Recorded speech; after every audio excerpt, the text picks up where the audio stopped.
you're speaking. Right. Either way, I'll be hearing the English from the other languages. I don't have to.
تعملي Yes, كده. yeah. اوكي ترجعي تاني.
My name is Agnès Calamard, and it is my honor to welcome you to day 0 of the Summit for Democracy and to the opening session on media freedom and sustainability, which is co-hosted by the United States, the Kingdom of the Netherlands, and Canada.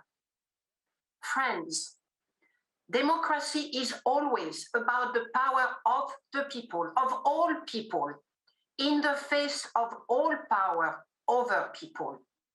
The power of all people demands vigilant, often courageous defense, and it must be fed too, nourished, nurtured, sustained. It is not fulfilled merely by a ballot box or on the floor of a parliament, as important as those may be. The power of the people is a far greater thing. It requires an ecology, an ecosystem of the public squares, of voices, of opinions, of information flows and analysis, which are the life streams, too, of public accountability and respect for human rights, without which all power over others degrades, all power over us corrupt. It is this understanding which pushed the UN General Assembly in its very first session in 1946 to proclaim that freedom of information is a fundamental human right and the touchstone of all the freedoms to which the United Nations is consecrated.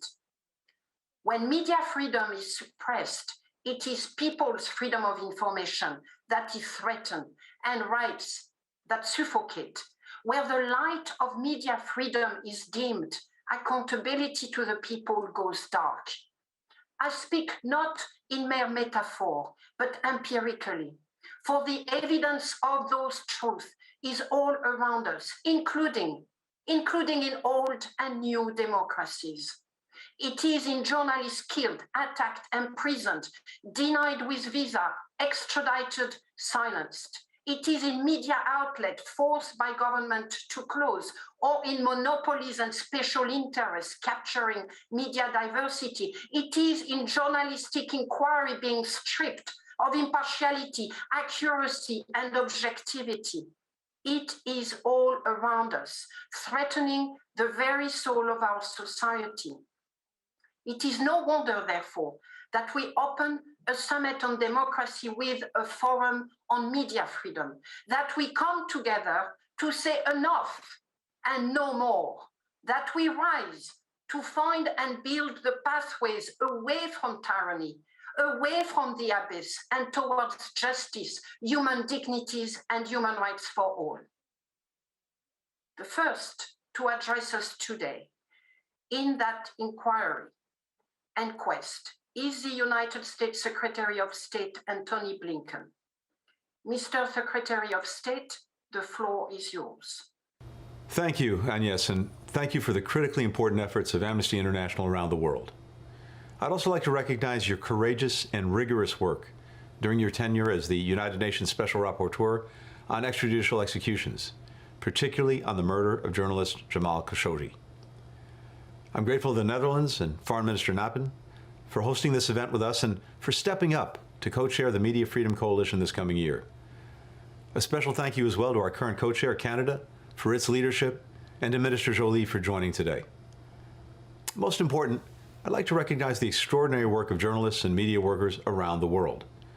That includes the Nobel Peace Prize laureates participating in this event, Maria Ressa, Dmitry Muratov, and all the journalists watching today. Your reporting plays an indispensable role in informing the public, holding governments accountable, and telling stories that otherwise would not be told, all of which is critical to the health of democracies like ours. And yet, as we all know, for too many journalists, doing this work means having to endure threats, harassment, attacks. According to the Committee to Protect Journalists, 23 journalists have been killed for their work in 2021, and scores more have been attacked.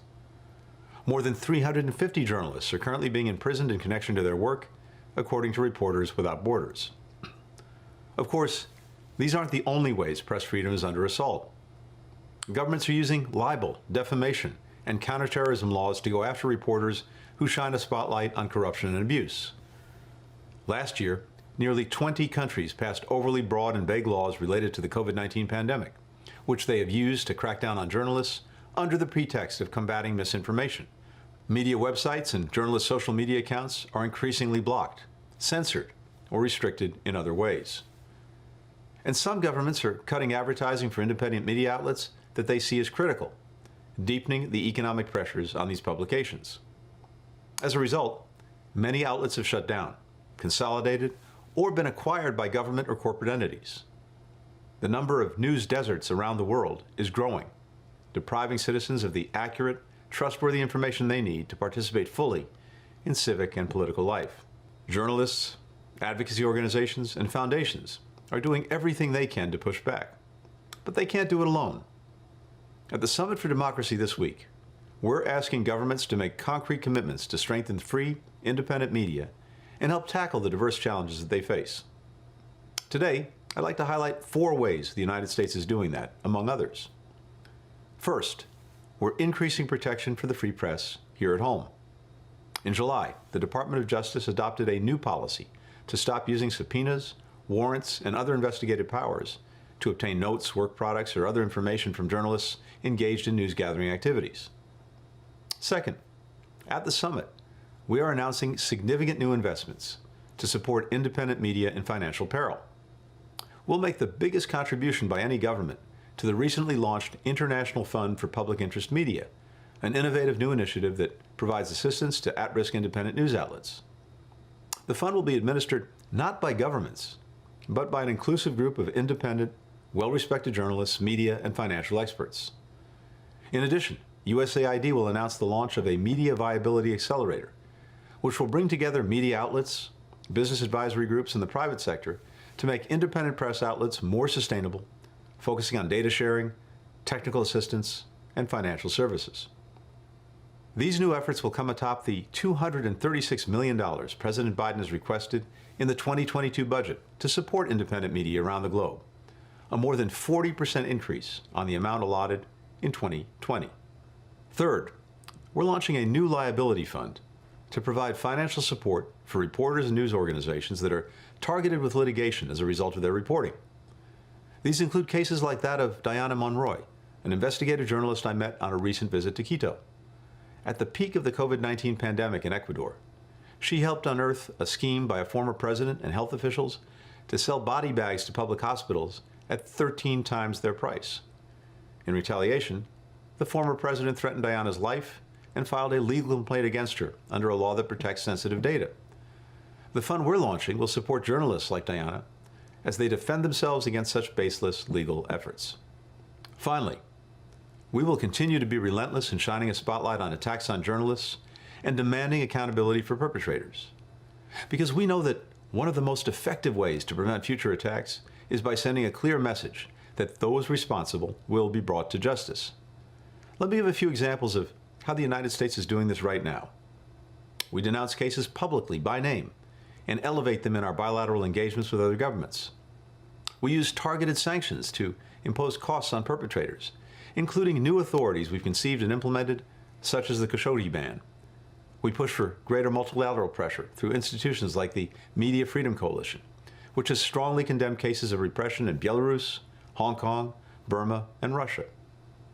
And we continue to make deep, long-term investments in the rule of law, so local justice officials have the knowledge and capacity to effectively prosecute these crimes.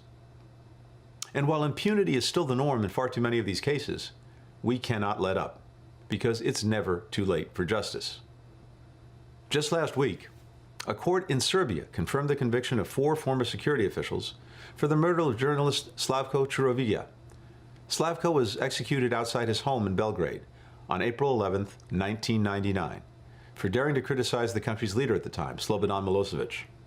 So I want to make crystal clear, the United States will continue to stand up for the brave and necessary work of journalists around the world. And I look forward to hearing the commitments other governments will make in the summit, not only to ensure justice for past attacks and to prevent future attacks, but also to shore up the vibrant, independent press our democracies depend on for years to come. Thank you. With many thanks to Secretary of State Blinken, we turn now to our co-host and the Foreign Minister of the Netherlands. Thank you. Minister Knappen, you have the floor. Your Excellencies, ladies and gentlemen, let me start by saying that it's a pleasure to be co-chairing this session with Secretary Blinken. Both our countries cherish media freedom, and I look forward to our continued cooperation in this area. And I say the same to Minister Joly. I'm proud that Canada and the Netherlands will be co-chairing the Media Freedom Coalition next year. Because freedom of the press is essential to a functioning democracy. It's easy to say this, and it's easy to acknowledge the basic truth of it, as I am sure we all do. But making it a reality, that's incredibly difficult. Every day around the world, journalists are threatened, imprisoned, and even killed, just for doing their job. It takes courage and determination to continue working under those circumstances. Maria Ressa, Dmitry Muratov, and their colleagues show us what these qualities look like. I'm honored that both of you are present at this session. For most of my career, I was a journalist myself. Although I never faced the dangers both of you face on a daily basis, I understand your work and admire how you do it. I find it deeply worrying that there are thousands of media workers around the world who face the same dangers. In my own country, earlier this year, the high-profile crime reporter Peter R. de Vries was shot and killed in Amsterdam. His murder shocked and affected our nation. We didn't think this could happen in the Netherlands, but we were wrong. So we understand the importance of this issue, and we are working to improve the safety of journalists. Doing what we can to prevent, protect, and prosecute. Prevent attacks from happening, protect journalists against them, and prosecute those responsible. In keeping with these principles, I'm proud to announce 3 pledges to help journalists around the world. First, my country will provide €2.5 million to the Tech to Protect program, which helps journalists defend themselves against digital attacks. Second, we will encourage and support closer cooperation between the UN Special Rapporteurs, whose work relates to the safety of journalists. They need more capacity to respond to crimes against journalists worldwide. And third, we will launch a €15 million emergency fund for journalists in distress.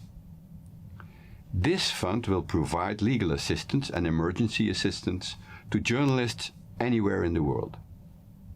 Because however courageous or determined you are, sometimes you still need a helping hand.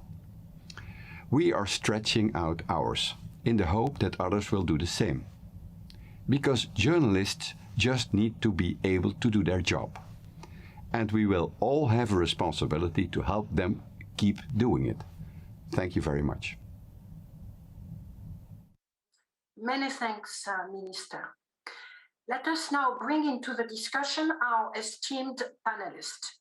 It is moving and inspiring for so many of us that we meet on the eve of the award of the Nobel Peace Prize to 2 journalists chosen not only for their remarkable skills, but also for their remarkable courage.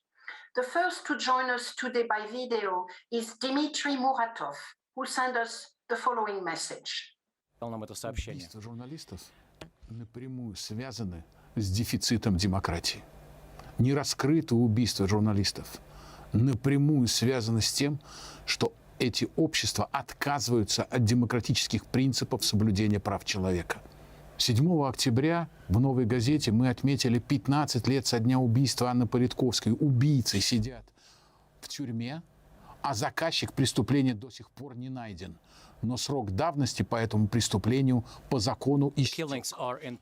«Новая газета» отказывается признавать срок давности об убийстве Анны Политковской. Наших коллег убили в Центральноафриканской республике. Расторгуева, Радченко, Архана Джемаля. Sargoyev, Maranchik, Arhanov даже на международное вмешательство. А эти репортеры изучали were killed in South Africa, and these people were studying what happened in Africa. The UN did not help with this particular situation. I believe that democratic values are very important for our humanity. We need to make sure that killings of journalists need to be discovered and those who are responsible punished. We need to talk about corruption. We know where they hide their money. We know how that money is used to buy yachts and houses. We need to make sure that the funds that are stolen are returned to those people who need help. This is one of the projects that I would like to propose to our journalists to begin. The funds that have been acquired using corrupt funds, we propose to use this fund to return this money to the people who need help. It is very difficult to work today because digital giants affect different governments.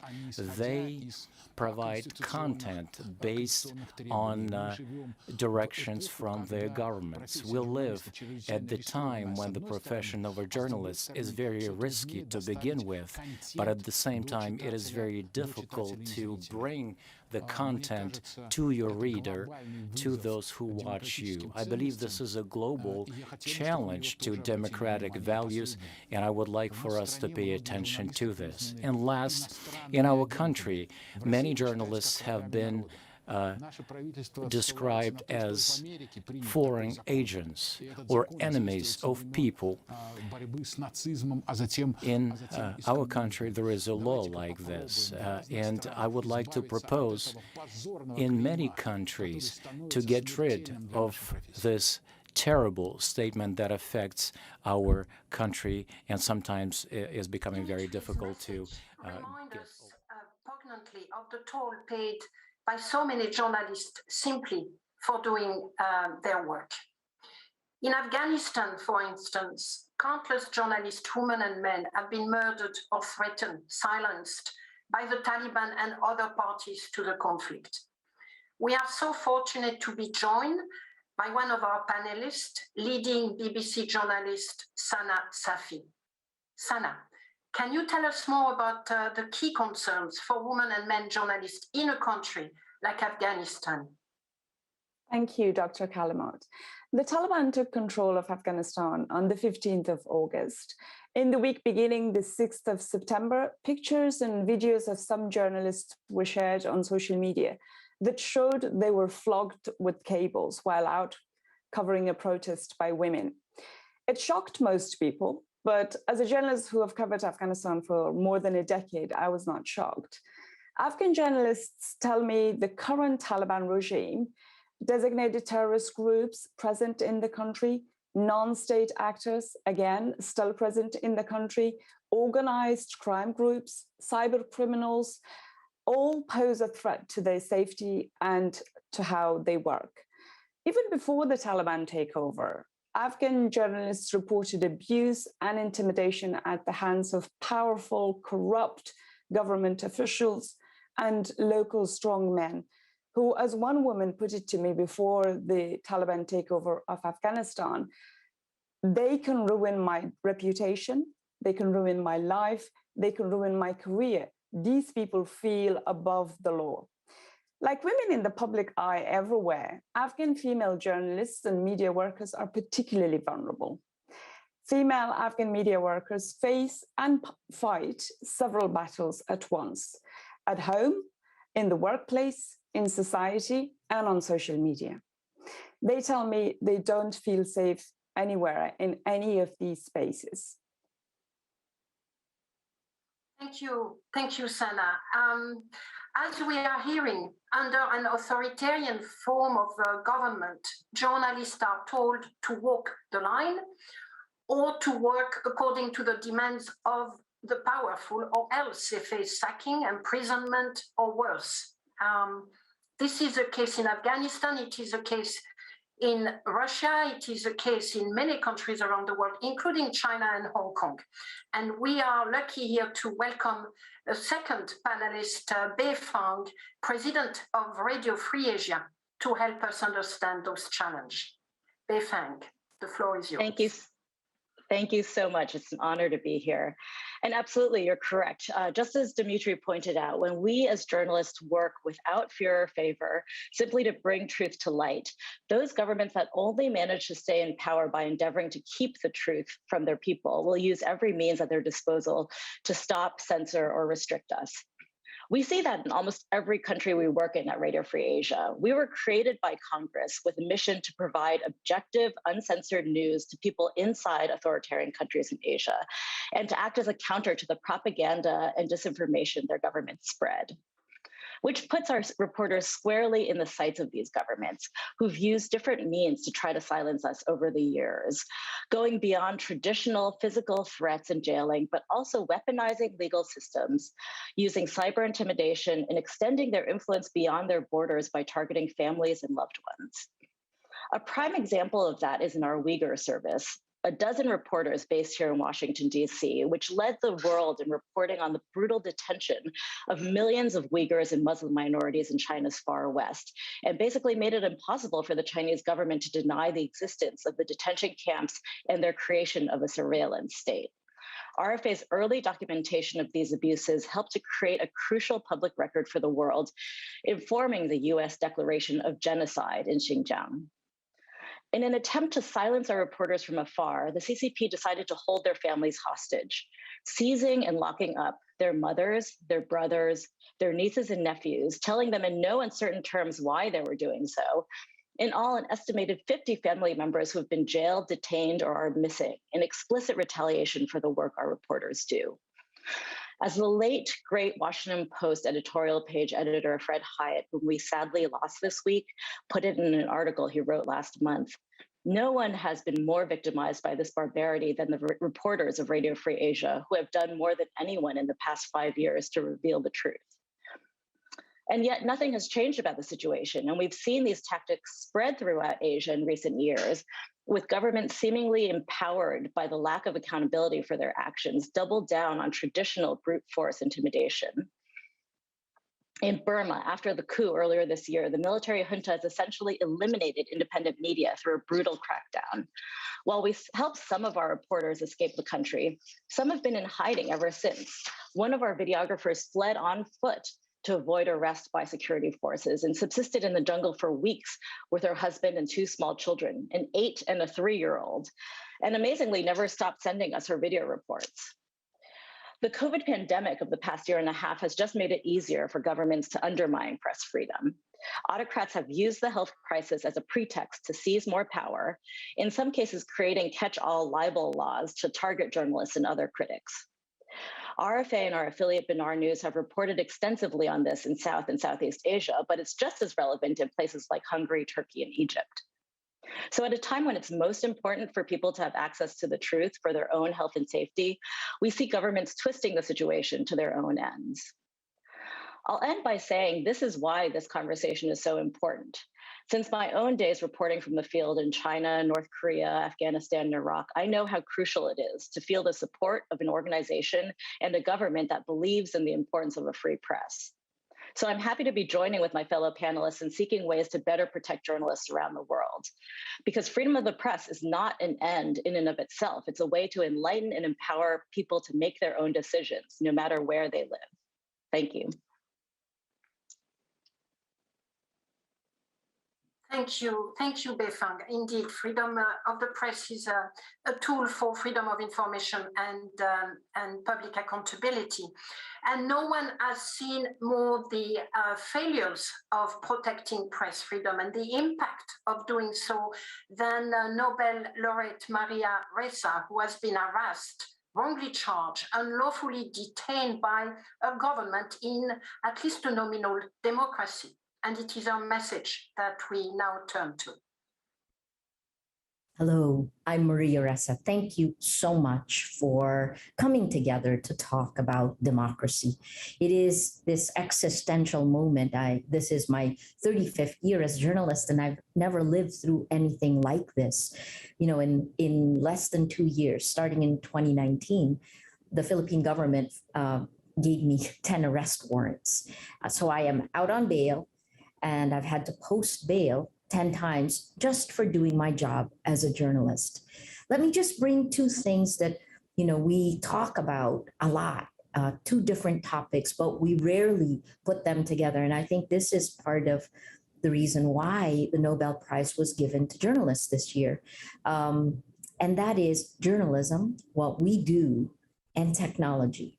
I know you'll be talking about both of these and the role of states, the role of civil society, right? So oftentimes we think of journalism and technology as two completely different things, but in the end, they're actually not. They're two sides of the same coin. And the theme that I'll be talking about in my Nobel lecture is really what that coin is. Think about it like this: journalism, flip it, technology, right? What is the coin? Well, that coin is actually right now a very negative thing. It is the state of our democracy. And I'll describe it in two ways, right? It is kind of the absence of law and also the absence of democratic vision. I'm going to leave you hanging there, but think about it. What is it that controls everything in our reality, in our shared space? It really is the information ecosystem. So the old gatekeepers, journalists, have just been replaced by the new gatekeepers, technology. And for some reason, we have allowed lies laced with anger and hate to actually spread faster and further than facts. This has been exploited. This is kind of a marketing. It started out as a marketing and advertising tool, but now it's been exploited by power, and worse, geopolitical power. So let me stop at that and just say thank you so very much for coming together at this pivotal moment. I've long said that an invisible atom bomb has exploded in our information ecosystem. And just like in World War II, the world needs to come together to prevent the worst of humanity from becoming the norm, right? Imagine if we never came together after Hiroshima, that we never created the Universal Declaration of Human Rights or the United Nations. All of these actually led by the United States at that point, right? So the last thing I'll say is the last time a journalist was given the Nobel Peace Prize was in 1936.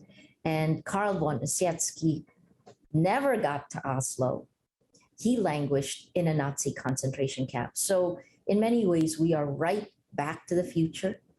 We have to look to the past, but at the same time, the technology that's governing our lives, governing our perception of the world, governing our shared space, well, this is unprecedented. We've never lived through anything like this before.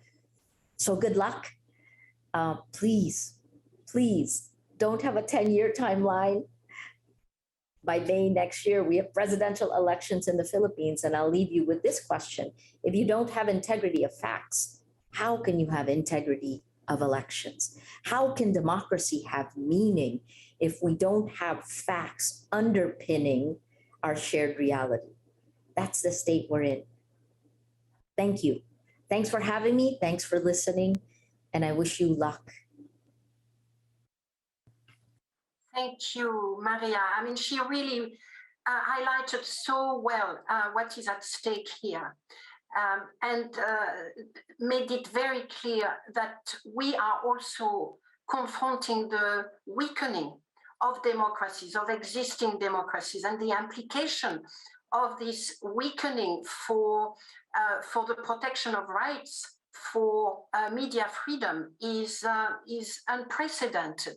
She is also highlighting something very interesting, that journalism and technology are the two sides of the same coin, and that currently that coin is a weak democracy, lacking integrity. So turning to Sheila Coronel, warm welcome, Sheila. And may I ask you, as the director of the Stabile Center for Investigative Journalism at Columbia University, why does investigative journalism and its sustainability matter so much for democracies and for other regimes alike? Thank you, Agnes. Agnes, journalists are the canaries in the coal mine. If their existence is threatened, then democracy is at risk as well. I'd like to thank the governments represented in this panel for recognizing the centrality of press freedom to the defense of democracy. We are outnumbered and outgunned. We are in an asymmetrical fight for facts and for truth. In the US, PR people outnumber journalists 6-1. All around the world, troll armies, state-funded propaganda machines, and all sorts of bad actors have been let loose in the information space. Meanwhile, investigative journalism and independent media are struggling to survive. Technology companies, most of them here in the US, have sucked up the advertising revenues that have once allowed media companies worldwide to invest in professional and fact-based and accountability journalism. Last April, the UN Secretary General Antonio Guterres warned that the pandemic would bring about a media extinction event. He said newspapers alone lost $30 billion in 2020.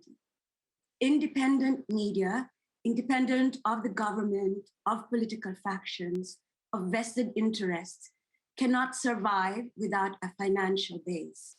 And yet they are being squeezed financially. In some countries, new laws ban the media from getting support from foreign donors. Their owners and funders are being trolled, threatened, investigated. Hostile governments and crony businesses are taking over independent news organizations, a phenomenon known as media capture. In some cases, media companies have been shut down. The Philippine government has denied a franchise to ABS-CBN, the largest TV network. It is now no longer able to broadcast on terrestrial channels. Maria Ressa and Rappler have been accused of tax evasion and of violating the rules against foreign ownership of the media. The journalists of El Faro, the bright light of investigative reporting in Central America, have been charged with money laundering and subjected to financial audits. This week, the White House released an anti-corruption strategy that recognizes the role of the press, especially of investigative journalists, in the fight against corruption. You expect journalists to be on the front lines of the defense of democracy. You see them as watchdogs who guard against corruption. Fact-based reporting, said the UN, helps ensure a safer, healthier, and greener future. We embrace these roles, but we need the support of the global community. That support must be given in the spirit of humility and solidarity. With all due respect, we are in the same boat. The deluge of fake news is global. This year, there were 141 assaults on journalists in the US. 57 journalists were arrested or detained.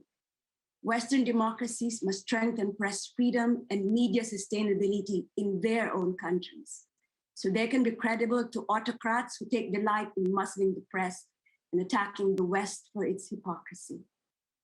The threats to local and community media and to public interest in investigative journalism are threats to democracy.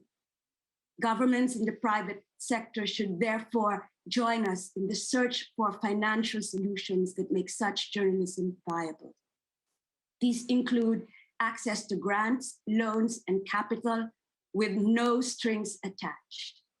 Programs to support the media must include press freedom and journalistic safety as key components. Their goal should not be the promotion of national security interests, but the creation of a healthy ecosystem of fact-based news and information.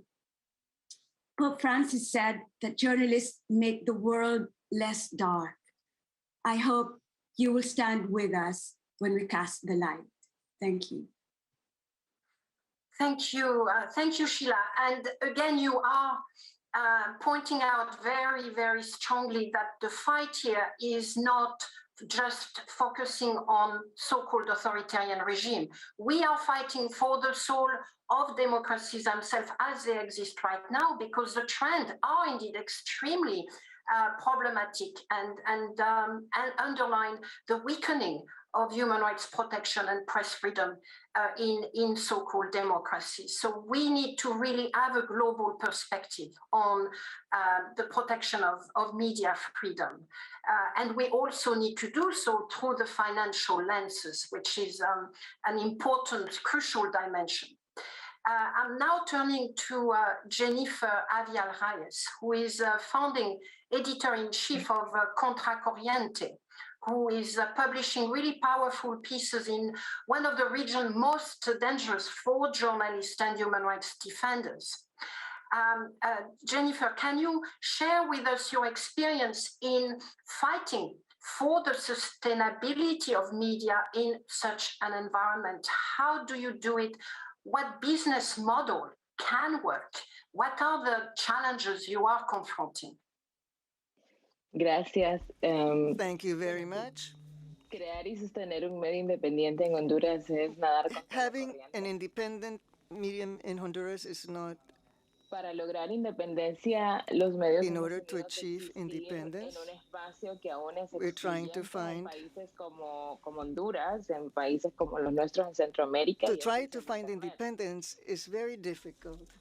Aún hay un reto muy grande. There's an enormous challenge justamente por eso, porque because of puede ser that. muy limitada, insertada en un sistema educativo precario. We are in a Por lo tanto, no precarious podemos educational esperar que system where we aporte a la cannot expect sostenibilidad that económica support del periodismo de be given. investigación, que además es In un addition, periodismo que es bastante caro it is de an realizar. expensive La journalism. audiencia a la que llegamos además nos requiere un esfuerzo extra, ya que necesita todo un trabajo de alfabetización para usar el periodismo como una herramienta para exigir rendición de cuentas. Eso nos hace también al mismo accountability, que hacer periodismo, because nos hace también hacer un trabajo journalism educativo con la audiencia. requires educating the Por otro public. lado, existimos On the other hand, we con un modelo exist de negocios with un a poco business revolucionario, model al which no is sostenernos con los revolutionary. ingresos típicos de la industria We don't have mediática, the que typical son income los of the anuncios o American patrocinadores de la industry empresa privada. with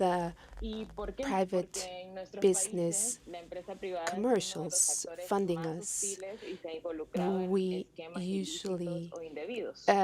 have to Las deal redes with de the corrupción issue que of investigamos y illicit ayudamos a trafficking, desenmarañar and nos what we are seeing son sostenidas por una élite is that económica que se ha beneficiado y se ha enriquecido many por media décadas de estos mecanismos de corrupción que nosotros estamos revelando.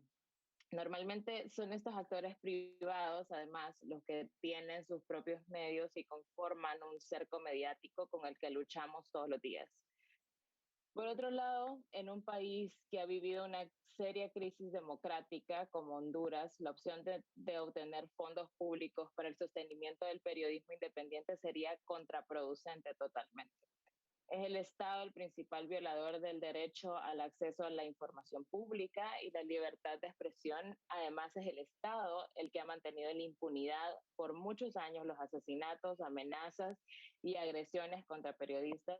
En muchos casos son actores estatales los que state actors are the ones that carry out violence against journalists.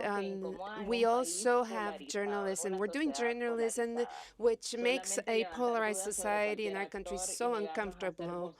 We must, the fact that we go against the stream and are not supporting the rhetoric is really uncomfortable to many. So how are we sustaining ourselves? We are getting funding from foreign organizations with flexible funding that do not impose an agenda on us, but rather reinforce our agenda in a country like ours.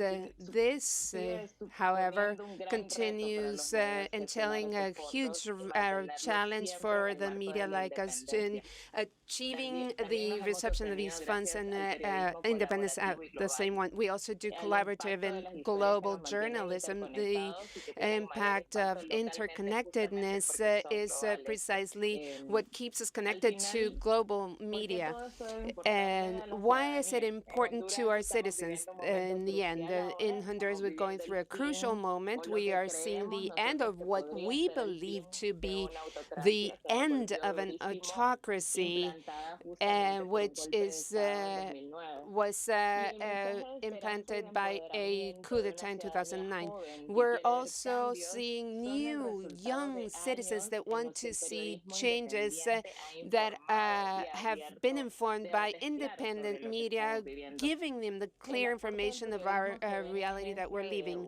We see a new generation of citizens that are concerned and demanding change in spite of being negatively affected, and in fact they sometimes cannot want to see or search a future outside of their borders. That is why it is important to have independent media. It is at times like this where we are able to form good journalists who will allow us to identify populist and corrupt practices that have degraded democracy in our region. Thank you. Thank you, Jennifer. Thank you very much. So we now have listened to all the panelists, including the two Nobel Peace Prize, and we have, I think, drawn a pretty bleak picture of the landscape. I mean, there was a little bit of hope coming from Jennifer because she highlighted the role of journalism and citizens in moving from autocracy into more democratic practices. But the overall landscape is really one that is pretty gloom around the world. There is not one country that escaped from the attacks on press freedom currently, whether it's around physical attacks, the use of law, including terrorism and security law, whether it is blunt force by parties to a conflict, whether it is the attack on media independence through financial targeting, the lack of advertising, and so on and so forth. But we also know that people fight back. The media fight back, journalists fight back, and they are the force to be reckoned with. You know, we are resisting, and we are all going on the offensive. So within the next minutes that we are left with for this panel, I'm going to now turn to each one of you, dear friends, so that you could maybe present to the audience of the summit the actions, the intervention that should be carried forward. What is it that we want listeners, the audience, the powerful government and others, including corporate actors, what do we want them to do? What do they need to do in order to protect the world, frankly, from the worst? As Maria highlighted as well. So may I turn first to Sana, please. Exactly the same question, what should be done? They tell me those who have the means, the power, and the will should do the following. One, reach out to those Afghan journalists and media workers who are still inside the country. They're hiding because of the Taliban takeover of the country, and who may wish to leave Afghanistan, and see how you might be able to help them if you can. Two, support those journalists who wish to remain in Afghanistan through funding, training, and opportunities to tell stories they care about. Three, create a hub for all Afghan journalists and media workers who were evacuated so they can contribute to produce, collaborate, and do what they do best, tell stories, and also to have a home somewhere in exile. Fourthly, they want the international community to exert pressure and demand accountability from the Taliban government in Afghanistan to respect freedom of speech and to provide a safe space for journalists to operate and do their job. Thank you. Thank you very much, Sana. So we are hearing from local journalists through your voice. Sheila, may I ask what would be your your recommendations moving forward? What is it that you are calling on all of those actors to do? I really welcome the Media Freedom Coalition and its efforts to support media freedom around the world. But it needs committed staffing and funding so that it can deepen its work in the 10 countries and that it's the part of the pilot program and expand even beyond them. But I cannot stress this enough. The media need to be financially independent so they can do their work without fear of favor. The media markets in many countries have been distorted in favor of state and crony-owned media. We need to level the playing field by giving independent news organizations access to grants, loans, and equity on a concessionary basis. We need to safeguard media pluralism, especially in countries where the media have been captured by state or oligarchic interests. I welcome Secretary Blinken's commitment to the International Fund for Public Media. In order to maintain credibility, such funds should be done on a multilateral basis, so no single government or donor can have control. There are already models for doing so. Just recently, the Media Development Investment Fund launched a fund called Pluralis, which raised capital from private media companies, foundations, and impact investors. Pluralis has bought shares in European media companies in danger of media capture. Finally, I'd like to make a special plea for investigative journalists who are the special forces of journalism. They're not always financially viable, so they need to be supported in other ways through grants, legal defense, technology support, training, etc. There is much more that needs to be done, not least giving voice and agency to local organizations who are key to the defense of press freedom and democracy and who are doing excellent work on the ground. Thank you. Thank you, Sheila. And I think it's an important reminder indeed that in the fight for media freedom, money is going to be one of the key motto. And in fact, indeed, Jennifer reminded us in a presentation that she relies a lot on funds from organizations abroad to allow her to move forward with independent reporting. So, Jennifer, can I ask you as well? What are you recommending to the summit? What would you like to see happening? Bueno, yo suscribo las palabras. I echo what Sheila just said, but I also want to add that it is important for governments and relations. It is necessary for governments in Central America to energetically make a call against censorship and for freedom of expression, and also to address governments that use punishment against the media. This is a concern in Central America, and it's important to be mentioned abroad. I also wanted to add and specifically say that for independent journalism in my country, the international community sometimes is the only partner for us to be able to do our job in a protected way, to be able to raise our voices in terms of what is going on in the work. Thank you, Jennifer. Beifang, can I turn to you now for your recommendations? Thank you. Yes, of course. It's always a pleasure to go last in a panel filled with people with amazing ideas. So first, I wanted to say I agree wholeheartedly with all of my fellow panelists, but I did want to emphasize something that Dimitri touched on, which is the challenge of delivering content inside countries, something that RFA struggles with every day. So my recommendation is for governments who care about press freedom to work with the private sector to better fund the creation of tools like the ones our sister organization, the Open Technology Fund, helps to develop, that help deliver free press to people inside closed countries, as well as protect sources inside those countries from government surveillance and enable journalism to take place.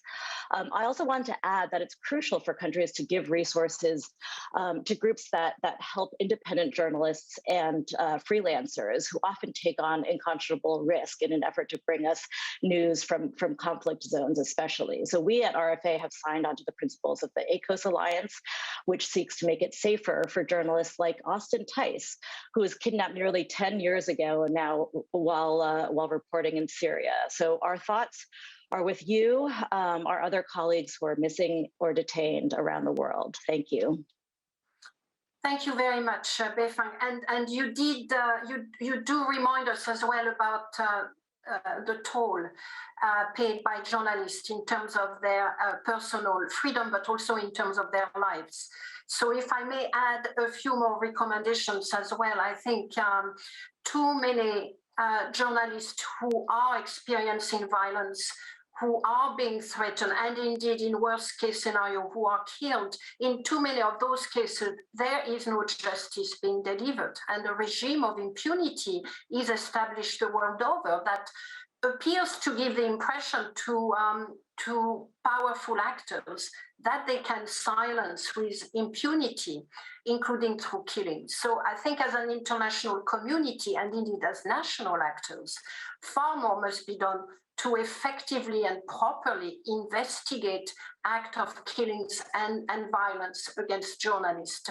Myself, when I was doing so for the killing of Jamal Khashoggi, it became very clear to me that the international community, in spite of highlighting the importance of press freedom at its very first session in 1946, does not have the tool to address violence against journalists and the killings, does not effectively put emphasis on investigations. And I think it is incumbent upon all of us and all the member states of the UN to ensure that at international or at regional level, there are mechanisms that can either support national ones or that can provide an alternative truth-telling to the killings and the violence that are taking place. Otherwise, the message that are being sent is that journalists can be killed and nothing will happen. There will be no truth and no justice being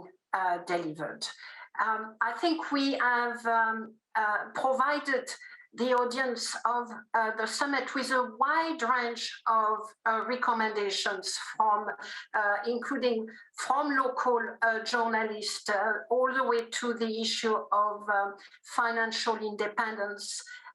We've highlighted the role of press freedom in the world, throughout the world.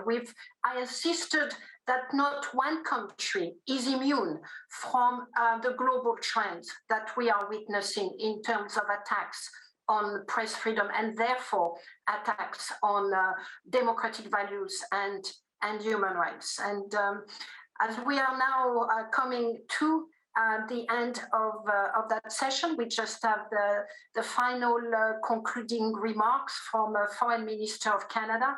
I want to thank you all, dear panelists, for everything you've shared with us. I want to thank the organizers and the co-host for giving us the opportunity to start the summit by insisting on freedom of the press, by insisting on the protection of journalists, by insisting that freedom of information are key to sustaining public integrity, democratic values, and human rights. So I'm now giving the floor for the final words to the Foreign Minister of Canada, Mélanie Joly, and I wish you all a very good day. Thank you very much, and indeed a very good summit. Thank you very much. Thank you to the United States for its leadership in holding not just this important summit, but also today's panel on media freedom.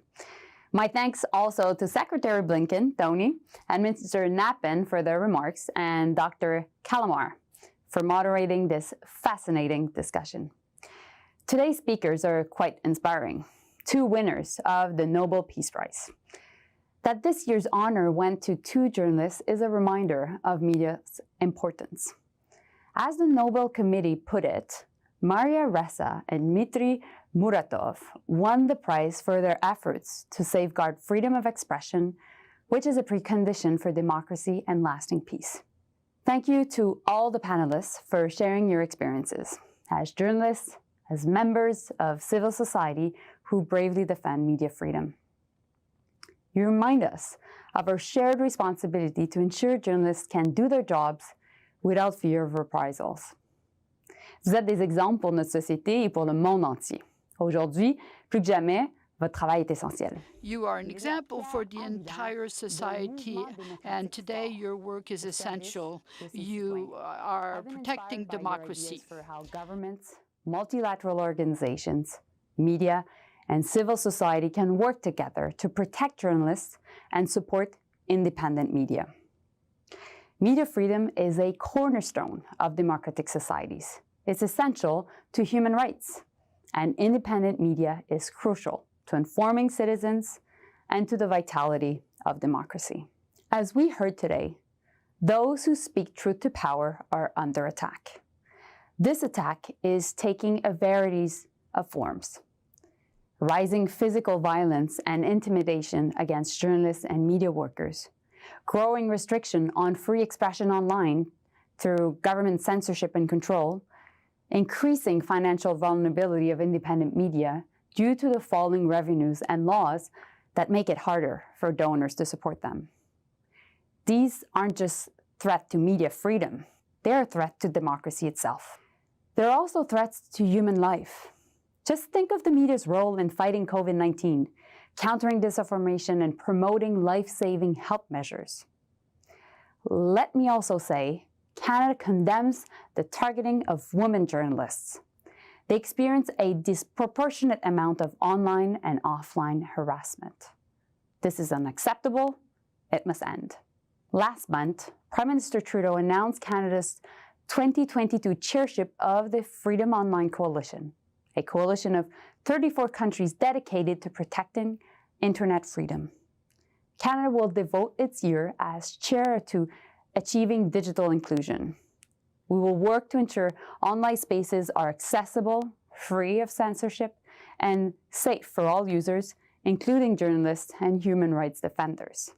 Ensemble, nous allons veiller à ce que les espaces en ligne soient accessibles.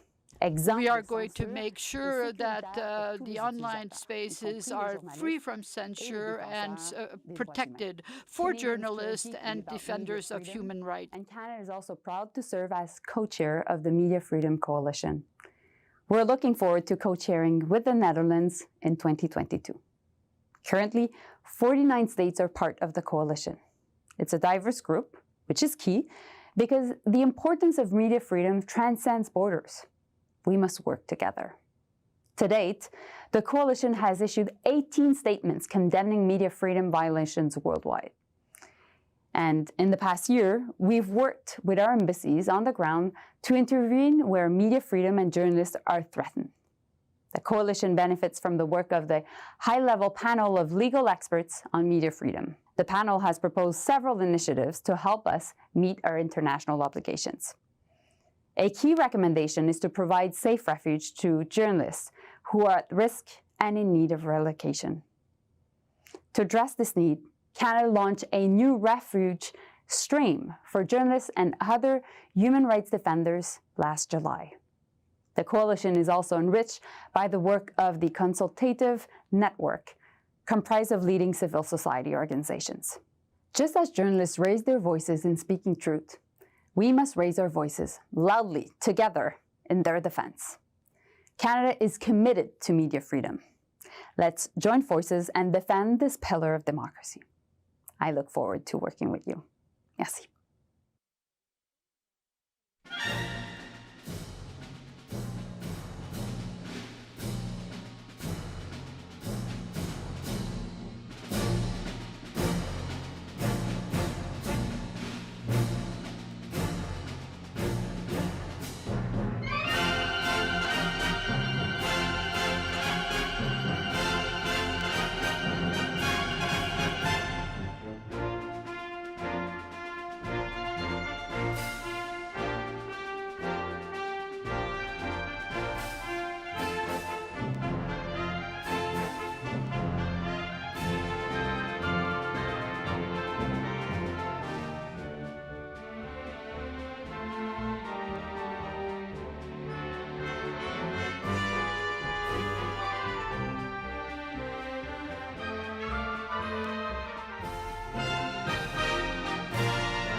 Good morning, everyone.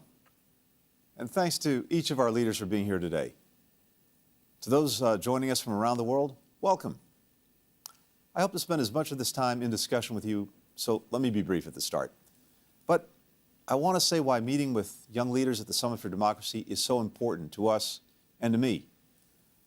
One of President Biden's top priorities is ensuring that the voices of young people are heard on the major issues and challenges before us, and that their perspectives are reflected in our policies and how we engage with the world. In my own travels as Secretary of State, I've had the opportunity to meet with young people and young leaders across the world.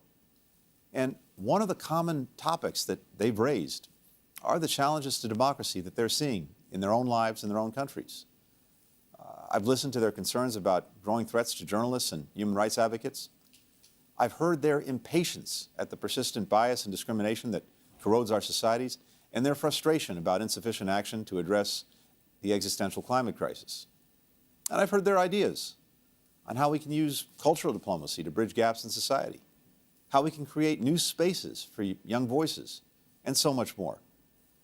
Thankfully, young people are channeling their ideas into action and making their voices heard. Last year, tens of thousands of young people led marches against systemic racism around the world.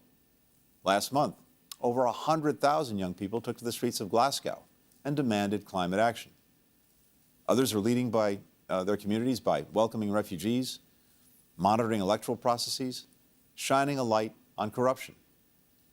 Along the way, and across movements, they're building solidarity and learning lessons from each other, lessons that will be crucial for the work ahead. The strength of our democracies depends on their success, and it depends on getting more young people to join them in voting, running for office, getting involved in civic life, in making our democracies better. The United States is committed to a future where all young people can participate and be represented in their country's decision-making. We're advancing initiatives like USAID's Global Elections and Political Transitions Project, where we connect young people with the mentorship and support they need to run for office. And we're helping young people and young leaders develop the skills and connections to serve their communities through programs like the Young African Leaders Initiative and the Young Southeast Asian Leaders Initiative. Several of our panelists are engaged with these networks. Each of today's panelists embodies the immense potential that the younger generation has. As a group, you're organizing democracy and human rights advocates in your countries and across borders. You're leading efforts to shape your country's laws and societies in the direction of greater inclusivity. You're running for office. You're bringing attention to the issues that matter to you. So I want to thank each of you for joining the discussion today, and more important, for the work you're doing every day to advance democracy. And I'm looking forward to hearing about your experiences as well as your ideas on how we, as democracies, can better empower young people to participate in the democratic process. Now, I've got some questions for you all, but first, let me hand the mic to Daria to introduce our panel. Daria, over to you. Thank you, Secretary Blinken. I'm truly excited to be part of this conversation with you today. I am Daria Onyshko from Ukraine. I'm the program officer at the Community of Democracies, where I coordinate efforts of COD Youth Leads, a group of young democracy advocates and activists from all over the world. I volunteer at the European Democracy Youth Network also and serve as its ambassador. I'm also a fellow at the Center for European Policy Analysis at the James Denton Transatlantic Program. And using this opportunity right away in the beginning, I wanted to share with you a few messages voiced at the COD Youth Assembly for the Summit for Democracy that took place just 2 days ago. So these are the messages by the Community of Democracies Youth Leads and also members of the European Democracy Youth Network. The first one is regarding corruption. It was by Lu Argueta from Salvador. Young people continue to name corruption as one of the biggest challenges that their country faces. The current generation of young people are finding creative ways and collective ways to push back against the damages given by corruption and the lack of transparency. The second one is regarding authoritarianism by Vika Andrukovich from Belarus. Historically, youth have been the most active in resistance to authoritarian regimes, standing up for freedom of opinion and expression, human rights, and also justice. Similarly, Belarusian youth and students are not afraid to fight for their rights despite the repression of the regime. Currently, there are no mass protests in Belarus, but it does not mean that the people have surrendered. And the third one regarding human rights, from Alexander Savic from Serbia. In the past 10 years, young people have been part of the crucial changes for the LGBT plus movement in the Western Balkans, advancing human rights, and they will continue to do so.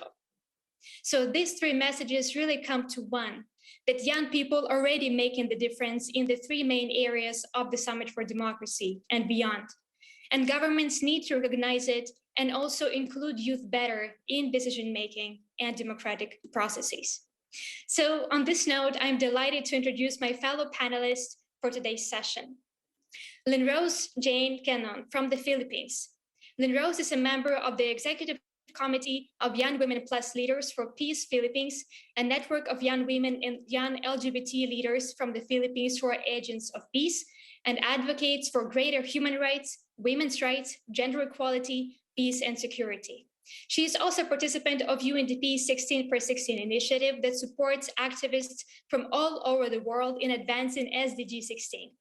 Linrose is a Community of Democracy's youth lead and an alumni of the Philippine Youth Leadership Program of the U.S. Department of State's Bureau of Educational and Cultural Affairs. She is also currently a faculty member at the Department of English of Mindanao State University, Iligan Institute of Technology. The second one is Willa Criseti Wanga from Zambia. Willa is currently founder and executive director of an African Youth Leadership Initiative, Be Relevant, a national youth delegate at the Commonwealth Youth Council, and the USAID Youth-led alumni. Willa ran as an independent candidate in Zambia's historic 2021 general elections and has been listed as one of Zambia's best governance minds below the age of 35, and awarded a Government's Accomplishment Awards during the 2020 National Youth Awards by the Ministry of Youth, Sport, and Child Development and the National Youth Development Council. And finally, Margarita Mayra from Chile. Margarita is currently advocacy coordinator at It's Our Turn to Participate, a platform that promotes participation in the rewriting of the Constitution of Chile. She has led campaigns to engage youth and vulnerable groups in decision-making processes and has trained emerging leaders in several Latin American countries. She is a former Harvard Youth Fellow and former project coordinator at Fundación Ciudadanía Inteligente, a civil society organization that seeks to strengthen democracy in Latin America. She was also a content coordinator for the Chilean government's communications secretariat. Secretary Blinken, back to you. Daria, thank you so much. Thanks for the great introductions. It's wonderful to be with all four of you. And what I'd like to do is just ask a few sort of broad questions and turn to each of you for your thoughts and responses. Let me just say, though, at the outset, Daria, I thought the 3 points that you made were very important and really do get to the heart of some of the challenges we face. The corruption piece is very powerful. I think one of the interesting things we've seen over the last 10 or 15 years when we've seen movements, popular movements around the world in different places, everywhere from Tunisia to Egypt to Ukraine, et cetera, we have seen that one of the big drivers, sometimes the main driver, has been a revulsion at corruption. And I think people across the board, and especially young people, know that it saps resources from governments that could be used for better things. It also feeds cynicism and mistrust in institutions, and it has an incredibly corrosive effect. And I could go down the list, but I think you make some very important points in drawing out what people are particularly preoccupied with. But let me ask this for a start. As representatives of a younger generation, how do other members of your cohort, of your generation, how do they see democracy? What does it mean to them and to you? We hear that people are more cynical about democracy. They don't see it necessarily delivering on their needs and aspirations. How do you see it? What does it mean to you? And how do you see young people actually engaging in the democratic process, which is necessary if democracy is going to continue to thrive and to grow? So, Linrose, why don't we start with you? Thank you, Secretary Blinken. And to start, for me, Democracy is the bedrock of a just, peaceful, and sustainable society. Stability, security, and human rights are conditions for growth and economic prosperity, and strong democracy provides them. Coming from a country where those seeking a strong man and those fighting for democracy are still at odds, this conversation is confronting the issue of how durable our democracy is to backsliding and continued adaptations in the face of development and governance challenges. Working with young people in local communities in Mindanao, including conflict-affected youth and young women in transitory sites through our network, has taught me that democracy is about agency and voice. It's about giving everyone agency and a say in decision-making, as well as meaningful and not tokenistic opportunity to have a direct and practical say in issues affecting their lives. In the Philippines, we have 52% registered voters under the age of 30, indicating that the country has a strong youth vote. Between the ages of 18 and 40, 31.41 million votes make up the youth vote. So by 2022, in the national local elections, 31.41 million young people will have a direct voice in who leads our country, and that is a demographic advantage. And on the question and how young people are already engaged in championing democracy in our local communities, through our network, our young people are already engaged in different capacities. For example, in 2018, during the midterms elections, we implemented a nonpartisan voters education program entitled Will Youth Say Yes, with the support from the Global Network of Women Peace Builders. With a low turnout of young voters, the program aims to encourage young people to cast their votes and be critical of the candidates that they are voting for. Also, during the Bangsamoro Organic Law plebiscite, we help raise awareness through our Let's Ball In social media campaign. We also hold community discussions with young people on the importance of the plebiscite and the crucial role it plays in the Mindanao peace process. This initiative was recognized and highlighted in the United Nations Secretary General's report to the Security Council on the progress made in the implementation of UN Security Council Resolution 2250. At present, our network is also implementing a series of online and offline non-partisan, issue-centered, and outcomes-oriented perspectives on voting in preparation for the 2022 elections, one of which is the My Piece of Vote program, which is in partnership with the youth-led program of the Asia Foundation and USAID, since two of our network members are part of the cohort. So the leadership of young people in the context of the Philippines, as exhibited in youth-led initiatives that I've mentioned, needs to be recognized, invested in, and amplified. Thank you. Thanks. That's really terrific to hear and very impressive across the board. And Willa, how about you? What's your take on this? Thank you so much, Secretary Blinken, for this opportunity. How do I define democracy, and how do young people within my sect regard democracy as well? First and foremost, allow me to state that nations in themselves are at liberty to conceptualize democracy as they see fit. However, one of the things that we have taken into consideration is that in our quest to conceptualize democracy, we should never do away with the very foundation upon which democracy has been built. These foundations, such as respect for human rights, free and fair election, the rule of law, socioeconomic development, peace, as well as strong institutions. With that fundamental, background provided, from my own point of view, I regard democracy as a political embodiment of patriotic governance and service unto the nation, with humanity as its foundation. I say humanity as its foundation because I believe that we cannot conceptualize the aspect of democracy when we completely remove humanity from that particular political equation.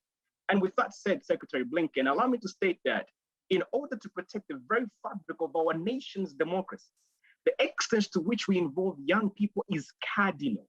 Young people in themselves, are not being engaged as partners when it comes to safeguarding the very fabric of our democratic brand in various countries, even in my own country, Zambia, right now.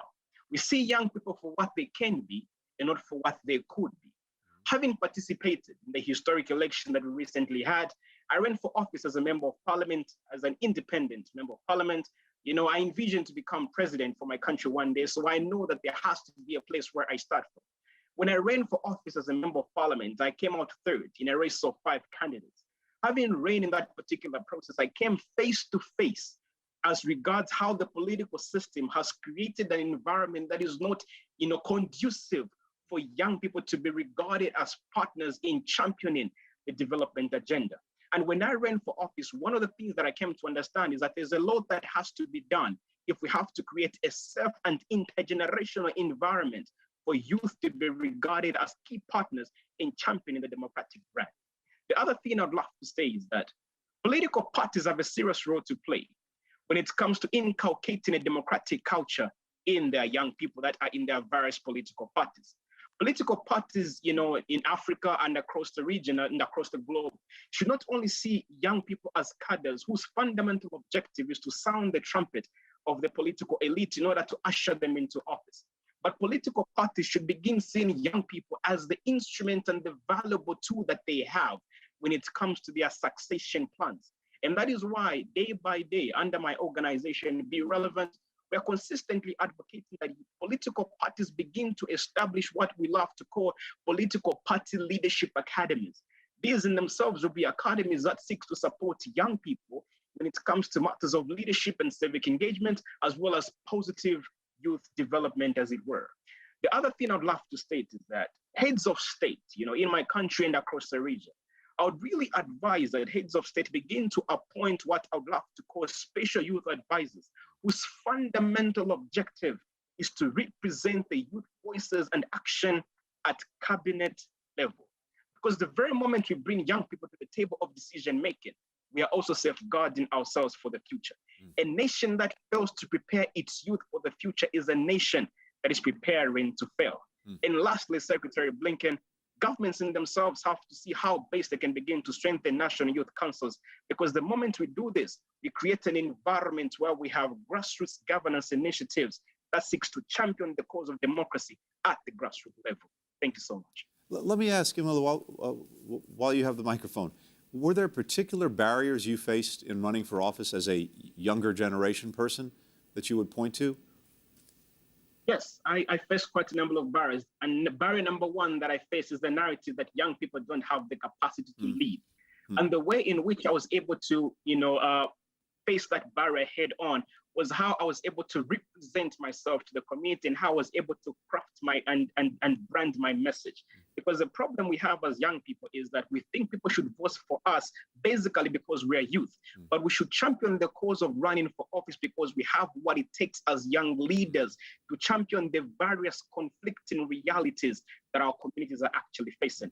Barrier number one was the narrative of young people can't lead. Barrier number two was resource mobilization, but above and beyond, because I was, as regards of how I was able to brand myself and package my message, I believe that is why I was able to even pull the number of votes that I pulled and come out third, beating two big political parties. So I feel the future looks bright for young people in the sector of government. Great. I hope you keep at it. Daria, what are your thoughts on this? Thank you. So for me, as a young person coming from Europe and specifically Ukraine, a country that in its recent history experienced totalitarianism, democracy provides a breath of fresh air of freedom, freedom of opinion and expression, peaceful assembly, freedom even to have a dream and the possibility to create and shape our own country's future. And in Ukraine, after the fall of the Soviet Union, we even created some funny proverbs as, for example, that every bird can sing any song at once these days. But while the support for democracy is really high among young people in Eastern Europe, we should not take democracy for granted. The dissatisfaction with democracy and institutions is growing among youth and students in developed democracies in Europe. And some are looking at authoritarian regimes with curiosity. Young people losing interest in institutional politics as they faced unprecedented economic inequality and also witness policy stagnation on some critical and long-term issues like climate change. So governments and leaders in Europe, but also beyond, cannot look away and ignore this concerning situation, and they need to continue making the case that democracy delivers a bright future for youth that includes opportunities, education, employment, and most importantly, inclusion in decision-making. So this lack of trust in institutional politics should not be mistaken for apathy or lack of political interest altogether. as you mentioned in the beginning, the climate change movement that began in Europe in 2018 spilled over all continents and currently counts more than 14 million, mostly young people participating. So young people are not the leaders of tomorrow, but of today. And in Ukraine, youth have shown on multiple occasions that they are willing to take responsibility for their future, as during the 2004 and 2014 pro-democracy movements. And they really continue to do so today. They are taking urgent and real actions by opposing corrupt practices, challenging the influence of oligarchs, promoting civic engagement and education, also on social media. Youth organizes itself to participate in countries' key events and gatherings like Lublin Triangle, a platform of cooperation between Lithuania, Poland, and Ukraine that helps Ukraine with integration to the EU. But I want to underline that to strengthen democracy, youth should be recognized as equal partners in society. And they are knowledge holders and innovators in politics, technology, and health. And they should not be seen only as beneficiaries, but actors and partners. And how we can help strengthen democracy and engage young people better is that I have one recommendation, that governments need to explore and seriously consider and engage with youth people through informal channels where they participate the most, digital spaces, as currently young people use these spaces to develop their civic identities and also express political stances in creative ways, claiming the agency that may not be afforded to them in traditional civic spaces. Thank you. Daria, thank you very much. And you know, a number of important things that you said. One, I just want to point to and underscore before moving to Margarita, which is that we do see in this contest between autocracies and democracies the argument being made by autocratic leaders that their systems deliver more effectively for people, that, as you said, policy paralysis, the polarization and political divides in our countries, sometimes the slowness to act of democracies means that they're less adept at dealing with the problems that people face today than an autocracy. Now, I think that's exactly the opposite of the truth, but it does suggest to all of us that we have a profound stake in demonstrating that democracies can actually deliver concrete results for people in real time, whether it's for young people or anyone else for that matter. And making the machinery work is more important than ever.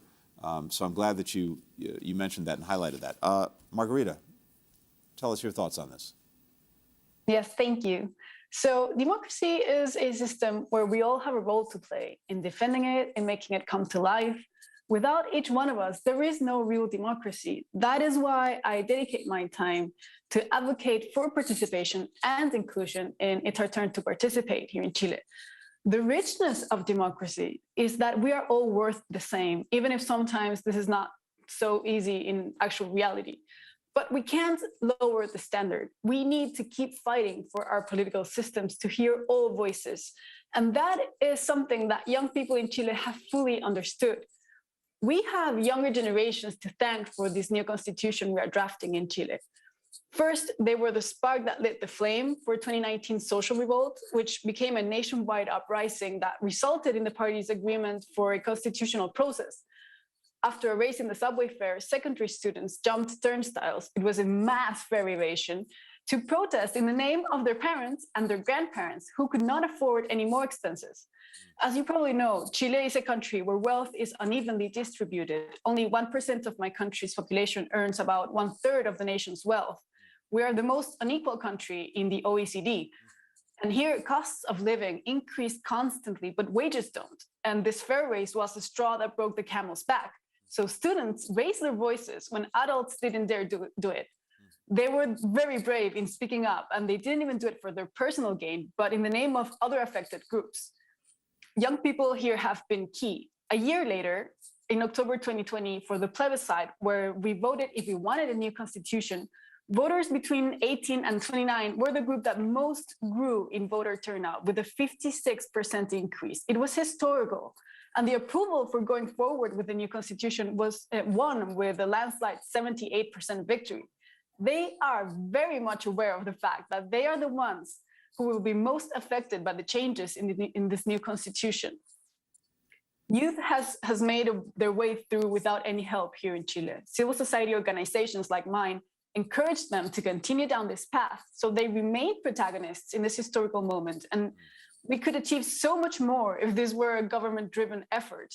Fortunately, the Constitutional Convention is opening up spaces for children and teenagers to have a say in how we want our society to be. So that gives me hope. Margaret, thank you very, very much. And again, that's also an encouraging and inspiring story to hear. Now, let me ask this, and we've heard a little bit from Emwila about the barriers he faced as a candidate for office, but talk to us about, as more people are engaging in activism, what are actually the barriers to doing that more broadly, as well as the opportunities? And in particular, as you're thinking about it, how do you see more broadly the barriers and opportunities for advancing, for strengthening, for deepening democracies? And actually, Margaret, why don't we start back with you, since you have the microphone. Sure. So our adult-centric worldview is constantly putting up barriers for young people who want to get involved in public life. It's common for institutions to place young people in a different category, less important, less influential, with less rights even sometimes. Here in Chile, there are many who think that before 18, people should not be active in politics, in public life, that young people shouldn't have a mind of their own. We need to take measures now to create awareness in the people of Chile, and probably in all of your countries here in the panel, of the importance of younger generations, of their worth. Because of my work promoting participation in the constitutional process, I've had the opportunity to work with young people, teenagers specifically. It's impressive to hear them speak of all that is happening. They have a clarity I wish I'd had in high school of what needs to be done, of this adult-centric culture where they don't get enough space, of the contribution they could make with their younger, fresher ideas. Our campaign to promote participation in the plebiscite last year featured these teenagers asking adults to go and vote because they weren't old enough to do it. It was their idea because they were dying to participate. Young people are in themselves an opportunity. If we only give them a chance to speak, to carry out the ideas for a better country, they will shine without anyone's help. In Chile, they have proven us all that they can achieve change. After 2019, many people changed the way they saw younger generations. It became clear that they are capable, powerful, childless, mature, intelligent, and generous. We owe them so much that the Constitutional Convention has even proposed to lower the voting age for the plebiscite that will ratify the new constitution next year, because they recognize that this constitution belongs to younger generations too, not only to adults old enough to vote.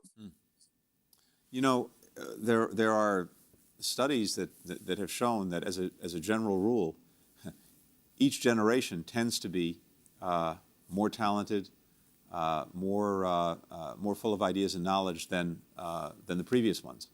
That there actually is an accumulation over time from generation to generation of skills, of knowledge, of ideas. And so I think you're exactly right to say that we have to find ways to include that more effectively. We're penalizing ourselves, we're penalizing our societies if we're not taking advantage of not just that energy, but actually the ideas and the ways of looking at the world that, as you say, can be fresh and new. And especially for those of us who are a little bit older and get set in our ways, even if you try to keep a very open mind, it's hard to do that.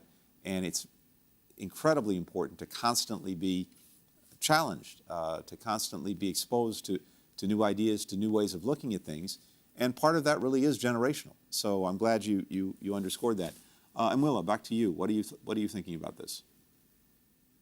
I think, to give my view on this, Secretary Blinken, I think the first thing that I'll have to say is that I see a lack of tolerance, from our national leaders when it comes to youth activism. And tolerance is an important embodiment of good governance in itself.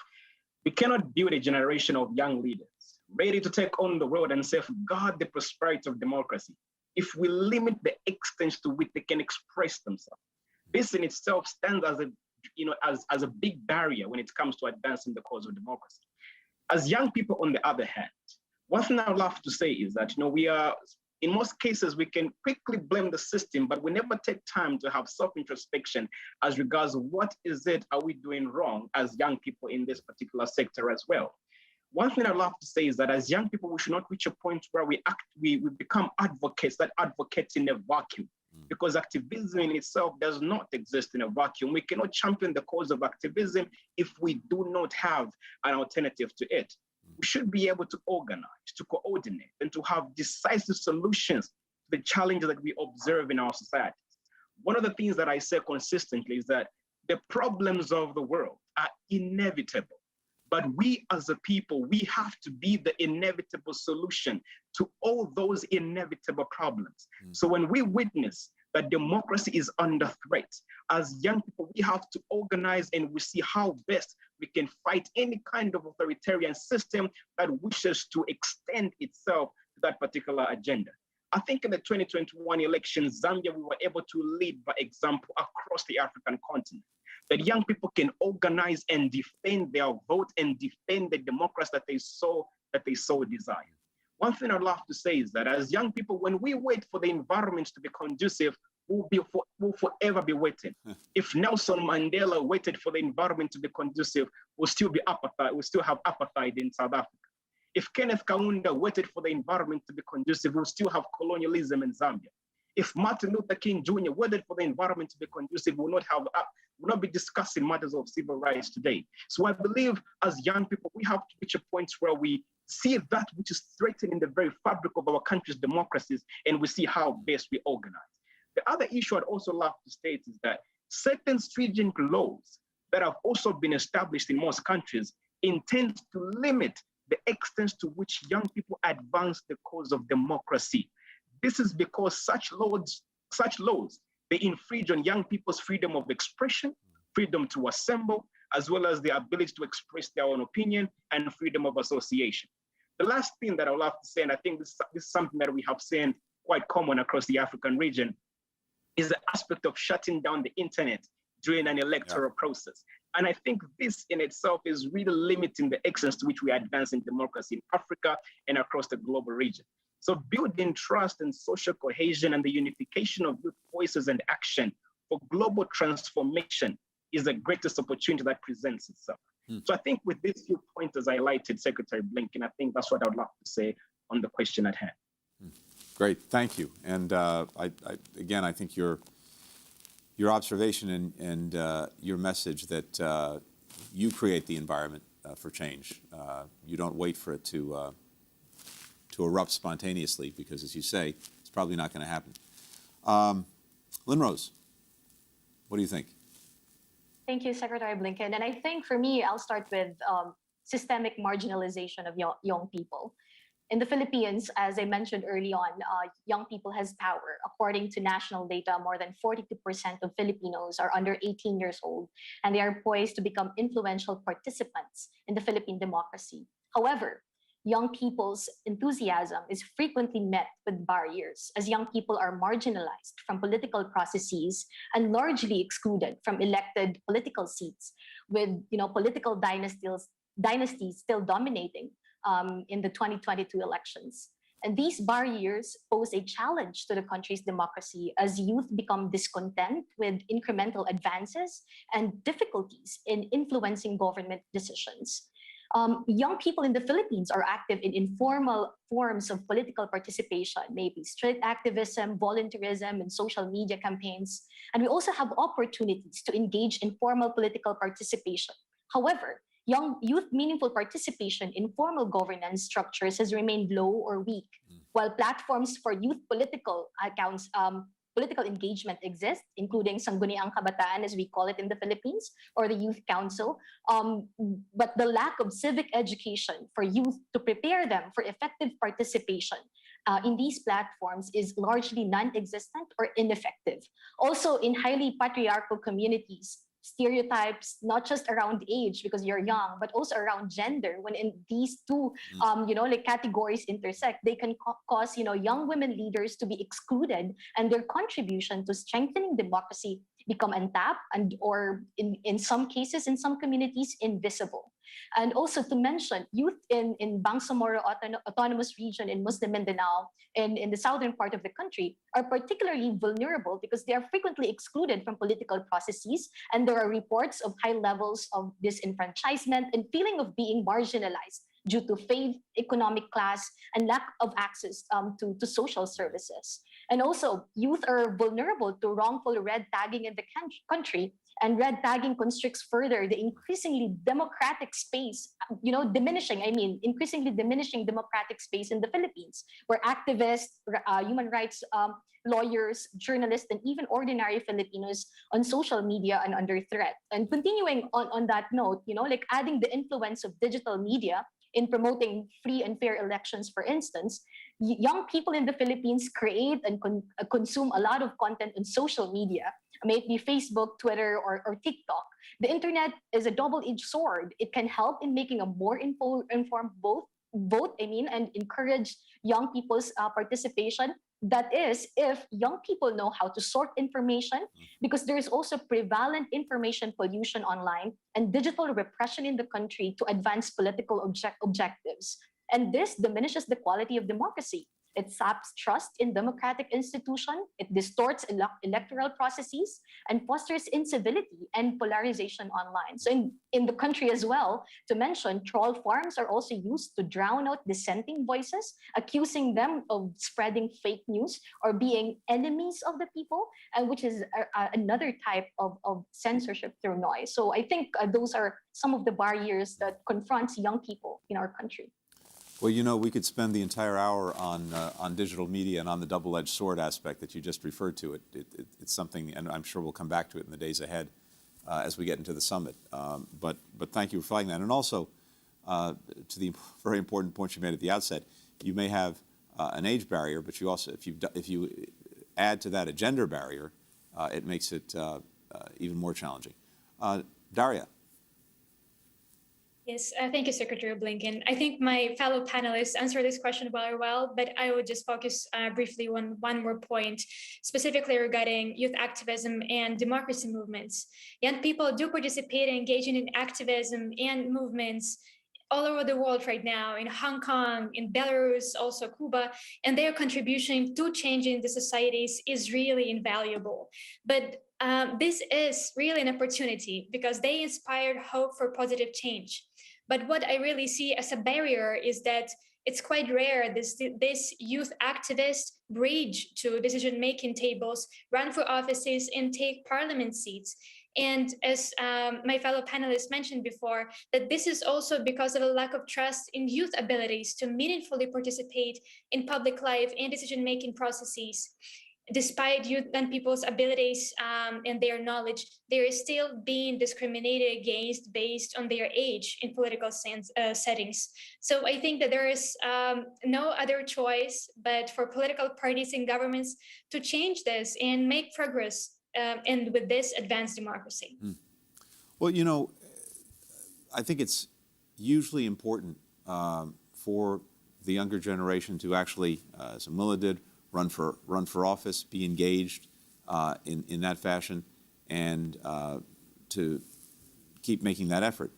At the same time, in parallel, collective action, civic participation more broadly is absolutely vital to helping democracies develop, deliver, and remain resilient, especially when we encounter challenges, downturns, or, for that matter, what we would call authoritarian encroachment. Efforts by authoritarian elements to capture a society. We have, I think as some of you know, programs that continue to work with young people around the world on the issue of collective action, on civic participation. We have something called the Community Engagement Exchange Program at the State Department, where we're working with young civil leaders right now in more than 100 countries to try to bring together the power of networks, which are so important, relationships, information, to strengthen collective action, to actually build civic dialogues, to work on peace building, sustainable development. But here we really want to welcome and encourage thoughts on how we can make that program and others like it do even better in supporting civic and political participation in different forms. And how we can increase the practice of democracy across the globe. So one of the things that I hope comes out of the next few days, out of today in particular, and as we head into the summit, out of the summit, is how we can actually make some of these programs better, more effective. And those of you who have experience working with them are the best place to tell us what's working, what's not working, and where we should focus our time and attention. I know we're going to run down on time soon, so I want to get to a third and final question for the group. And it's basically this. If there was anything that you could ask of the participating countries and governments at the Summit for Democracy in order to build greater youth participation and representation in civic and political life and make it even more effective, what would that be? I think we've heard some of it already, and there were some good ideas. For example, the idea of having someone in a government who is responsible at a senior level for representing and engaging with younger generations, youth councils of one kind or another. But thinking about that, you have an opportunity to say, here's what would be most effective, here's what would really be most helpful in engaging young people in the political life of our democracies, in the civic life of our democracy. So if you had a wish list, what would it be? And I'll share that with some of the other countries that are coming to the summit. And Willa, why don't we start with you? Thank you so much, Secretary Blinken. I think it's an opportunity for all of us as young people on this panel to share some of our wish list as regards what we'd love to see. From my end, Secretary Blinken, I would like to see governments revisit any laws that infringe on young people's ability to participate freely in their nation's democratic process. I would like to see governments formulate intergenerational political structures that include young people as key partners in driving the nation's development and political agenda. I would like to see political parties begin to formulate strong succession systems that seeks to tap into the resource of young people as the great cream of leaders in order to achieve sustainable leadership that transcends generations.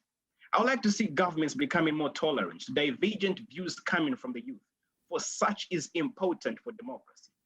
Lastly, Secretary Blinken, I would like to see governments supporting civil society organizations that are championing democracy to engage in programs that seek to bridge the democratic knowledge gap at the grassroots level all the way up into the urban territories. Because just as President John F. Kennedy put it, the ignorance of one voter in a democracy impairs the security of all. The ignorance of one voter in a democracy impairs the security of all. Are we hoping for quality education? Democracy is the answer. Are we hoping for peace, justice, and strong institutions? Democracy is the answer. Are we hoping for us to achieve unified action towards climate change? Democracy is the answer. Are we hoping for us to have unified action towards curbing the global pandemic of COVID-19? Democracy is the answer. Thank you so much, Secretary. Thank you. Greatly appreciate it. Daria, what would you like to see? Thank you, Secretary Blinken. I think it's a great question as we move to the year of action after the first Summit for Democracy. So on my side, really recognizing young people as partners is my main recommendation, and it can be used as a guide for any commitment that will be made regarding youth at the Summit for Democracy. And sometimes we know that we see this engagement with youth is treated as a box ticking, that another group that governments have to involve to ensure diversity. But youth is not just a group, and youth don't want to be treated that way. Young people have tremendous potential and skill to offer. So with this, governments need to invest in, support, and finance, when it is possible, youth-led organizations at national and local levels, as well as think more about youth in rural areas and provide capacity building, offer educational and employment opportunities. Governments also need to take into account young people when creating their foreign policies, focusing more on enhancing youth rights, representation, and resources of youth globally, and also developing youth empowerment sensitive programs. Another important point is addressing negative effects of the COVID-19 pandemic on youth. And really, the pandemic threatened young people's educational attainment, also future prosperity, liberties, and disproportionately affected their mental and economic well-being. And finally, promoting civic education among the youth in light of dissatisfaction and growing declining satisfaction with democracy. And this can mean, for example, including democracy component in schools curricula at quite early age. Thank you for this opportunity, Secretary Blinken. Thanks very much to you. Lynn Rose. I think, Secretary, I'll start with investing in empowering and educating young people and give more opportunities to scale up youth-led initiatives in promoting democracy. And we don't need to reinvent the wheel. I mean, there are a lot of young people already engaged in the community, but they need help and support and sustained mentorship in scaling up their initiatives. And to do this, there should be accessible, relevant, dedicated, and agile funding and resources that overcome challenges with legal registration. And usually funding only reaches the center. It should reach the grassroots level, especially informal networks. And second, governments need to partner and support economic empowerment initiatives led by young people and support youth innovation. And when I talked about partnership, I am referring to inclusive, intentional, mutually respectful partnership between youth and adults where power is shared. And as we move our initiatives in the online space as well, we need to address the digital divide and recognize that access to digital tools is gendered, and safe accessibility to to the internet is gendered. Both women and girls are being put in a place of danger in trying to find internet connection, for example, in the Philippines, and they become, become more susceptible to and put, vulnerable to sexual violence in some cases. Another is we need to enhance the protection of young activists, both online and offline. In the face of COVID-19 crisis, we have seen that democracies are under attack. In my home country, for instance, young people organizing and addressing the lack of response and inefficiency of the government are being harassed both online and offline by state forces, and we need to hold our governments accountable. And last is address political inequality and how it disproportionately affects young people, especially young women. And we need to put more diverse, and I would highlight diverse young people in leadership roles, and government needs to support and create an enabling environment for young people to take on leadership roles, not just young people belonging to political dynasties. And because I think it is crucial that governments make sustained commitments to rebuild young people's trust and confidence in governments. And I would like to stress, enabling meaningful youth political participation will contribute to more inclusive and representative governance structures that build the basis for more peaceful societies. Again, thank you so much for this space. Thank you very much. Thanks for sharing that. Margarita. Thank you, Secretary Blinken. I think my fellow panelists have really said all the important things. They're amazing. So thank you so much.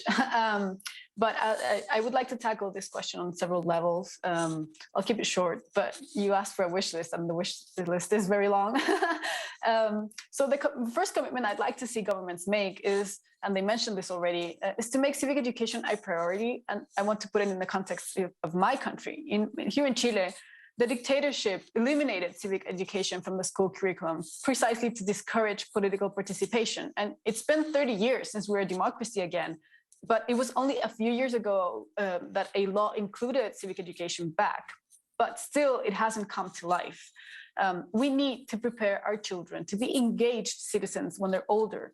This is the only way that we can ensure that everyone will play their role when they grow up. Because today, here in Chile, only private schools with the best teachers and resources have access to high quality education. This is the reason why we had a worldwide known student movement back in 2011. It is the most privileged students in the country who are conscious of the importance of their participation. And this becomes evident during elections when voter turnout is higher in wealthier neighborhoods. With proper civic education for everyone, this will help change the culture in the long run. Before last year's plebiscite, this is what we had in mind when it's our turn to participate, when we held dozens of workshops to help people understand what a constitution is and why it was important for them to decide whether or not they wanted a new one. People had many doubts, and they were also eager to learn because in most cases, no one had explained or even considered them important for our country's democratic life before. Then, and very brief, I'd like to say that governments should promote the empowerment of youth, creating programs and providing funds for their development and their projects. Great ideas coming from youth rarely see the light. Imagine what that would look like, full of innovation, I'm sure. All of this will allow a more engaged youth. Third, and I'm wrapping up with this, to consolidate them as agents of change in politics, governments should open up spaces for their participation, as someone else was mentioning. I invite leaders to dare involve youth in decision-making. You will be surprised at the perspectives and insights that young people can provide. and not only on issues concerning youth. I'm labeled as a youth activist, and I'm usually invited to discussions on youth, but I have a lot to say about many other things too. Finally, governments should hold a youth summit too, so young people from around the world can exchange ideas, and also making sure that young people attending this and other international platforms are diverse, so that we are really opening up spaces for all. Thank you very much. Great. Well, thanks to all of you for sharing those insights, for sharing your experiences, and for giving us some good ideas to work on and to carry through. And Margaret, I take your last point very seriously, which is not only giving space for young people to participate in governance and in policy, confined just to youth issues, but your voices, your insights, your different way, just generationally, of looking at things, I think is vitally important across the board on virtually everything that governments do. So I think that's an important point to underscore. So a lot of really good ideas there. I've taken note on the wish list from all four of you. We'll share that with some of our colleagues in the next couple of days. So I think, as we've heard today, democracy has its share of challenges, especially right now. But what I've heard is that there are abundant opportunities as well. And also, just among the four of you, and you're representative of so many young people across the world, a tremendous amount of energy, determination, and also vision for what our democracies can be if we actually work at it, invest in them, and create the space for participation. For all the challenges that are facing democracies, I think we still have reason to be optimistic. And my optimism comes from listening to people, especially young people, which is really, at the end of the day, the demos at the heart of democracy. So if you look at the march forward of any of our countries, any of our democracies, any of our systems, wherever they are on the spectrum, I think one of the things we see is that time and again, change has been driven not by governments, but by young people, by rising generations. That's certainly true in my own country, in the United States. Civil rights movement, we were talking about that a little bit before. It was young people, and often those with the most to lose, who believed that all people really are created equal, and they fought to make that a reality reflected in the law. These are the people who have consistently worked to close the gap between what democracies promise and what they actually deliver. So, for my part, and on behalf of the United States, we will continue to support young leaders through some of the programs we've already discussed. We'll continuously look for ways to make them better, to bring in more people, to make them more inclusive, to make sure that they're as effective as they can be at bringing people together and sharing some of the skills that can make your engagement even more effective. And as a couple of you noted, this democracy summit is just step one. It's not the closing chapter, it's the opening chapter. We have a year of action that will follow from the Democracy Summit, a time to make real the commitments that we're going to hear over the course of the summit, and to continue taking action on your own. So we really look forward to working with everyone on that. So to all of you who were on the panel, and to all of those listening in, thanks for a really good discussion. Thanks for putting a lot of good ideas on the table. And especially thank you for your commitment to strengthening democracy around the world. At the end of the day, to me at least, this comes down as much as anything else to this basic idea, which is human dignity. And I think the shared conviction that we have, that democracy, for all of its challenges, is the best way to defend, support, and advance human dignity, which is something that drives all of us, no matter where we're from, no matter who we are, no matter what our backgrounds. So we have a real stake in making sure that this system works effectively, delivers for people, shows results. And I'm convinced, and maybe even more convinced, hearing from the four of you, that especially young people, rising generations, have a critical role to play in that effort. So thanks again for sharing the time today. I look forward to seeing what all four of you are going to be doing in the months and years ahead. Thanks very much.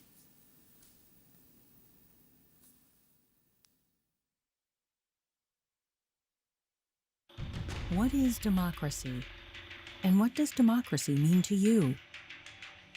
It's a system where the majority opinion prevails, while minority opinions are celebrated. Democracy means a form of government that promotes citizen participation in the political life. It is our daily life in our societies that is our everyday democracy. Democracy means that we all have a voice and the opportunity to have a dignified life. To me, democracy is the practice of social justice. A commitment to hearing each other's voices and opinions. A commitment to lifting each other up when we stumble. Democracy is an opportunity to shape the future of my own and the future of my country. Democracy to me means that the general public has a voice in their own ruling government. Created by the ancient Greeks, democracy was first envisioned as power of the people. When an inclusive and informed citizenry is given power, accessibility, and freedom to vote, they can choose government representatives and policies that best reflect their interests. They can freely voice opinions on issues they want their elected officials to act on. All over the world, alumni of U.S. government-supported exchange programs, international and U.S. citizens alike, promote democratic values and rule of law in their countries and communities. They are exchange alumni who want to make the world a freer, better place.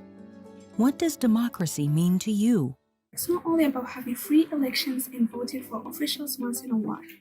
Democracy is when our society is led by the values of equality, openness, transparency, freedom of expression, freedom of thought and religion, respect for the individual liberties and rights. The choice of the majority in the leadership of a country or in decision making is what will stand as constitutional, and it is absolute. Is the awareness that our individual actions have an impact, positive or negative, on our community. We should judge societies based on how they treat their most vulnerable citizens. Democracies which are rooted in the rule of law and the respect for fundamental human rights have a great shot at being the best communities on earth. Democracy gives us the best shot we have. When democracy, government of the people, by the people, and for the people, works, it improves people's lives.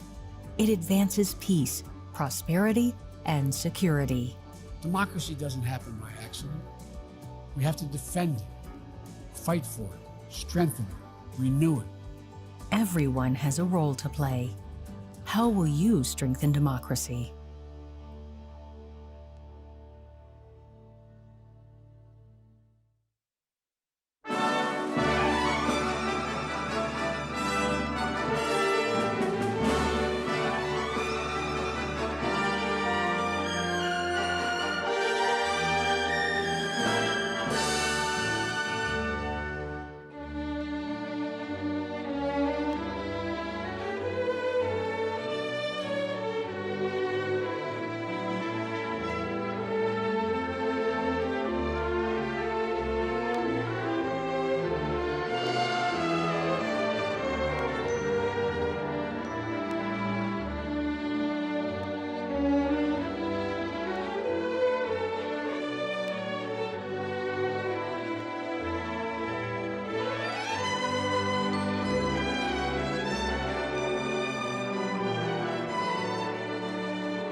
this person was on this microphone or they're on English. You can do it if you're in another booth, but they were going to this thinking it was for them to listen to English, and they would go there and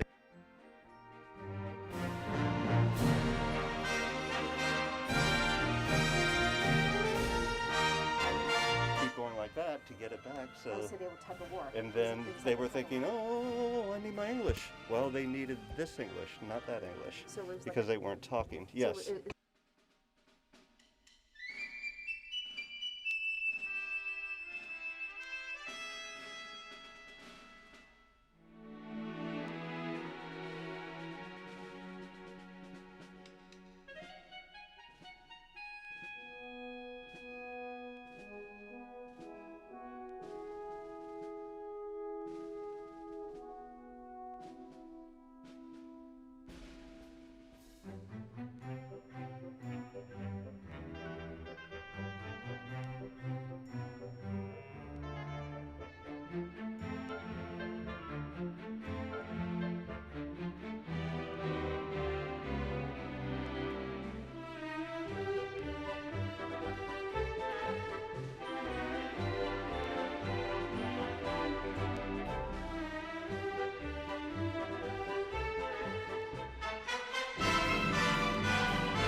And then the interpreter would go again, you know, because they're thinking they're trying to push this button on the left-hand side. So that's why this tutorial was about actually pulling this out, saying, this is for speaking, this is for listening.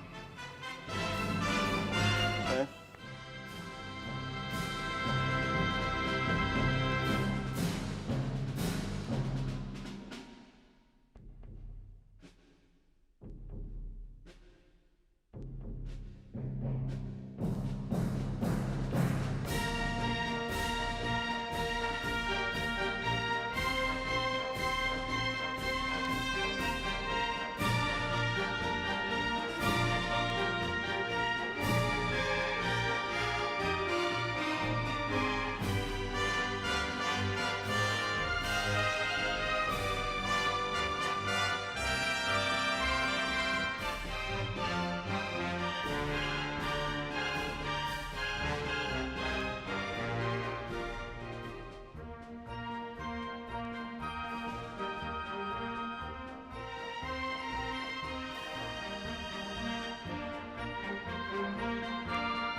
Good morning, and welcome to Our Business Too, Democracy and Private Enterprise Delivering Together, an official side event of the Summit for Democracy.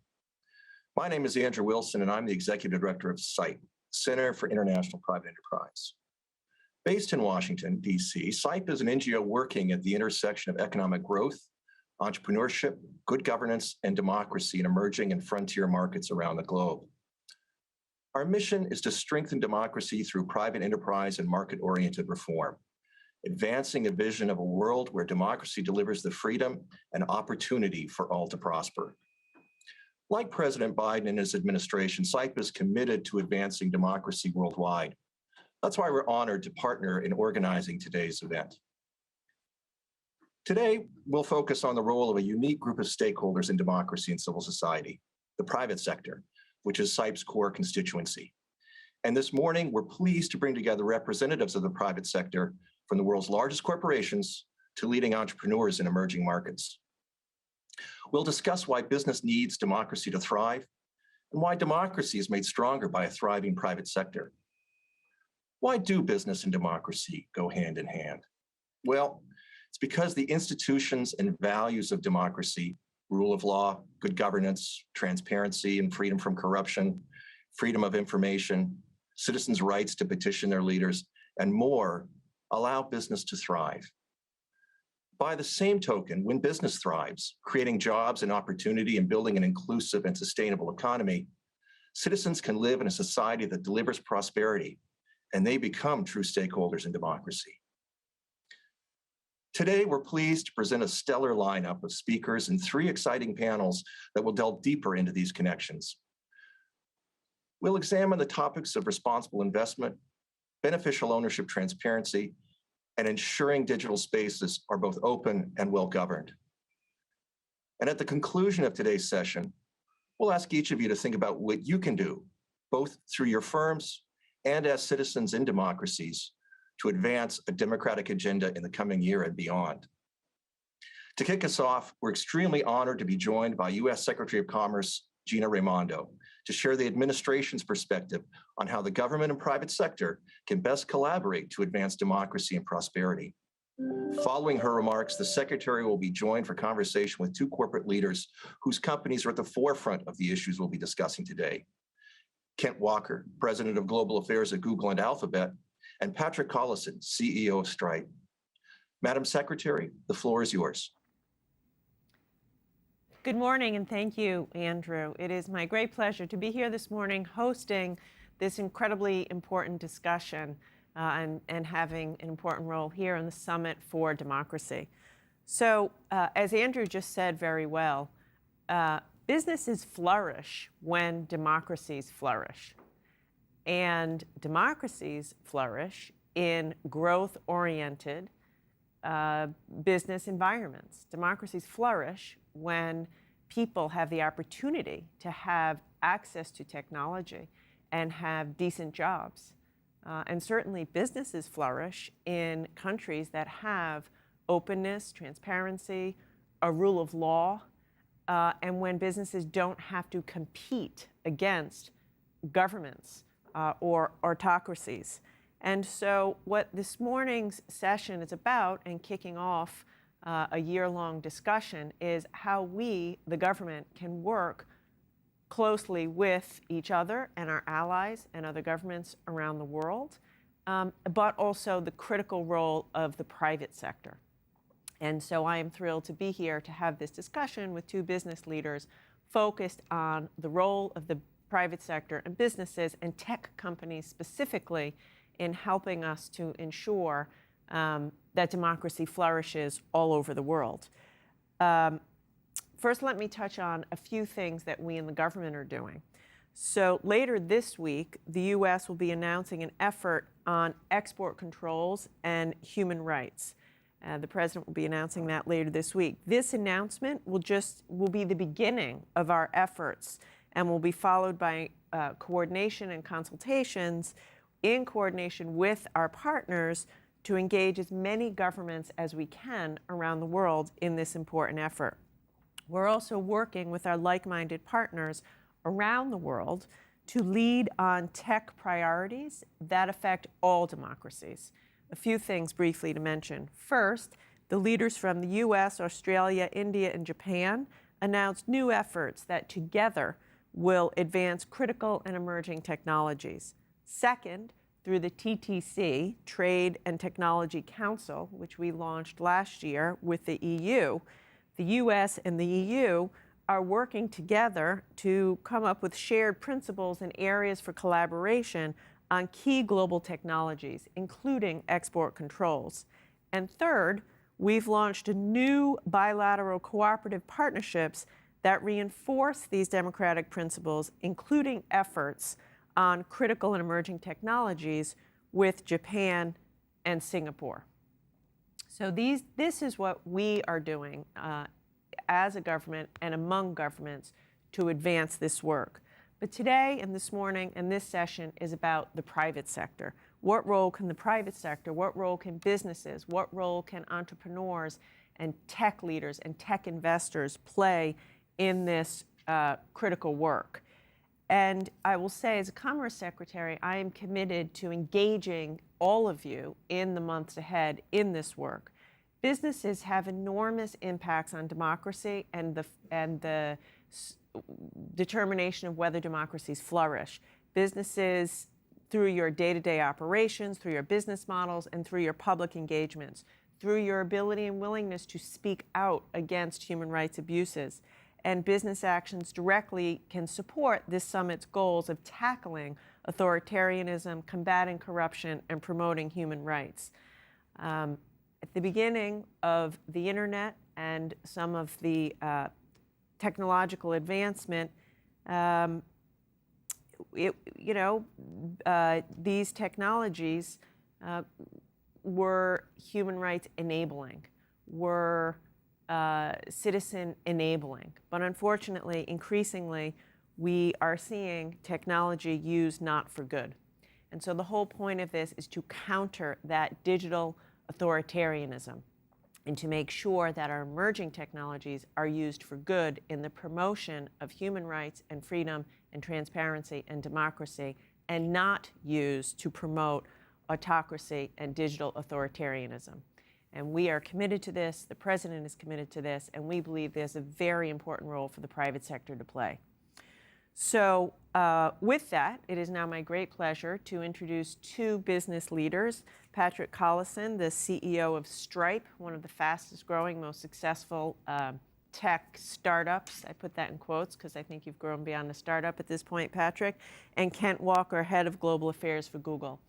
I think it's very early in the morning for you guys, and I appreciate you coming in for this important discussion. So Patrick, I want to start with...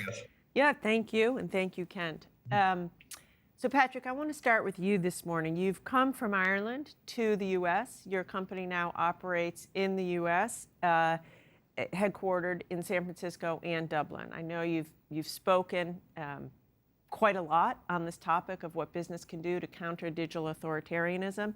So maybe we can just start with you. Tell me what you see as the relationship between democracy and innovation. Sure. Well, first, just thank you so much for your leadership on these topics. There's been this debate in the economic literature for the past couple of decades as to what exactly the relationship is between democracy and long-run economic growth and innovation and so on. There's this paper from Darren Esamoglu a couple of years ago, and he suggests that maybe democracies the kind of measured effect he found was that democracies produced maybe 20% more GDP per capita growth over a quarter century period. That's a significant effect size. But the analysis that I really liked from a couple of years ago was one by Rui Tang, based out of Hong Kong. And what he described as a mechanism where democracies better support bottom-up institutional innovation, bottom-up change and creativity across society, such that the value of democracy is actually greater. So the more affluent a country becomes, and he does a bunch of analysis here and finds this is in fact consistent with and supported by the data.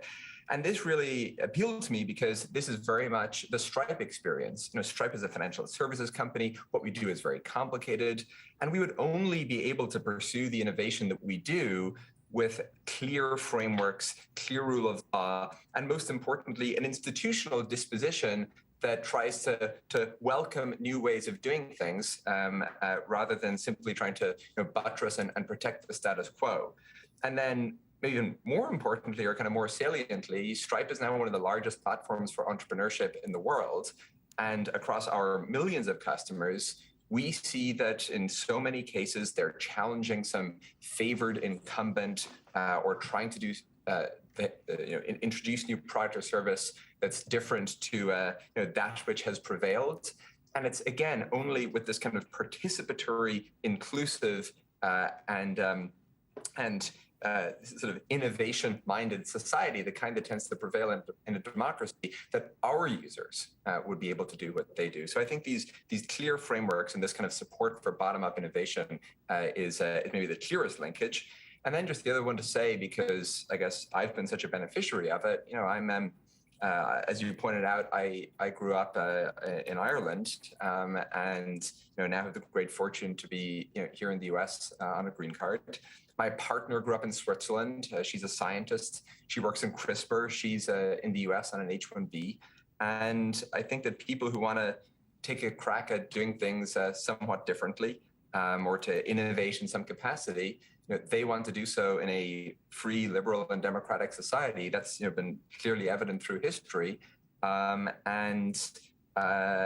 think that the ability of any society to successfully pursue long-run innovation and growth will be closely linked to its democratic status. And so we both consider ourselves very lucky to be here. Thank you. And we, of course, are very lucky to have you here. So Kent, over to you. As I said in the introduction, it was once thought that technology and the internet was inherently democratizing. And now, of course, we see technology used to stifle dissent, for surveillance, in all kinds of kind of anti-democratic, malicious ways. So in your view, what is the role for technology to promote democracy, and also the role of tech leaders and businesses in doing that? I mean, you're absolutely right. We're seeing this rising tide of challenges around the world. And I think it puts the question very squarely. Democracies have traditionally been great at the open exchange of ideas, collaboration, risk-taking. As you said in your opening remarks, these are all the things that not only made business thrive, but I would say led to incredible advances in science, in technology. So on the flip side, how can, if you look at the history from steam engines to search engines, there is this notion that technology actually helps democracies deliver on their promise to people, that there are new opportunities, there are increased opportunities for everybody. Lifespan in this last century has doubled. The internet has lowered prices for people across the economy. At a time when we're in this global battle for ideas, are democracies better than authoritarian regimes? Can they actually make life better for their people? I think it's critical for us to be able to say what are the specific ways technology is helping? And that can be helping governments innovate. Estonia is working on its smart connectivity project. But more broadly, it's the whole of the economy. How does digitization lower prices? How does it help with things like life-saving developments in the mRNA vaccines that we've seen? The larger challenges ahead, sustainability, agricultural productivity, clean water for people around the world. I know that you and many of the leaders in government are wrestling with this tension we have right now between the economy shifting from the just-in-time, efficient but fragile supply chains to just-in-case, which is a less efficient but maybe more robust approach. Technology can actually help cut that Gordian knot. And there are ways of actually making use of digitization to more efficiently and more robustly take advantage of all the components of the economy. Now, challenges are inevitable whenever you develop new technologies, but if we can master that, if we can come up with sensible, aligned regulation, that will help democracies rally together to preserve the openness that's actually been their traditional greatest strength. Yeah. It's openness and it's also inclusivity. The growth has to be, for democracy to flourish, which is good for business, the growth and innovation has to be accessible to everybody, not just a few. So Kent, you've been at this for a long time, you're a leader in it. What makes you optimistic? You've identified some challenges, but what makes you optimistic that technology, as we go forward, will be able to promote and sustain democracies? I mean, we are seeing some astonishing things on the horizon. I've been in Google 15 years. The internet's been a force around the world for coming on 30 years. The promise of artificial intelligence, which effectively can help us predict the future, from what you're going to type in Gmail to the next move of Go, to improving retail supply chains or energy efficiency. Quantum computing, what our engineers here call the language of nature, helping us with material science, nuclear fusion, really just unlocking these solutions for a next generation of challenges. That's incredibly exciting. And we need to get that right. So what does it mean for the triumph of democratic values, for the openness and freedom and the things we've talked about? I would say in many ways, the internet embodies many of those values. It has been a way of empowering voices around the world, letting people connect, giving everybody their own printing press. Now, there's a counter move afoot out there. Freedom House recently came out with a study showing that 48 different governments around the world have been pushing in the opposite direction, shutting down access to information, limiting the ability of their people to speak out. I think it's a critical time for democracy not to turn inward. We really have to do the reverse. We have to come together and step up and make the case that democratic values matter, that democratic values work. To do that, you need to have what democracy should be good at, open and honest debates. There are tensions of privacy versus competition, free expression, and social responsibility. But that constructive debate is what we do when we're at our best. So, I mean, that's why we really appreciate you setting up this summit, this multi-stakeholder, multilateral gathering. That's exactly, I think, what it takes. Building on efforts like the Trade and Technology Council to help democracies hash out those tough questions and then move forward together on a path to the future. Thank you, thank you. So picking up on what Kent just said, Patrick, what's the role of business, technology, tech leaders and tech entrepreneurs in doing what Kent said, which is to say, making the case for democracy and pushing back on digital authoritarianism and the misuse of technology and digital tools to, stifle freedom and democracy? Well, to what you just said about the importance of inclusiveness in this economic growth, I always love the point that Deirdre McCluskey makes about how sort of capitalism as a concept gets misconstrued. It's not about capital. The core of it is, in fact, an open, inclusive, universal system that enables people from every background to have a go at things. But on the role of the private sector here, I suppose the first thing I'd say is I think the private sector should think about these questions. There's sometimes this position of, to my mind, inappropriate neutrality, and sort of deeming this beyond the remit of the company, which I don't think is exactly or necessarily true. I think the private sector has long been a participant in the transmission of American values and global liberal values and democratic values, and I think that's fully appropriate. I'm personally very influenced by having, of course, grown up in Ireland, and in particular seeing the partnership between government and democratically elected representatives and the private private sector that propelled Ireland to prosperity over the course of several decades in the latter half of the 20th century. And again, sort of any sense that that government and the private sector can't work harmoniously and effectively together on these topics is certainly sort of rebutted by, to my mind, the Irish experience. I think the basic role of private sector here is, as you pointed out at the beginning, to create a more prosperous, inclusive, and affluent society. Global median income is still just about $5,000 a year. And so I think maybe the single best thing that the private sector can do is to support the innovation and creation and entrepreneurship that'll advance living standards across the world. I think the private sector should think of democracy, somewhat as we do other pillars of civic infrastructure. In that, when we consider entering some market or operating in some country, an unreliable electricity supply would certainly give us pause, and we certainly wouldn't, deem that, beyond the realm of that which should be considered. And in a similar vein, I think it is absolutely correct and appropriate for us to weigh the civic, democratic, and governance norms. And then just the last thing I'll say is, as the private sector, I think it's very important that we approach all of this with humility, and sort of humility on multiple axes. Humility with respect to the effects of our products in the world, because that's not always fully foreseeable. As the line goes, it's one thing to invent electricity, but it's hard, given that invention, to predict rock music. And also the humility in terms of our ability to shape that which happens around them. I think we have to think broadly about that which is appropriate for our role. And then lastly, I think we have to show up and engage in that there's maybe a historical sense that Silicon Valley can do its thing, or the tech sector can do its thing, and government will separately act in its own capacity. And I guess the Stripe view, and maybe again this is influenced by our being financial services, is it has to be a partnership from the outset. And we work closely with a lot of government agencies, and we have very productive relationships with them.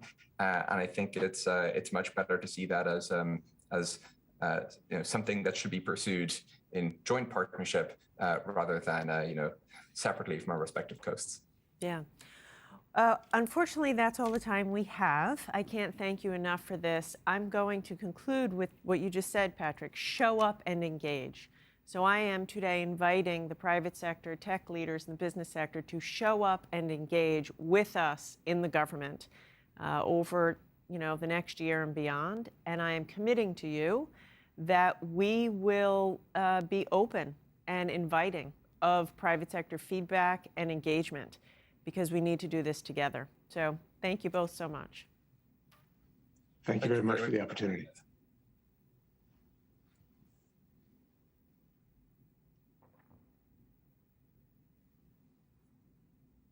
Thank you so much, Madam Secretary, and Mr. Walker and Mr. Collison, for that insightful and inspiring conversation, and for showing up and engaging. I think that's a great theme for today's event. Madam Secretary, we appreciate your clear articulation of the U.S. government's compelling vision of how democracy and business are mutually reinforcing, as well as the ways in which democratic values and institutions will ensure a prosperous and inclusive economy. Kent and Patrick, you've reminded us that business and democracy have a symbiotic relationship, and have shown how Google and Stripe serve as the fertile soil upon which so much commerce takes place and benefits humanity. Your teams at Google and Stripe are truly leaders in a new area of good corporate citizenship. Now, to keep this morning's event going, it's my great pleasure to introduce our first panel on the topic of responsible investment. Over the past several years, we've seen increasing prominence given to the principles of ESG, both in investment decisions and in business conduct. From some of the world's most successful business leaders, we've heard a new appreciation for the concept of stakeholder capitalism. And we know that the market rewards firms who keep to the highest standards in their business operations. However, over the past few decades, investments from some states have excessively intervened in local markets to achieve political goals. These interventions have limited competition and resulted in fewer opportunities for citizens in recipient countries, and they've even exacerbated corruption. At SITE, we seek to counter that trend by promoting responsible investment. This means that financial flows are well governed, based on market principles, and truly advanced development. We now welcome John Brothers from the T. Rowe Price Foundation, who will moderate our discussion on responsible investment. John, over to you. Thank you, Andrew. Sorry about that. This panel is going to examine how responsible business practices are grounded in human rights, the rule of law, and equity can reinforce democracy. In this panel, we have amazing private sector leaders from the Philippines, from Nigeria, from the Ukraine, and they're going to highlight the importance of governments promoting a culture of integrity that ensures transparency around contracts with public entities, supports corporate governance best practices at state-owned enterprises, and reinforces the independence of the judiciary. I have the good fortune of introducing our panelists. I spent a lot of time yesterday looking over their bios, but what their bios didn't tell me is how to properly say their names. So my apologies as I introduce these great folks. As I introduce you, please do correct me because I don't want to go through our time massacring your name, but thank you so much. So the honor of the first person I get to introduce is Lena Kozarny, who is that's awesome, good. Founding partner and CEO of Horizon Capital, a leading private equity firm in emerging Europe, backed by over 40 institutional investors, managing funds with assets under management of over 1.1 billion. So thank you so much, Lena, for being here. Nanette Medved-Poe, did I say that right? Awesome, 2 for 2. Founder and head of Generation Hope, the Philippines' first B Corp, allowing consumers to vote with their pesos. And then finally, Dr. Amy Jedasimi. Am I saying that right? Oh my God, 3 for 3. Kudos to me. Yay. CEO of Lagos Deep Offshore Logistics Base, a privately owned logistics and engineering facility in the port of Lagos in Nigeria. So the first question I'm going to ask, and Lena, I'm going to have you start, and then we'll have Nanette and then Amy finish us off on this question. But how does your business contribute to the overall well-being of your country, and specifically the strength of your country's democratic institutions? Thank you very much, John. First, I want to say how deeply honored I am to participate in the Summit for Democracy to represent responsible investment in Ukraine, and also to be alongside such groundbreaking women from Nigeria and Philippines. I'm really excited to speak about Horizon Capital, what we do to contribute to democracy. I think it's important to tell a bit of the story because truly our journey began with Western NS Enterprise Fund, and anyone who knows the enterprise funds, they were set up. $2 billion was approved by Congress for 10 funds that were in countries following the breakup of the Soviet Union. And these enterprise funds were intended to spur development of market economies and also to encourage responsible investment. They're amazing vehicles. They're led by volunteer boards, and they include top American business leaders appointed by the White House. I was very fortunate to join Western NS in 2003, and then in 2006, we spun out with Horizon Capital, continued to manage Western NS's investment portfolio, but also we're able to raise over $1 billion through 4 private funds, as you mentioned, backed by over 40 US and European institutions that have a capital base of over 570 billion. And we're very fortunate to have invested and backed these new visionary entrepreneurs, over 150 companies, 70,000 employees, and to bring 2.2 billion into Ukraine and Moldova. The ways that we contribute to Ukraine's well-being, it's 3 of them. I mean, first of all, we are a flag bearer. We are a model of integrity, transparency, environmental, social, corporate governance, gender equality in the region. This is part of our DNA. It's part of what was started at Western NAS and continues through today. Second of all, we also partner with Ukraine's leading entrepreneurs. It's very important to ensure that the visionary entrepreneurs of today and tomorrow, that this ESG, corporate governance, all of these important elements of responsible investment are part of their DNA as well as they grow from local to regional to global champions. Third, we also unite with like-minded organizations. That's very important that we unite together to change the country. And we do that with American Chamber of Commerce in Ukraine. I'm very proud to be its chair. We bring together principle-based businesses that are furthering Ukraine's rule of law, Ukraine's business environment, innovation, digitalization, and much more. And finally, the last thing I wanted to say, we're very focused, I'm personally very focused on gender equality. We're thrilled to be awarded the status of 2X Flagship Fund, the first in our region. This is very important, of course. The 2X Challenge was launched by G7 countries with a goal to mobilize $3 billion by 2020, mobilize 11 billion, now set a goal of 15 billion, and this is very important. So we continue to wave a flag for democracy, for gender equality, for rule of law in our country. Thank you. Thank you. I love all the work around partnership and mobilization. That's great. Nanette, how about yourself in the Philippines? Yes, well, thank you so much for having me as well on the panel. I feel very honored to be at the Summit for Democracy. Talking about hope and PCX, we have, as you said, we provide market-based mechanisms where the public can vote for with their peso about what's important to them. Our areas of intervention tend to focus on education and livelihood, women, and in the environment, where tonight I'd like to talk more about the environment, which I feel is relevant to the topic. For those of you who don't know, the Philippines is infamously the third worst offender for ocean plastic pollution. So, waste management here is highly fragmented. There's no waste infrastructure, and we're recipients of imported trash from other countries. So HopeX or PCX offers a market-based mechanism where private sector, businesses can voluntarily take responsibility to clean up their post-consumer plastic footprints while we wait for government to enact EPR legislation. So at the moment, brands are taking responsibility through PCX as a reaction to demands from the market. Consumers today want to buy from companies who represent their values. So our eco-label, in partnership with the Department of Trade, allows consumers to support responsible consumption. The Philippines, after all, is the one who brought the world people power. So we thought we would find a way to leverage that force for good in how we make our daily decisions for nation building and democratizing investments in social good. When legislation catches up to the issue, we think we'll be well positioned as a mechanism for government compliance. PCX does actively assist lawmakers in thinking through the language of the upcoming EPR legislation. And we believe that if the top FMCGs in the country take full responsibility for their plastic footprints, the Philippines, as well as maybe other countries, would no longer be polluters of plastic into the environment. Nanette, that's amazing. Thank you so much for that. Amy, we'll finish on this question with you. Can you share your perspective from Nigeria? Sure, thank you.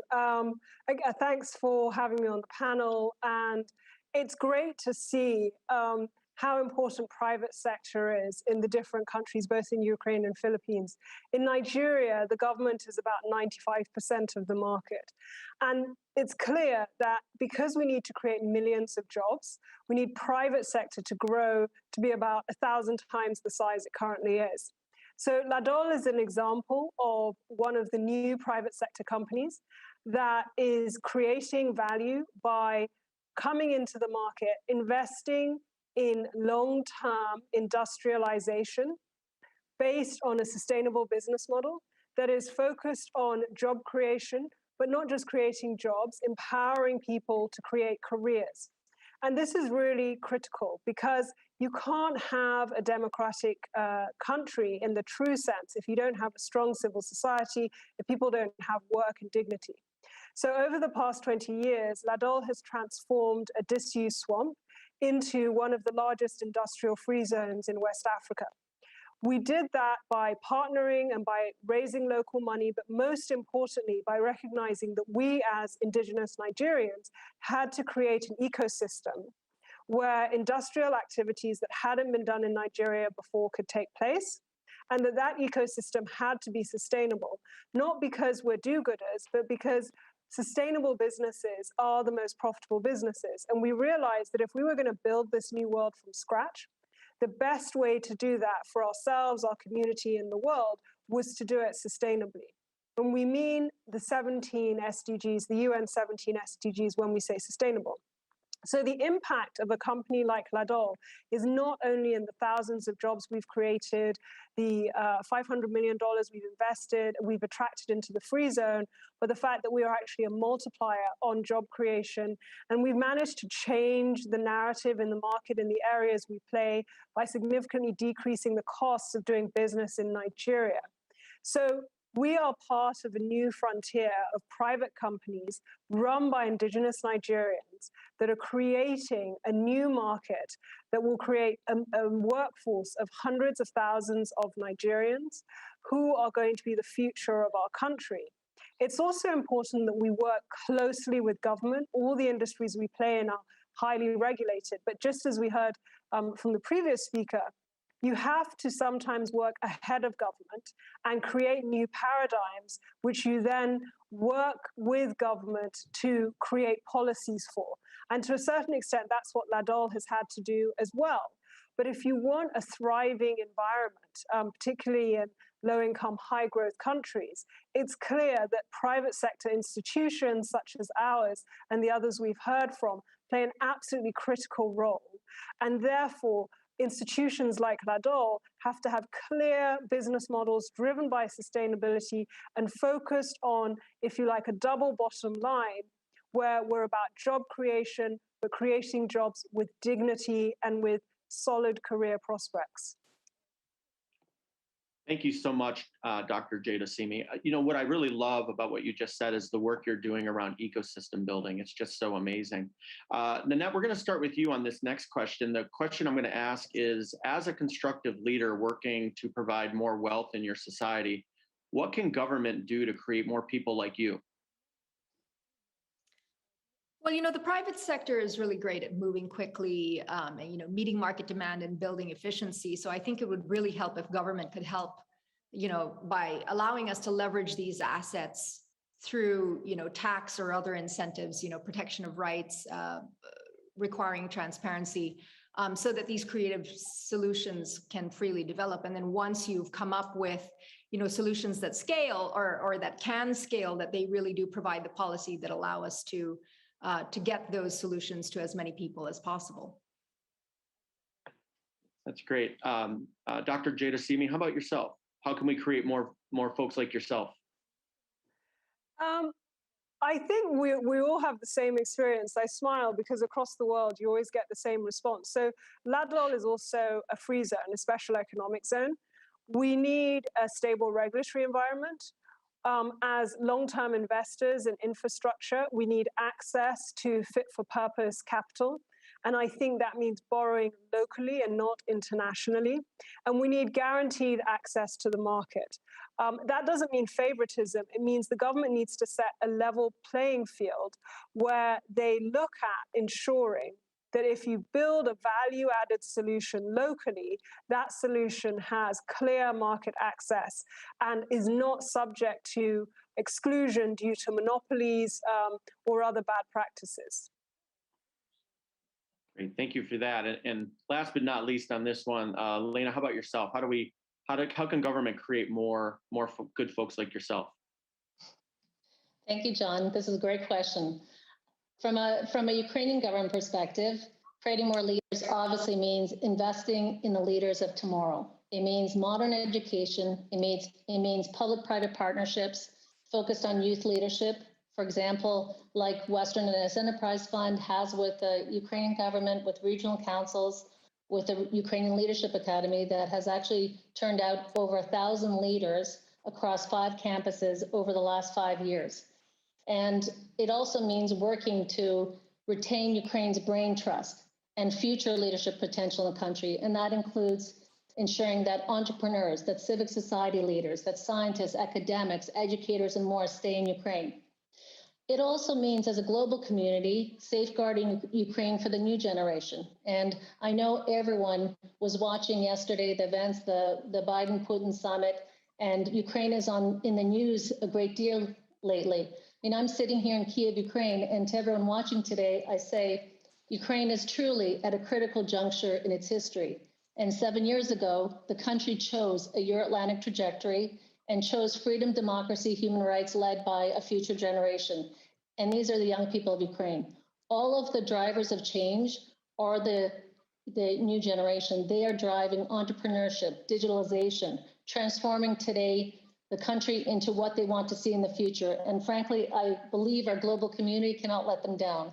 So I'm feeling very fortunate being here. I'm fortunate that I was born in a democratic country. I came to Ukraine 28 years ago, but I've never been more inspired than I have in the last 7 years by this new generation, by the responsibility they're taking on their shoulders, and they're ready to do whatever it takes to make sure that Ukraine stays independent and democratic, free and fair. And finally, I think in a world where climate change is in the headlines, when food security is in the headlines, I boldly state that when we look at the Amazon rainforest, we see the lungs of the earth. When we look at Ukraine with its 1/3 Chernozem black earth, we see a country that not only is the breadbasket of Europe, but feeds the world. So I'm looking forward to everyone doing all that we can together to ensure that Ukraine retains its freedom and prosperity and independence for the new generations. Thank you so much for that. That was really inspiring. So I think we heard in the previous session, Madam Secretary talk about show up and engage. And so this last question relates to kind of the year of action that's going to follow the summit. And so the goal is for us to really think through some concrete ways in which government and business can work together to strengthen our country's democracies through responsible investment. And so, Amy, I think Dr. Jadasimi, I think we're going to start with you. Can you provide any kind of key asks that you have from government and business for the upcoming 2022 year of action? So it's really important that we focus investments in the areas that we want to see develop over the next 20 years. And that sounds like an obvious ask, but in reality, what's happening is in a lot of high growth, low income countries, investment is either not coming in or it's going into the wrong places because it's based on whether or not the company you're investing in can provide security and not based on the company's ESG or sustainability credentials. So I think one of the critical things is setting a global standard for sustainability targets, for a sustainability framework, and for a sustainable market plan, market business plan for the companies that are being invested in across the world. And this will create a new definition of bankability that enables us to invest in companies that are getting rich by doing the correct thing, and companies that otherwise would be blocked out of the market because these are going to be innovators, these are going to be young companies, these are going to be indigenous companies that understand the market but are able to rapidly add value and grow in the markets, pushing out these new sustainable business ideas. That's great. I love your criteria for bankability. I almost want to put that on a t-shirt. Thank you so much for that. Lena, how about yourself? I mean, if we look at where Ukraine is today, out of the 20 countries in our region, we've got 13 that are classified as flawed democracies, 8 as hybrid, and 7 as authoritarian. So Ukraine is in a group in the hybrid with Moldova, Georgia, Armenia, Montenegro, and other countries. And I think the way that we have to work together is clearly to ensure that Ukraine remains democratic, prosperous, and free, that we continue to be in dialogue, that we continue to enhance and launch more public-private partnerships to improve rule of law, to improve the governance of key institutions, and also state-owned enterprise, and promote innovation and digitalization. I mean, I'm very excited about digitalization because digitalization is the great equalizer. And in the goal of Ukraine eradicating corruption, digitalization plays a very big role. I mean, I'm sure people have heard of the slogan of Ukraine in a smartphone, and that's been the kind of mantra that the president ran on. If we look at the results over the last few years, I mean, that is quite exciting what has happened. We see a 29-year-old Minister of Digital Transformation, Mikhailo Fedorov, who really has risen to the challenge. We see that now there are over 70 public services that are available to Ukrainians, 10 million Ukrainians registered on this DIA portal and DIA app that they've launched. We see Ukraine has launched the first globally passports, digital passports, digital licenses. They're actually also passing a Dia City law. The final points should be passed by the end of the year. But that's basically to recognize the fact that IT and digitalization has been now such a driver of growth in Ukraine, the number 3 export sector, an industry that truly is full of Ukraine's new generation and is growing from 110 million in 2003 to about 6 billion, and with plans to grow to over 17 billion shortly. So I think it's very exciting. All of these efforts, of course, take dialogue, partnership, engagement between business, between government. Rule of law, I would be remiss not to mention this. Rule of law obviously is fundamental in democracies and underpins it. You know, I had the pleasure of moderating the prime ministers of Lithuania and Ukraine in Vilnius at the Ukraine Reform Conference last July, and rule of law was described as the mother of all reforms, and it truly is. We're watching very closely. We're engaged with the G7. We've seen the steps that Ukraine has started, but there's a long way to go, and we have to ensure that we're there partnering in order to make sure that all of these elements, that the systemic change that folks want to see here actually happens. We're working at MCHAM on this as well. We've set up, together with the Prosecutor General's office, an Office for Protection of Investor Rights. That's very important to be able to escalate these cases, any kinds of cases, and advocate for these cases where we feel that investor rights have been trampled on. And there's much more that we are keen to do and to do together in order to further rule of law, Ukraine's institutions, and much more in the country. Thank you so much for that. I love that you highlighted the kind of re-emphasizing of the rule of law. That's really important. Thank you for that. Nanette, we're gonna finish this question with you. I'd love to kind of hear your perspective. Thank you so much. So I completely agree with, my fellow speakers on the panel. I think, focusing on education and protection of the vital institutions and rule of law are always very, very important. But I think I wanted to focus on something very specific. There was some mention about, aligning on goals and priorities. And I think that in order for government and business to work together effectively, there doesn't just need to be that alignment. But there needs to be an agreement on how we measure success. And I think that we can do that if we come up with a uniform standard of accounting for sustainability, right? So that if you need systemic change, you need to be able to measure your success, and factoring in kind of into financial performances, the cost of doing business unsustainably will make boards look at ESG very, very differently, and be much more important than, perhaps now where it may be a side project. So I think if governments can enact, one issue on creating this uniform standard of accounting around sustainability, then everything else will follow. That's really amazing. Thank you so much for that. So I've been doing my own little word cloud here, and I think the words that emerge or come up mostly are words like mobilize, partnership, public-private partnership, dialogue, sustainability. Dr. Jada Simi, I'm going to throw the word bankability in there just because and the way you describe it, I'm such a huge fan of the way you describe it. And so I want to thank all of you for participating on this panel. It's just so great to be amongst amazing individuals like yourself. I'm calling in from Baltimore, but see you all in different parts of the world, and just us coming together to have this really great dialogue was really great. So I thank you so much for taking time with us here today.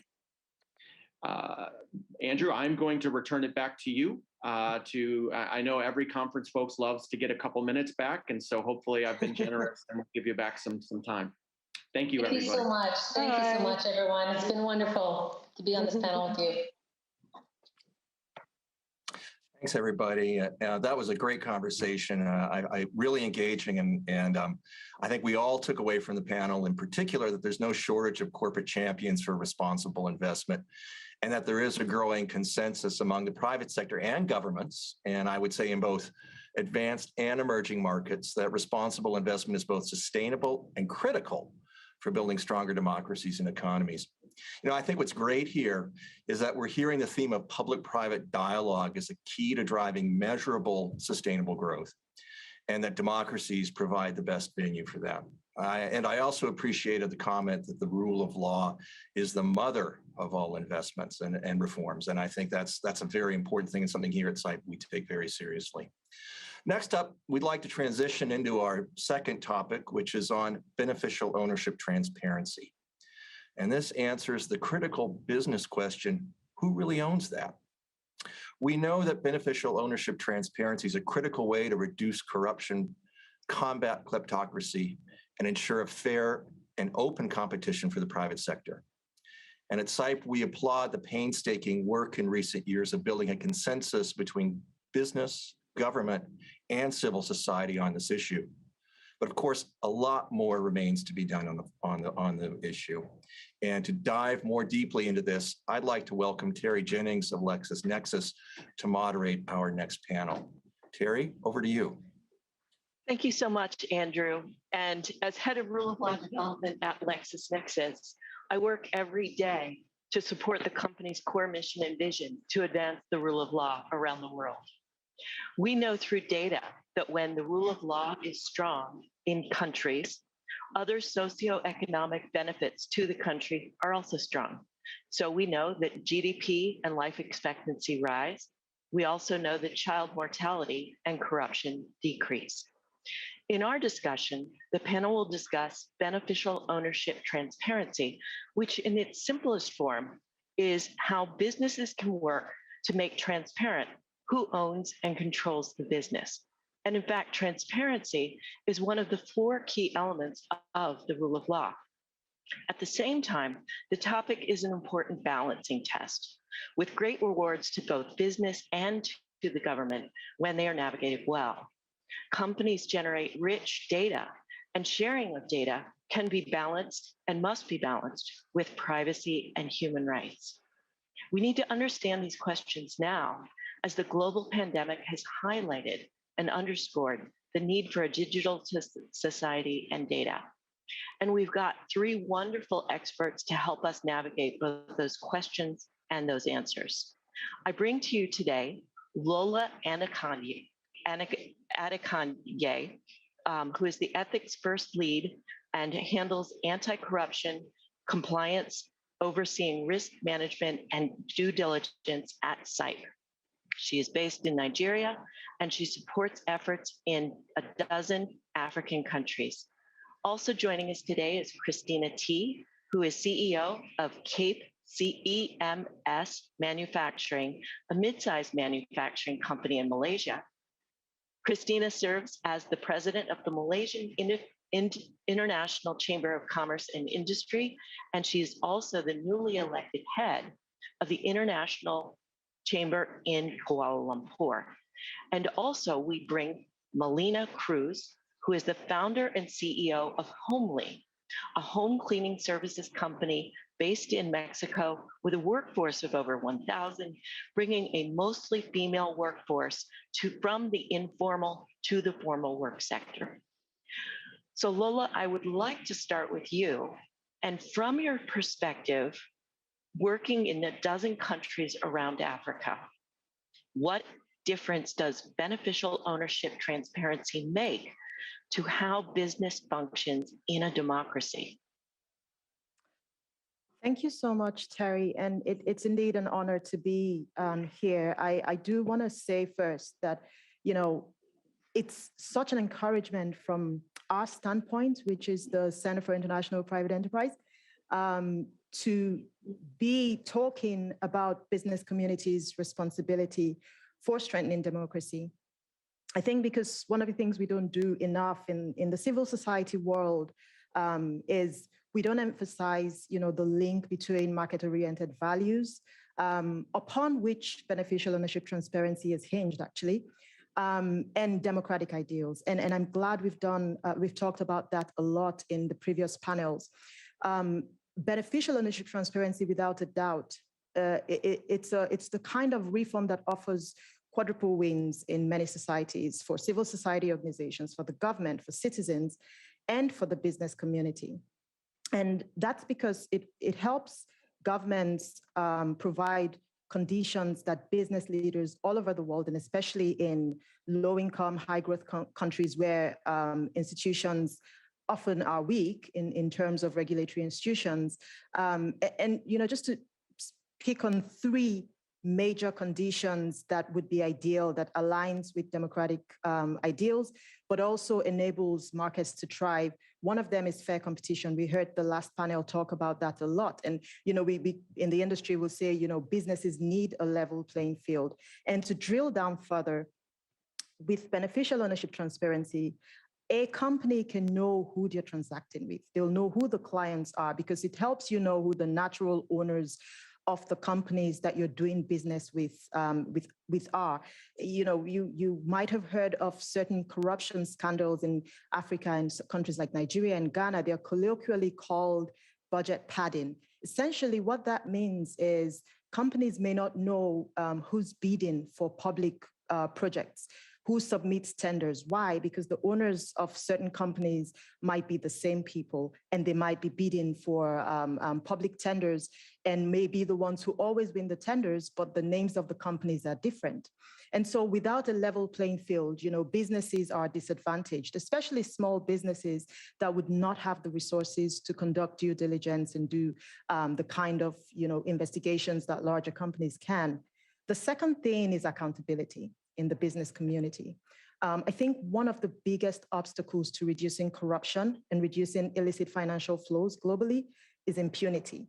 When companies and business owners and governments can evade sanctions or penalties, I think it sends a very, very dangerous message, because then it creates more opportunities for corruption.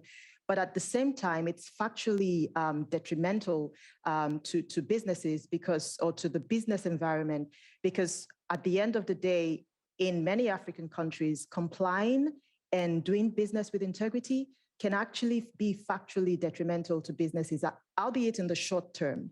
And then the final thing really is transparency. And that's kind of, a very obvious one. Without transparency, due diligence costs go up for large businesses and small businesses alike. Many companies are worried now because of the recent GIABA report that came out just this week on Monday. GIABA is the Financial Actions Task Force styled body for West Africa. And this is the thought leader organization mitigating money laundering, or helping industries mitigate money laundering and terrorist financing activity. And the GIABA report pointed out that in the West African region, the Nigerian financial system facilitated revenue flows of up to $36 million annually to the largest terrorist network in the region. And so with beneficial ownership transparency, industry experts, compliance professionals, and businesses, the private sector, would be better equipped to address these challenges, especially where you see $88.6 billion being funneled out of Africa through illicit financial flows, which really amounts to more than the GDP of all but 7 countries of the 54 countries in Africa. So with those 3 points, and there's so much more we can talk about, I think beneficial ownership transparency is critical, is significantly essential for the private sector, but we haven't yet started putting these in terms that the private sector would align with us on. And that's where SIPE is uniquely positioned to discuss and to work with the civil society on. Thank you so much, Lola. And Christina, turning to you. When Malaysia adopted beneficial ownership transparency with the enactment of the Company Act of 2016, what changed? When Malaysia adopted beneficial ownership transparency adoption Company Act 2016, for a start, all business sector, especially private industry, are nervous. Failure to meet the requirement may result in imprisonment of not than 3 million or both. So for post-adoption, company receive very positive objective to improve the regulations in our corporate governance and to ensure our corporate ecosystem is free from illicit activities. It also helps to prevent money laundering, terrorism financing, and other serious finance crime.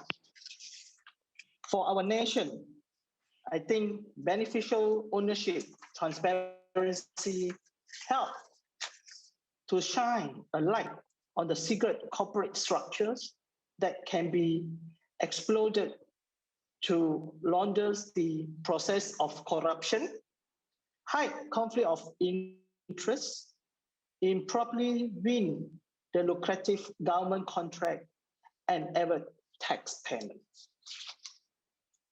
Thank you so much, Christina. So we've heard from Lola the need for beneficial ownership, transparency, and practicality from Christina. So Melina, can you walk us through, with your experience in Mexico, developing and building a home cleaning service business? It's quite labor intensive, dependent on government permits. How does beneficial ownership translate into your world? Thanks, Terry. First of all, deeply honored to be part of the panel. And I'm going to try to be really crisp about the answer. I think there's two ways of answering these questions. The first one is we need to focus on people, right? So back in 2015, when we launched the company, there were actually no regulations for domestic workers in Mexico. So Mexico had not signed yet the ILO 189 rule that basically provides domestic workers with access to minimum wages and social benefits. And then the second one is actually, as you were mentioning, it's pretty hard for us as a Mexican entity to be facing with corruption when we're talking about the contractual cleaning services. So tenders and contracts were not always assigned nor won in the best way, right? So as I'm telling you, there's two ways of watching this, where in one side of the equation, we had no regulation on how to guarantee legal rights for people. And on the other side, there were also no regulations in order to avoid sort of these issues when you are having or fighting for a contract when you're a cleaning company in Mexico. But something we have to really make sure people know, it's that I think thanks to the pandemic and thanks to more regulations that have been going through the country, well, that has been changing a little bit, right? So now we have more regulations. Now Mexico has signed the agreement, and as you were saying, it were really intensive in labor in our company. So now we have at least a playground where we can be playing in a more fair way and where we can be providing these rights for cleaners. And on the other side, it's pretty ironic, right, that the cleaning industry was somehow dirty. And again, government needed to come into and have some regulations that would help us in order to have a more fair way to be able to gain these contracts or have access to these tenders. So it's been quite hard. But again, I think it's part of the evolution we are somehow living in Mexico, of government being more able and implementing more regulations in order to guarantee that we have a more democratic playground where it's easier for companies to be able to grow and for citizens to be able to get included. Thank you so much, Melina. And so turning to that business role, I'd like to explore how beneficial ownership actually transforms and is used within the business itself. So Lola, you work with Insight and you help business leaders understand the importance of transparency. In your experience, what are some of the reasons why businesses might be afraid of or not yet supporting business or beneficial ownership transparency? Thank you, Terry. That's a very important question that we were discussing at the Africa Business Ethics Conference, which ended today, actually. The truth is, right now, the efforts to adopt and implement beneficial ownership transparency reforms is primarily driven by the civil society organizations. And of course, the motivations for that aligns squarely with the organizational goals of civil society organizations around, strengthening democracy or promoting human rights, reducing corruption, what you might call altruistic causes in a sense. But businesses have an additional primary motivation for what they do, and it's essentially making profit. And I think that's really why I'm excited we're having this conversation, because we would now, in pushing beneficial ownership transparency reforms for all the great reasons that we've discussed, align those business motivations to make profit with the motivations to strengthen democracy, build and a clean ecosystem, like the previous panelists talked about. However, until now, the pragmatic challenges that businesses have with, aligning or adopting BOT or encouraging BOT reforms haven't yet been discussed. And I'll just highlight about 3 of them that we're hearing from across the region. And I believe this might be relevant in other emerging economies. One of them is the compliance burden. And there are other associated complexities as well. But businesses already have quite a certain level of compliance requirements, and to drill down a bit further, the regulatory environments in many countries are quite, in a sense, draconian and inefficient. So it's hard enough to get a license, as we were just hearing in Kenya, or permits to run a business in 6 months to a year, and add to that, the requirements to comply with beneficial ownership transparency reforms that comes with, the beneficial ownership registers that would require companies to keep up to date.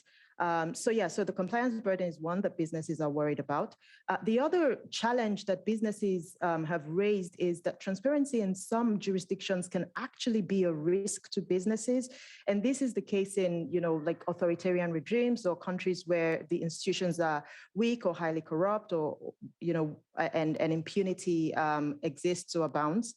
And then the final major, recurring challenge for both businesses and governments is the lack of resources. Governments don't really have the resources to implement beneficial ownership registers and make sure that they're effective. And I think one of the connecting issues to that is the fact that interagency coordination for many basic policy requirements aren't even there. And so this is an added burden for both businesses, especially businesses that are small and mid-sized, don't have the resource to comply with already existing regulations, as well as governments that also will pass this burden on to businesses, requiring them to comply. That said, however, I think these are things that can be overcome, and we're only starting to even learn about these challenges now. And so we can start to work with civil society to overcome these challenges with technology and with innovations. We can help the public sector develop the kind of efficiency that would make beneficial ownership transparency implementable and effective. So Lola, I heard compliance burdens, risk to business, and a lack of resources. Let's flip the coin to the other side. And Christina, turning to you, you serve as the head of a large chamber of commerce in your country. Can you tell us whether you think that beneficial ownership transparency is actually making your country more competitive? And if so, how? The ultimate answer is yes. While our company's Commissioner of Malaysia has enforced the Company Act 2016, which required company to obtain, report, and update the BO information in a timely manner.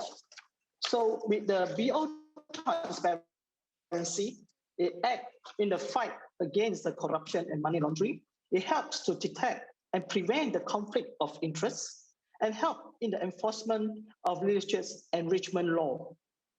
Besides that, it also adding value to the governance, integrity, accountability, and the transparency of our ecosystem. So most significant result after our 5 years beneficial ownership transparency Company Act 2016 adoption, Malaysia has emerged as an attractive regional hub for service in the last decade, with promising growth in the finance services, information and communication technology, manufacturing and logistics sector, among others. Wonderful, Christina. The Malaysia Digital Economy Blueprint, My Digital, so initiative launched in February 2021 is expected to be in the interest to position Malaysia as a high value added economy. So the World Bank Doing Business 2020 report has ranked Malaysia the 12th among 190 global economy and the second in Southeast Asia. So I can say that with the BO transparency, it had actually give our country a more competitive globally rank. Thank you. Brilliant. Thank you so much, Christina. And Melina, turning to you, what is beneficial ownership transparency meant specifically for your own company? So I guess it's a pretty interesting question, because I do believe we are increasing transparency ourselves. We try to do things different at Homely, right? So we are improving the lives of the people that live in the base of the pyramid. We're giving them financial inclusion, and we're actually providing everything for the people to be able to have something we call economic independence, which we do believe is a main component for that people to be able to break the circle of poverty they've been living in and play in a more fair or more equal democratic states. So by doing so, we're also somehow increasing transparency on the business side, right? So every time we get the chance to go to a potential client, perhaps we are the small players in the table, right? Sometimes we have to face as competitors of tenders for companies that have been in the market for, let's say, 20 years ago. But again, they're not actually following the rules or the regulations now that the government has implemented, or prior even the regulation, well, it was even harder, right?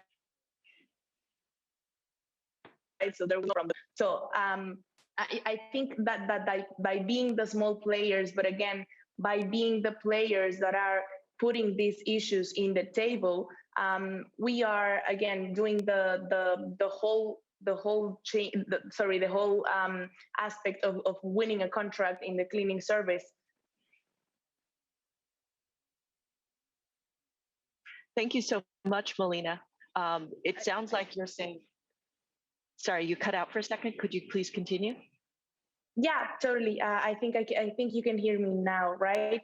Yes.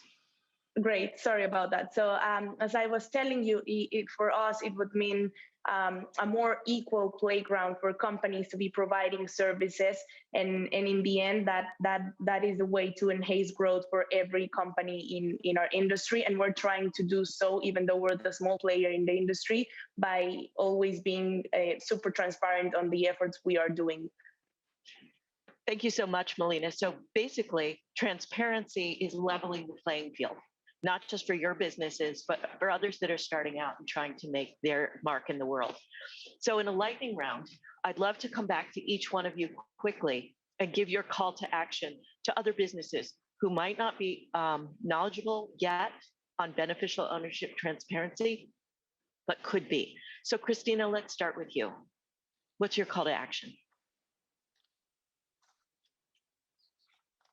So I think the democracy that we are talking here for the transparency is we would like to actually see democracy, being more effective social security in ESG, that's what we are talking about. And the most important thing is I would like to share that the only real prison is fear. And the only real freedom is the freedom from fears. So I think let's move forward the democracy with faith and trust, and to build trust among the businesses is tremendously important, because we are going everything on digitalization now. If we cannot build trust via the virtual life, I think a lot of business cannot be dealt accordingly. Thank you. Thank you, Christina. And Melina, what would be your call to action?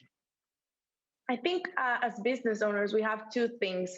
The first one is be able to have collaboration with government to deliver proper regulation that will help to shape a better democratic state. And then the second one is focus on the people. In the end, businesses are not just companies having contracts with other companies, right? So there's people behind those companies, the suppliers, customers, service providers, workers. So we should actually be leveraging on the knowledge of people and bringing everyone to the table of democracy, because that's the only way that we can have a healthy society and guarantee that we're going to be improving everyone's life in a democratic state.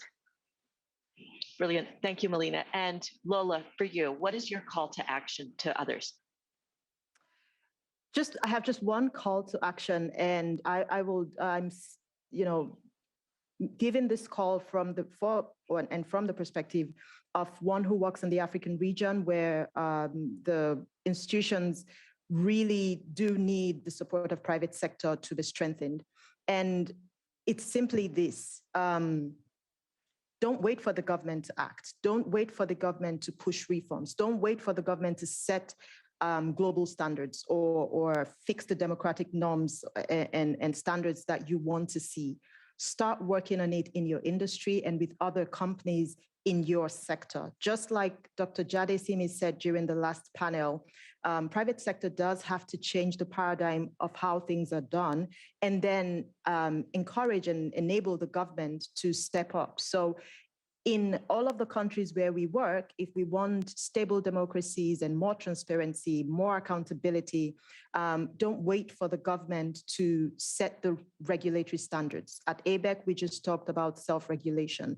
Every business should have a responsibility to fix the way they operate, just like we heard from all the other panelists from the Philippines and Ukraine during the last call, and try to get more businesses to think like them. I like what the moderator asked. He said, how can we make more business leaders like you? And that's what we need. The more business leaders we can have in our different countries who will uphold democratic norms and values, the better we'll be going forward. And I think we're on that path now. Wonderful. I thank all of our panelists for your wonderful discussion. We talked about fear. We talked about risk. We talked about a lack of resources, but we've also talked about the positive side, about how beneficial ownership transparency can transform a business individually, Melina, and also an industry and a country, Christina. We have an adage that we say very frequently within my own company, which is that these efforts are not only the right thing to do, but they're good for business. So on that message of hope, I turn it back to you, Andrew, for the next panel. Thank you, Terry, and all of our panelists for that fascinating discussion. While we know the hurdles for business for adoption of ownership transparency are present, it was really heartening to hear that the benefits for business and democracy are clear. And I think ultimately that's a good news story. We know that moving forward, the private sector, government, and civil society continue this work of advancing beneficial ownership transparency, so that from investors to entrepreneurs, to policymakers and to citizens at large, we all benefit from the business when business competes on a level playing field of knowledge. Reflecting some of the comments we heard in our opening fireside chat with Secretary Raimondo earlier this morning, our third and final panel today will look at the next chapter in both governance and economic growth, and that's rights and governance in the digital space. Increasingly, our commercial, civic, political, and social lives take place online, bringing a wealth of opportunities, but also new risks that must be carefully navigated. At SITE, we work with our partners to build an inclusive digital ecosystem marked by transparency, accessibility, and opportunity for all, as well as an open internet that allows for the free flow of ideas and civic activism. But at the same time, we know this must be balanced by efforts to protect privacy, security, and defend against digital authoritarianism to ensure the safety of everyone online. This is a challenge requiring the cooperation of democratic governance, private enterprise, and civil society globally. To explore this topic further, we'll turn it over to Dr. Andrea Boning-Blanc, CEO and founder of GEC Risk Advisory, and author of the book Gloom to Bloom: How Leaders Transform Risks to Resilience, who will facilitate our conversation on an open and resilient digital space. Andrea, over to you. Thank you so much, Andrew, and thank you for having me here. It's an honor of a lifetime to be on this program and with the wonderful co-panelists that we have for this last panel. I would like to start by introducing each of our co-panelists and then just a couple of thoughts about what we're going to do. So first of all, I would like to welcome Rebecca Enenchong, who is the CEO and the leader of a company called Apps Tech in Cameroon. And she's also an expert in e-commerce, inclusion, digital economy, access, and many related digital activities that are required for an open and resilient digital space. Secondly, I would like to welcome Simon Ung, who is the CEO of OmniPay. He's from the Philippines, and he is also a fintech expert, a digital financial architecture expert. He built, for example, the system for the Philippines Central Bank. And he's also an expert on inclusion, on digital economy and access and trade. And then finally, last but not least, Michelle Zatlin, who is the co-founder and chief operating officer of Cloudflare, a Canadian-American company.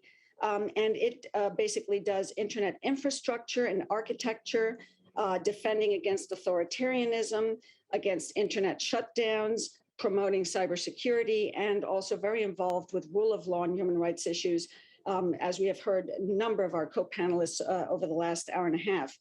I'm Andrea Bonin-Blanc, and I am a founder of a company called GEC Risk Advisory, where I talk about and help boards and management, but in a cross-sector kind of a way, about ESG issues. I've been very happy to hear a lot of people talk about ESG today, cyber resilience, tech ethics, and a few other things. But I also want to just take a note of personal passion, really, in terms of why I'm here and why I'm so grateful to be here. I grew up in the pre-digital era, so it's before digital, open, and resilient space was even a concept. I grew up in post-World War II Germany and Franco Spain, so I'm very familiar with authoritarianism and with the building of democracy. I wrote my PhD on Spain's transition to democracy. And here we are, fast forwarding to today, where we have tech disruption, digital disruption at the speed of light. And this has upended everything. And so for me, my passion for resilient and open democracy now also translates into the whole digital space and the tech space. You know, sort of a mixed message, but I think a very important one. I like to quote Churchill, who said many eons ago that democracy is the worst form of political system except for all the others. And so I think we need to apply that lens. It's not a bad news story, but it's a difficult story that we have building open and resilient digital spaces. So with that, I want to just for 1 minute give you a sense of what we're going to do today. As everybody knows, the explosion of digital information is beyond anything believable. There are 4.5 billion users of social media around the world today. That's more than half of the world. There are 150,000 Facebook messages posted every 60 seconds. There are 500 hours of YouTube posted every 60 seconds.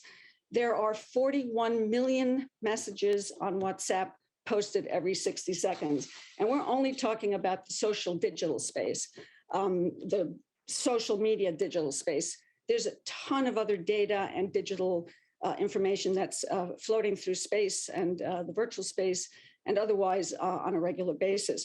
So what we need to think about is sort of the balance between the tremendous value that data has to private firms and to governments with the risks of human rights and concerns about transparency. So does government access privately held data? Do private interests use and abuse data? Does data fall into criminal hands? All of the above is happening. So to ensure that we have an open and transparent use of data, we need to build these governance frameworks. Also for purposes of inclusive trade and economic opportunity in the digital world. And finally, we're going to have a final round today of questions about what are the key takeaways for an open and resilient digital space in 2022 for the digital agenda of 2022. So with that said, I would like to start with my first question. And we're going to do round robin, so each person will get a chance to respond to this next question. And what I would like everyone to think about is, how do you define an open and resilient digital space? Does it differ from what you see today? In other words, what is the work that we need to do? And if so, how do we do that? So I'm going to start with Simon. Please share your perspective from the Philippines and from Southeast Asia on how we might be able to define those spaces and also improve those spaces. Thank you, Andrea. For me, an open digital space in the Philippine context, and certainly most other developing economies in Southeast Asia, cannot be narrowly defined based on mere availability. It has to be accessible as well. So open requires access to both devices and internet. The challenge in developing countries will be the investment in the devices and internet access for the economically challenged, so they don't fall even further behind in the digital divide.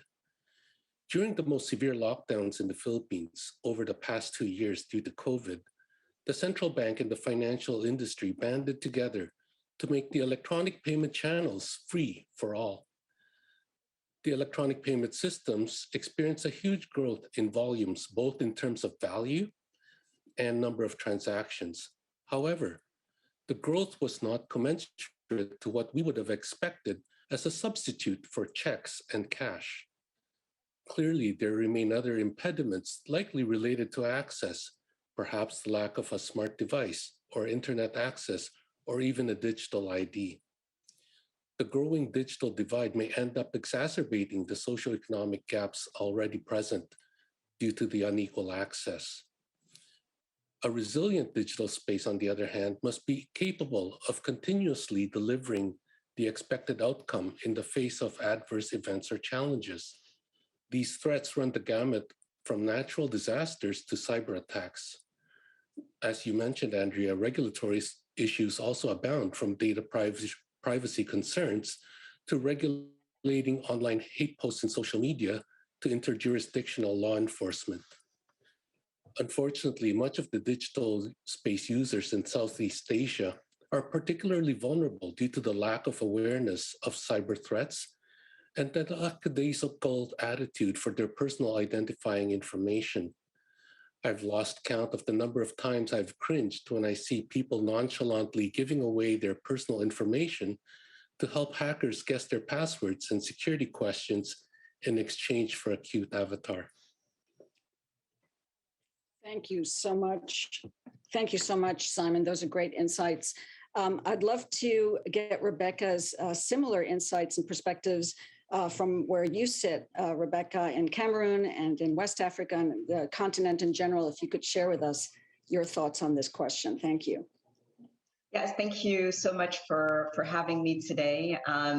So from our perspective, I think Africa has the highest number of internet shutdowns and censorships. It almost feels like every time there's an election or any, even Pacific demonstrations, the internet is shut down, or social media is censored.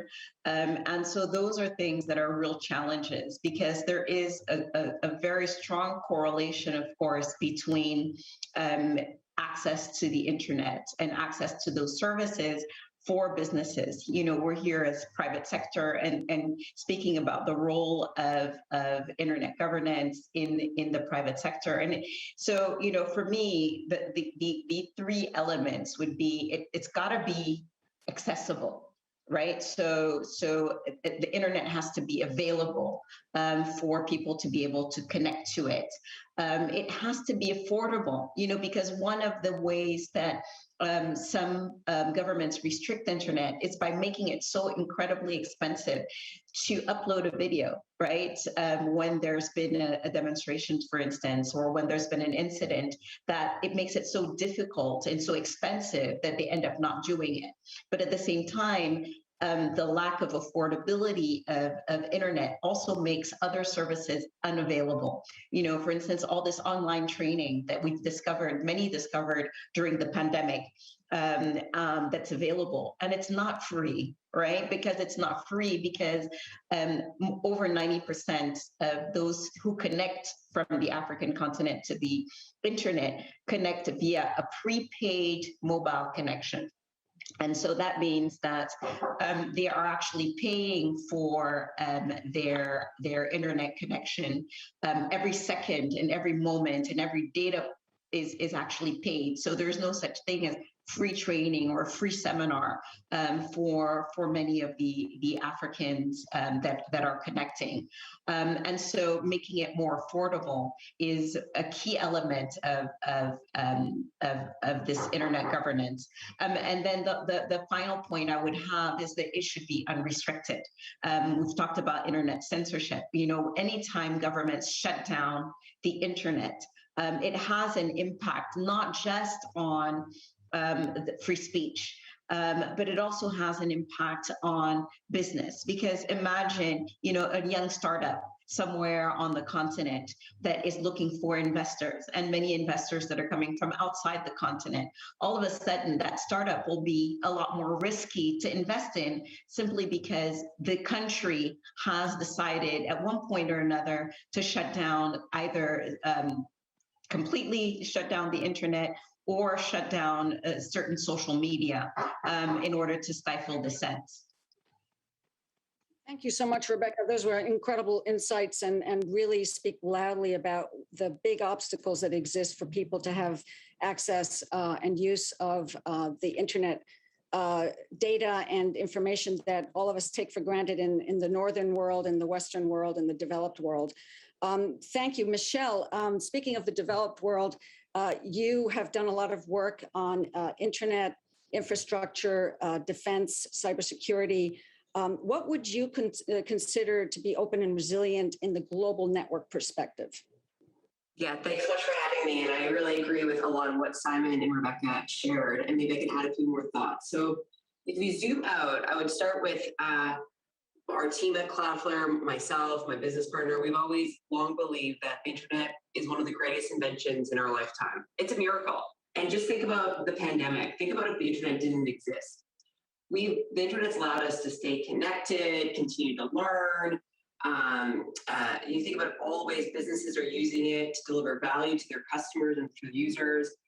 The flexibility and the reliability of the internet is really almost sometimes hard to comprehend, which is why I say it's a miracle. It's just amazing that it works. And during the pandemic, we really put it to the test, just how much we all used it more on a daily basis.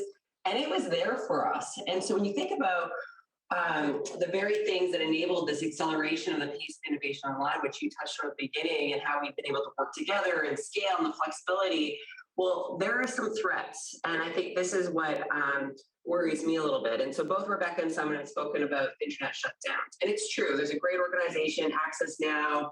If you look at it, it's called Keep It On. In 2020, so just last year, there were internet shutdowns 155 times that impacted 29 different countries around the world. That might surprise some of the audience. That's quite a big number. You know, here I live in San Francisco, I live in the United States. I have not had to deal with that, but I think Rebecca and Simon pointed out other folks who haven't been as lucky. And when you don't have access to the internet, you don't get access to all the other great things that the rest of us do. And so internet shutdowns are certainly an issue and something that we need to think carefully about. And back to what Simon and Rebecca said, access is super important, but it doesn't stop there. There's others. You touched on in your early part where there are ways we've learned a lot over the last decade, just as internet's become more important of everyone's life, of how it can be abused or used as a tool for control. And that leads to some pressure to the underlying infrastructure and architecture, and that worries me. And we don't want to change underlying infrastructure or architecture. It's really amazing. It's a miracle how flexible and reliable it is. But on the other side, there's the shadow side of all the greatness. And Simon pointed out some examples of the shadow side. So we have to think through how do you allow all the flourishing? How do you allow all the ships to float without the shipwrecks, or have better safety for when there are shipwrecks, or to deal with it? And so I think that there's just a recognition that it's all the good things, but even when there's good things, there's sometimes bad things. But you don't want to ruin all the good things just to deal with the bad things. So I think that's the second thing I would say. The third thing I would say is that there's very inconsistent and sometimes contradictory regulation, even if it's well-intentioned, that makes it very challenging to work across borders. And that is the risks that underlying access internet. The internet works because it's open and global. And the fact that whether you are an entrepreneur sitting in Kenya, building the next big thing that we all use, or an entrepreneur like myself, a Canadian entrepreneur building her company in San Francisco, that we can have access to the world. And I think that we really want to preserve that. And so these inconsistent standards across borders, sometimes it makes it a lot harder for that next entrepreneur to build something that we all love and to solve some problem for us. And so I think that, and not only to build the next thing, but to deploy new standards. What I think sometimes gets forgotten about the internet is it's a journey. It's been built and we're learning, we're using it a lot more. And so there are new technical standards that help push it forward because of what we're doing, whether it's IPv6 or just to make it more accessible to the next set of people. And if you don't have a consistent set of vision across borders, it's hard to get these new technologies deployed, but we need them to keep the internet safer, faster, reliable, and access. And so these are some of the things that also come to mind on top of what Rebecca and Simon shared. I will say, though, that I'm optimistic, and there are so many great people. I think it's because of events like today to help raise awareness why this is so important. And we do need to continue to fight for a free and open internet because it is a good and noble fight and very critical to this next wave of innovation and economic development across the world. I love how you've connected the whole issue of digital freedom and transparency and openness to the actual infrastructure that we need to develop and protect. Let's move to our second question. And maybe focusing a little bit more on what you think the most important elements of an open and resilient digital space are. Is it, what do you expect from the government? What do you expect from business, from civil society, especially in the less democratic spaces? So thinking about what actions you would want to see at the national and international levels. I'm going to start with you again, Michelle, if you could give us some thoughts on that, and then we'll move on to Simon and Rebecca. For sure, definitely. Well, again, it's really important to have reliable access to networks. I know we've said that a lot in the first 10 minutes of this segment, but it's just so important with security and resilience built in. And again, cybersecurity is one of my areas of expertise. And you need to have that basic level of cybersecurity resilience baked in. But one thing that hasn't come up today is how the United Nations has recognized that the internet is a key means for individuals to exercise their rights. And if you can't access the internet, or if you're targeted by cyber attacks when you try, then you basically aren't having that fundamental right. And again, I think for a lot of folks listening, if you're in a country where that doesn't happen, it's hard to understand, but try and put yourself in that situation. Like, oh, wow, yeah, that would be a bad situation. And so we talked about some of the, how often shutdowns happen, but just to give you a sense of how often cyber attacks happen, you know, our company is a relatively new company. We're about 11 years old. And on a daily basis, we have a lot of size businesses, very global business around the world. We have everyone from developers and small businesses and nonprofits that use our service up into large global 2000. But to just give you a sense, on a daily basis, we help stop 80 billion with a B cyber attacks on behalf of our customers every day. And that's a big number. And if you just kind of carve that out and say, okay, what about some of the not the at-risk public interest sites, the ones who are targeted? It's millions of attacks that these organizations have to defend against, or people. That's hard. And so we need to make that something that's less hard. And that's why a company like ourselves, our team shows up every day to try and make these things that you read about in the history book, because it's just so important, this reliability and free of cyber attacks. Couple other things that we believe that technical enhancements that improve internet security and reliability for everyone, combined with the transparent and responsible practices that respect human rights, is what the future of the internet looks like. And so if you say, okay, it's this human rights, the technical, we want the transparent, responsible practices, and how we're going to continue to add in more and more technical enhancements, you think with consistent and regular access, that's a vision of the internet that I'm really excited about, and I think is possible within our reach. And it's because of conversations today, bringing people together from different backgrounds and different parts of the industry to talk about this and move the conversation forward are really, really critical in order to do that. Thank you so much, Michelle. Those are great insights. Simon, I know you work with the Central Bank of the Philippines, and you probably have faced a lot of these kinds of issues. Share with us some of your thoughts about what are the key elements of such an open and resilient digital space? Well, my expectations from government is actually quite low normally. We know that the private sector can move a lot faster, and frankly, we don't have the luxury of time. Moreover, in the Philippines and most of developing Southeast Asia, the private sector has a lot more resources at its disposal than the public sector. In the past, businesses largely subscribed to the Friedman doctrine of maximizing shareholder value than letting the shareholders themselves decide on social initiatives. In 2011, the Harvard Business Review published an article by Professors Michael Porter and Mark Kramer entitled Creating Shared Value. The fundamental principle is that a company's success and social development are interdependent. Creating shared value is not corporate social responsibility or philanthropy, but the core of corporate strategy by creating economic value that also improves societal value. The rule of law, even for less democratic spaces, must be primordial. The interconnectivity and interoperability in the digital space will falter otherwise. As the people and citizens in less democratic spaces become aware of the differences with democratic societies, there may be growing and greater dissatisfaction with their less democratic systems. But that is a journey every sovereign nation must go through itself. The open and resilient digital space will enable the free flow and exchange of ideas, relationships, and commerce. Trust is often the missing currency with regards to international cooperation for upholding the rule of law. This is made even more complex with differing laws, differing societal values across different jurisdictions. One approach for us to consider is perhaps to take a baby step forward and set a superordinate goal that everyone can agree on. For example, the online sexual exploitation of children is fairly universally considered to be reprehensible. Governments and their various law enforcement agencies, along with the private sector, must work together to cooperate and to combat online sexual exploitation of children, as it is inherently a transnational criminal activity. Interpol will share intelligence and information internationally among law enforcement agencies. However, the private sector, which is an essential and willing participant, is largely locked out of this trusted network. Thank you so much.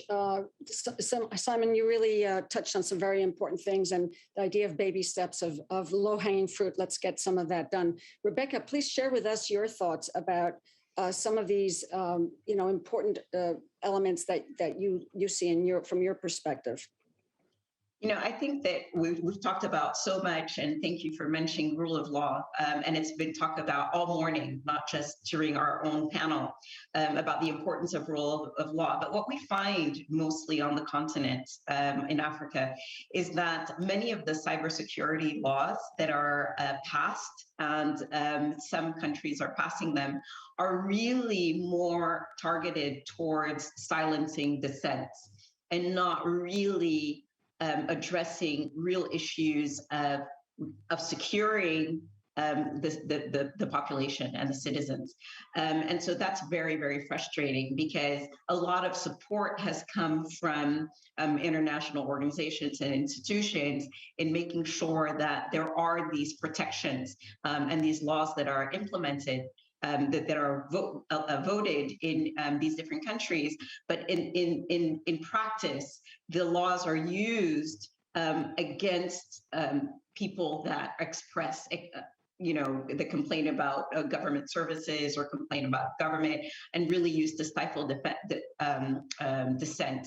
And that is incredibly, incredibly frustrating. So I think that there's also an issue that we haven't talked about, which is Michelle talked about the protection about, cyber attacks, but we also have physical attacks, and a lot of times these governments that monopolize internet connectivity don't secure the connections, and so we have situations like we had in Cameroon just a few days ago, where there was an act of sabotage where people actually came in and cut a lot of the physical fiber lines, and that brought the internet down in the entire country. Until today, so many of the .cm sites are still unavailable, and so there are a lot of, I think some of it is awareness and understanding about the importance of these connections and what must be done to secure them both online and offline. But again, really what I would focus on is making sure that, yes, the cyber security laws are essential. The rule of law is essential, but we need to make sure that in practice, these are meant to support the population and not to act against it. What you've just shared with us really just underscores so importantly that it's in the eye of the beholder. It's where you sit from that some of these things have to be looked at and analyzed and addressed. So we have less than 2 minutes left. I'm going to do a lightning round of 30 seconds or so per person. Please share with us a couple of the key asks that you have from the government and business for the upcoming 2022 year of action. I'm going to go back to you first, Rebecca, please. I would say support the export of positive technology. And I say this because we are also seeing Western technology used in order to stifle dissent. And so let's make sure that there's, we're not supporting those companies and organizations to go into certain countries and, hack into telephones. And let's try to reduce the cost of the internet and make it available to as many people as possible. Fantastic. Thank you so much. Michelle, your couple of takeaways for the year of action coming up. It's, we all have a role to play, whether you're a company or a civil society organization or media or the government. Everyone has a role to play. No, not one country or company or one organization can do it alone. So so ask yourself, what are you going to do? For example, when we see the internet shutdowns, how do we rally together against these sorts of things? And again, I think this is really important because again, access is critical to the underlying right of the internet. And so we all have a role to play. So everyone listening should ask, what role is my organization playing, helping to move this conversation forward in this year of action? And there's something like some unifying things like, wow, if there's internet shutdown, how can we rally together to say that's not okay, even if it's not impacting you, you personally? And I think that, again, a private and partner cooperation under the right frameworks will lead to a better and safer internet for all of us. Thank you so much, Michelle. Simon, you have the final word. Thank you, Andrea. I think Michelle and Rebecca covered most of it already. I think from a government perspective, I'd like to see a strategy of pursuing responsible competition and not containment, both domestically and internationally, to foster a level playing field for private sector. In terms of a more pragmatic ask, a global standard for digital identification will certainly facilitate a more democratic and resilient digital space. Users of the space will be more careful and take personal responsibility for their own actions, and commerce will thrive with reduced fraud costs associated with it. For businesses, echoing the Secretary of Commerce, we need to show up and engage. Democracy is fragile and must be protected, yet it's the foundation for much of our societal values. Contrast this against a centrally planned economy where the relevance of the private sector is minimal. In a democracy, the role of business is outsized compared to the government. Thank you. I couldn't agree more with you. Thank you so much. I know we ran out of time. This has been an amazing panel. Thank you for your wonderful perspectives, both national and international. And I'll hand it over back to Andrew. Thank you so much for having us. Thank you. Thank you, Andrea, and our panelists for sharing their vision for an open and resilient digital future, as well as their lightning round priorities for the coming year of action. You know, I was struck by the panel's comments noting that internet shutdowns aren't just bad for democracy, they're bad for business. And we look forward to the private sector having a seat at the table for debates about digital governance, infrastructure, security, and upholding democratic values and human rights online, as well as the need for action and cooperation at a national and global level. To conclude today, we first want to thank you all for joining us. We're grateful to Secretary Raimondo and all of our esteemed speakers and contributors to today's discussions, and a special thanks to all of those people who worked tirelessly behind the scenes to organize today's private sector event. We've heard how the private sector has a critical role to play in strengthening democracy, trust, and expanding economic opportunity. And as Michelle said just in our last session, we all have a role to play. As President Biden and the assembled world leaders who will gather for the summit know, democracy requires us all to work cooperatively. And all of us who know the importance of democracy and wish to see all of the world's citizens enjoy democratic freedoms have much to do. To that end, we call upon all of you here today, ladies and gentlemen, to think about what you and your companies can do in the coming year and abroad and ahead. As your firms demonstrate ethical conduct, as well as advocate for and enjoy the fruits of good democratic governance in making your businesses successful, we ask you to consider how you can engage with governments, civil society groups, your employees, your investors, your business partners, and with the citizenry at large to make the world safer, more prosperous, and free. Thank you for joining us today, and goodbye.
Hello, and welcome to this very special event of the Summit for Democracy.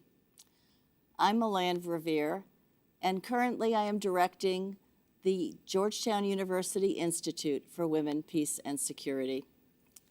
It is an honor to moderate today's event, Empowering Prosperity, Advancing the Status of Women to Advance the Status of Democracy.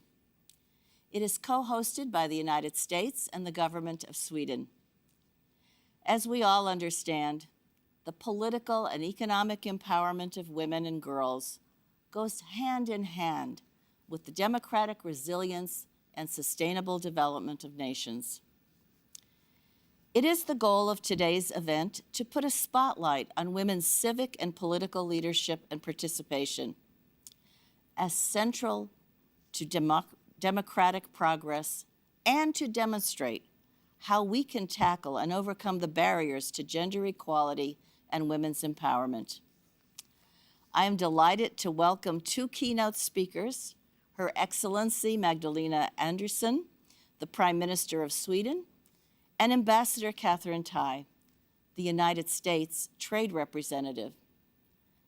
And I look forward to hearing their very thoughtful reflections on women's political and economic empowerment.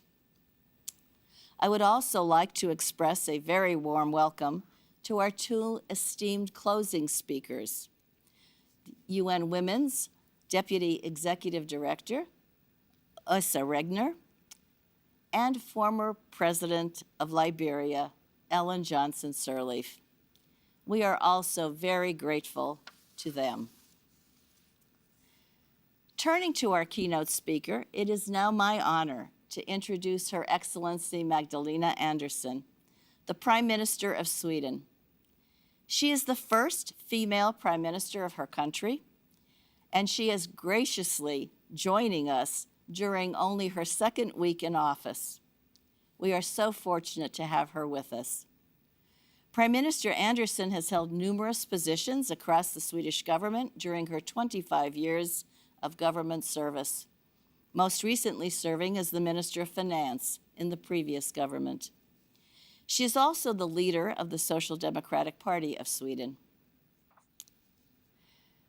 Sweden's groundbreaking and precedent-setting feminist foreign policy and work to achieve gender equality through its domestic policy are models for states and governments looking to strengthen the political participation of women, something I know we are all striving for.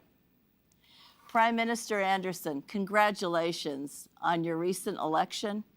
It is wonderful to have you with us today. You now have the floor. Thank you very much, and thank you for the introduction. Excellencies, ladies and gentlemen, welcome to today's discussion on empowering prosperity, advancing the status of women to advance the status of democracy.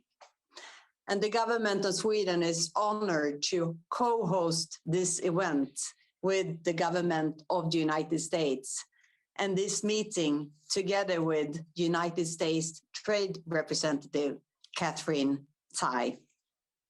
And elevating the status of women and girls is key to fostering healthy, stable, and inclusive democracies. And according to a report by UN Women earlier this year, only 25% of the world's parliamentarians and 21% of government ministers are women. And in all the countries of the whole world, there are currently only 10 women serving as elected heads of state. 4 of us in our neighbors here in the northern part of Europe.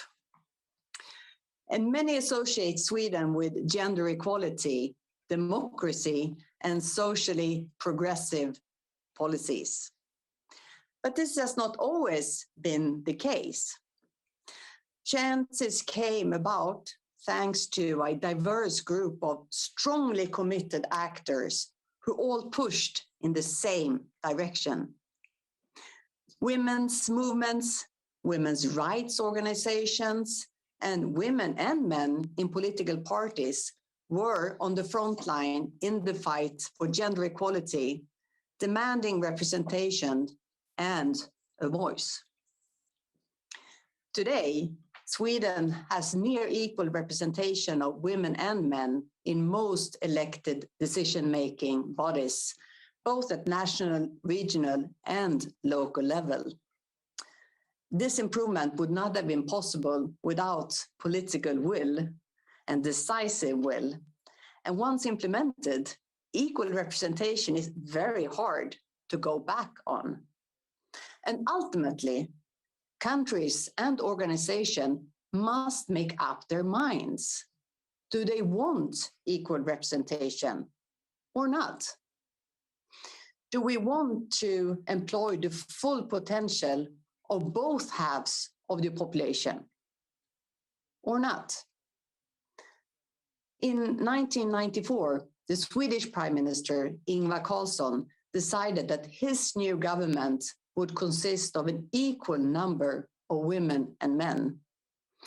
And he formed the world's first gender-neutral government, where 11 out of the 22 ministers were women. And ever since, gender-neutral governments have been the normality in Sweden. And of course, my newly formed government is also gender neutral. And I would like to highlight 3 key reforms that made a real difference in achieving gender equality in Sweden.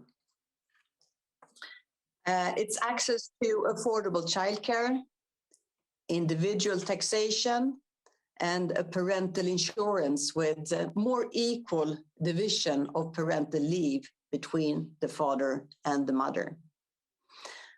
Before public and universal childcare was introduced in Sweden in the 1970s, most women faced, as women do across the world, the impossible daily schedules that included balancing paid work with full responsibility for unpaid housework and childcare. And the reform we imposed increased women's prospects to have better opportunities to enter the labor market. But not only that, also the possibility to advance and progress once they were there. And in 1971, Sweden also introduced individual taxation as opposed to household taxation. And this reform incentivized the lowest earner in the household, which again, almost always is a woman, to pursue their own career. Simply put, this reform made it more beneficial for women to seek employment, increasing both women's independence and overall income growth for the whole society. And lastly, I would like to highlight the introduction of a gender-neutral parental leave system, which was introduced in 1974. And this policy aimed at supporting a dual earner family model, which is a cornerstone to achieving gender equality and women's empowerment. In parallel with these reforms, policies and legislation related to sexual and reproductive health and rights has been essential in the push for gender equality. And this work has also had a fundamental impact on women's full participation in the labor market, and thus women's economic empowerment, but also political participation and representation in society at large. And our economy has grown as a result. In other words, it makes no sense, economically or otherwise, to exclude half the population from the labor market and from active participation in the economy. In my government, gender equality is mainstreamed into policymaking on a broad front. Every minister is responsible for the advancement of gender equality within their respective policy areas. And our budget process, we now require that all government ministries include a gender equality impact assessment in their budget proposals to the Ministry of Finance. And this was introduced when I was the Minister of Finance. And if the analysis is not provided, the proposal will simply be sent back for revision. Ladies and gentlemen, in 2014, Sweden was the first country in the world to proclaim a feminist foreign policy. In practice, this means that we apply a systematic gender perspective to everything we do with the aim to strengthen women's and girls' representation, their rights and resources. And I'm very proud that Sweden has been part of establishing a new feminist foreign policy as a new standard, and that several countries have followed later. We are now 7 countries that pursue a feminist policy. In addition to Sweden, we now see Canada, France, Luxembourg, Spain, and Mexico. And very fortunately, just recently, also Germany has joined this club. I would love to see even more countries joining. Because no democracy is without its flaws, and the ambition to constantly improve is essential. And this applies to all of us, of course, Sweden included. And we have an impressive group of participants in today's event, and I'm very much looking forward to the discussions that we will have today. So let's take this opportunity to learn from each other about how to advance the status of women, and which I believe is a prerequisite for sustainable democracy.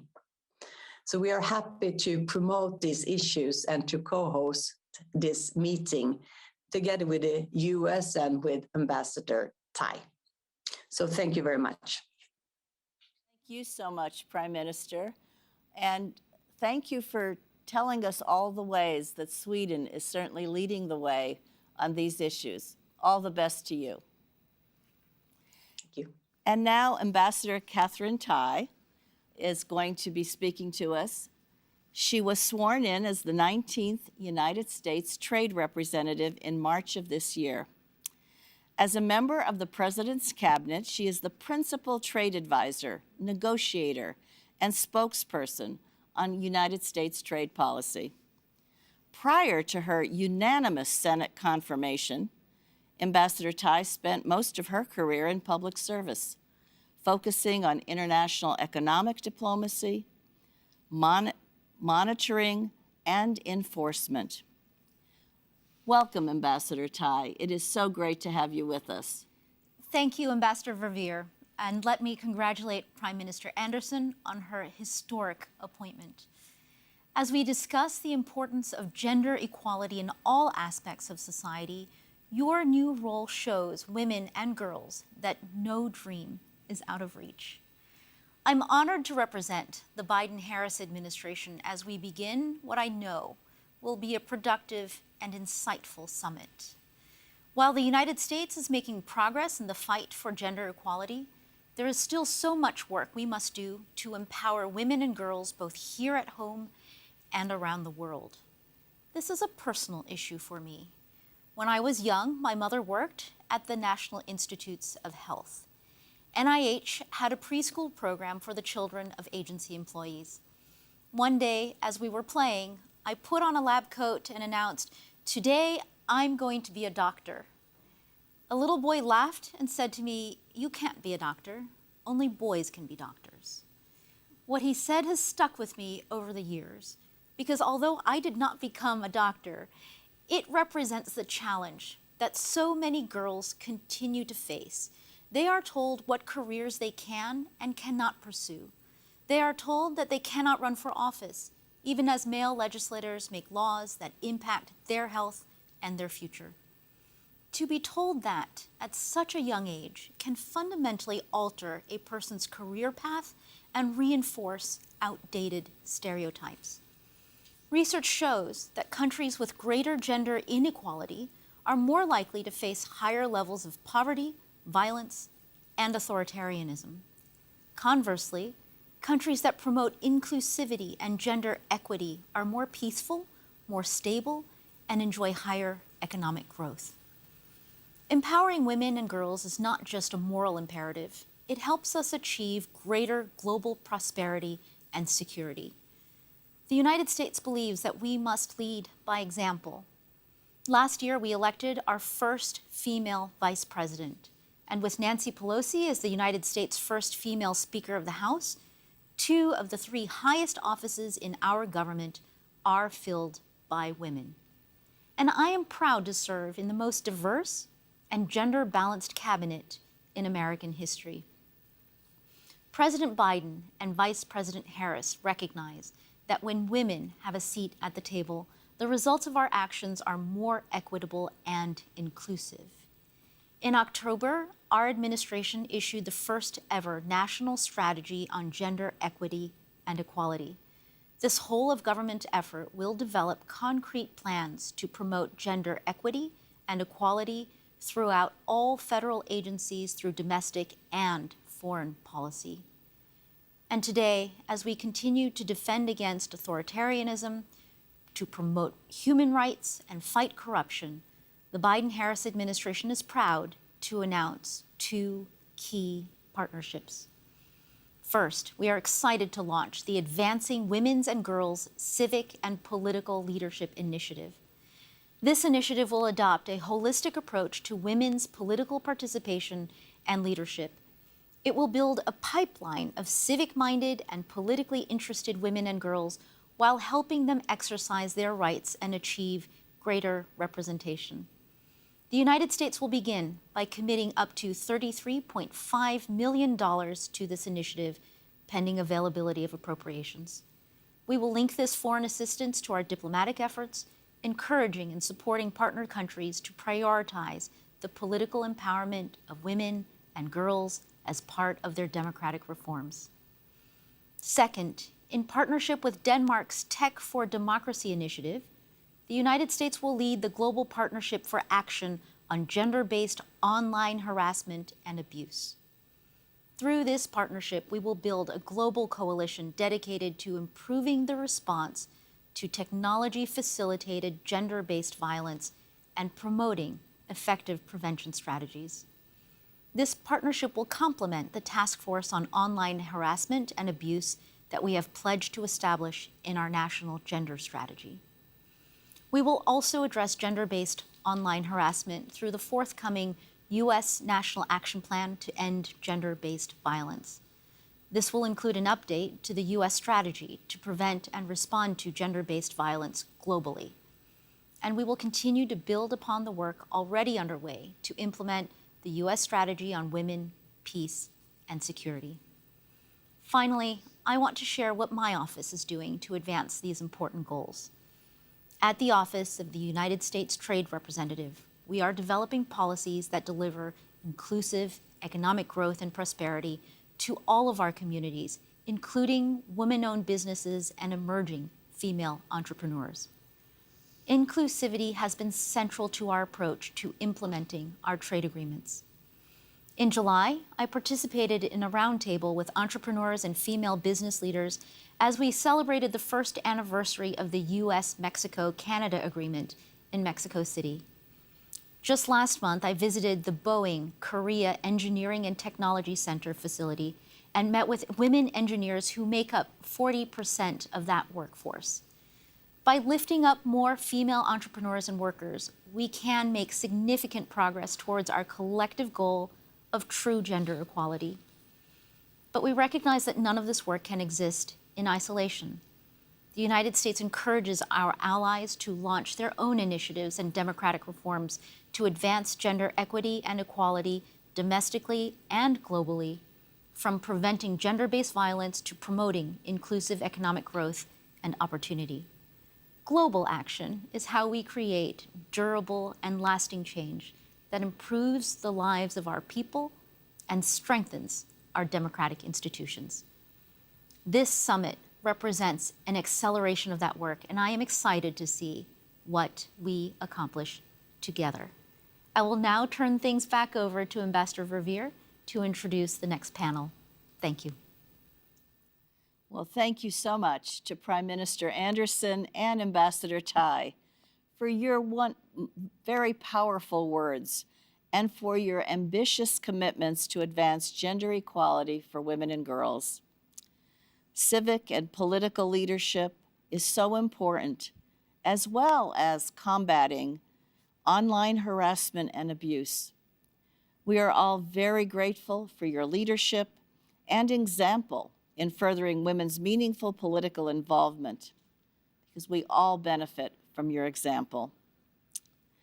We are now going to turn to the first panel with a discussion on the focus of championing women's political and civic participation and leadership as the lifeblood of democracy.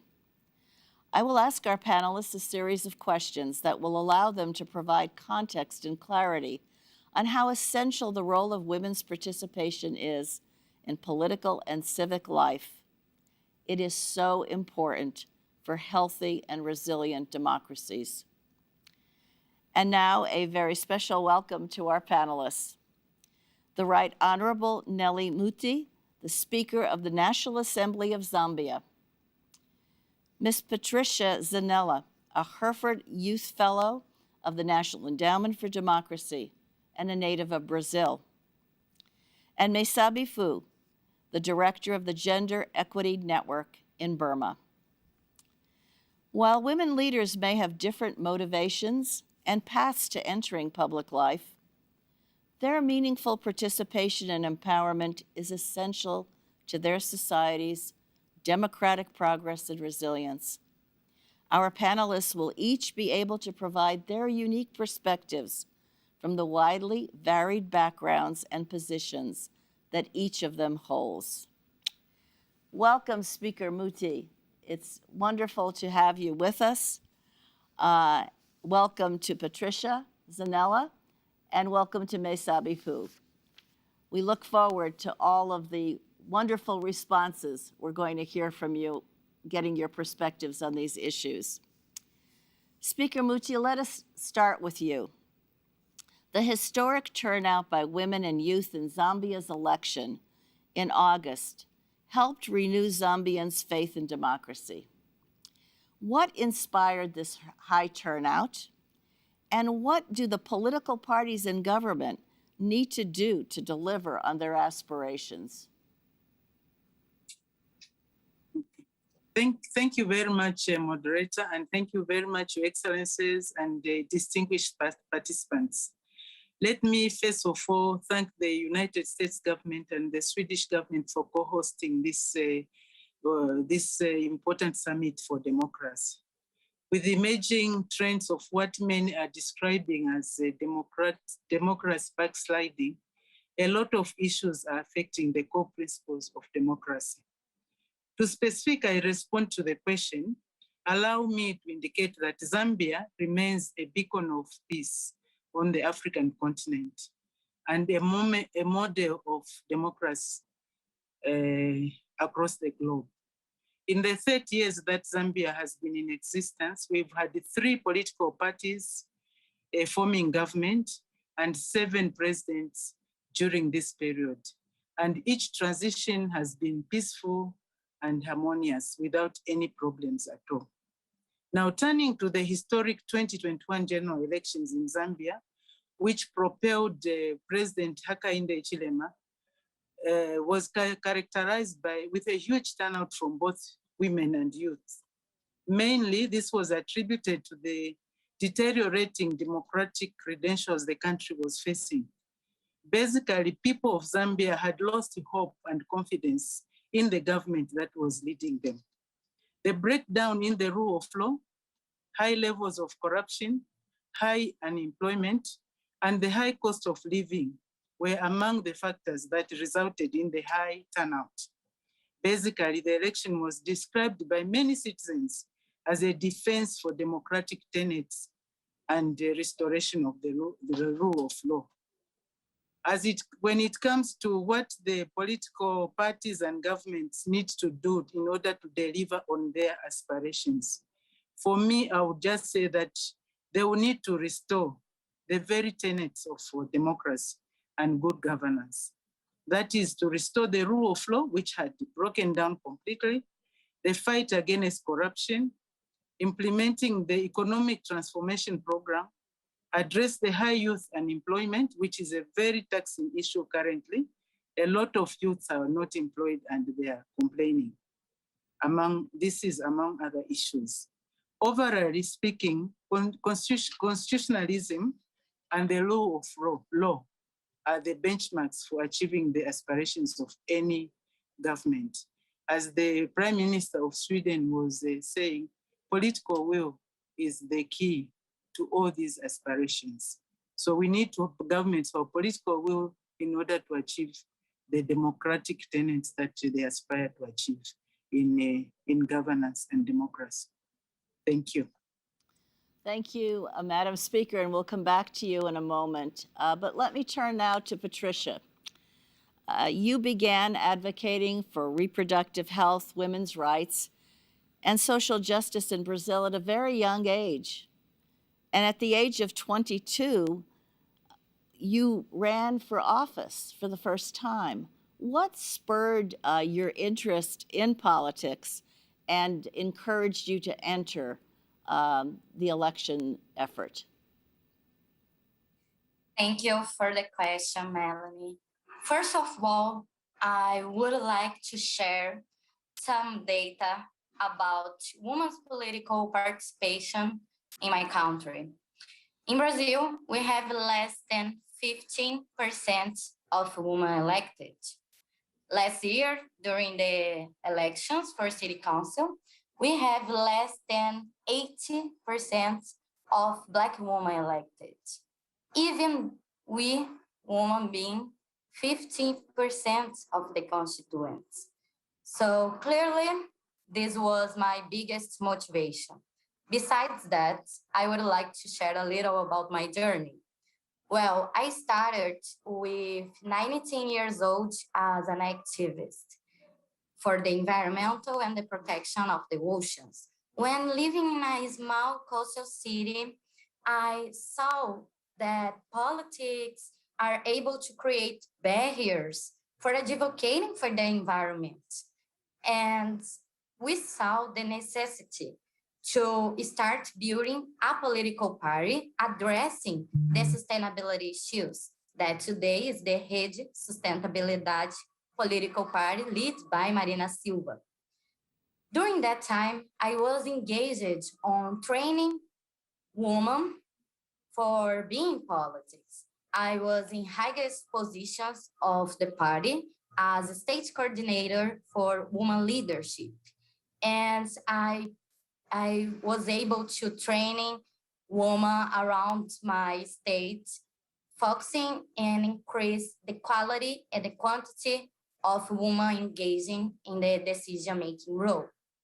So after 3 years of political party engagement, I had the opportunity to be part of a national program to train future public leaders and social entrepreneurs. In this program, I meet my partners and we start to learn about menstrual poverty. And this issue touched us. So we decided to do something together to change it.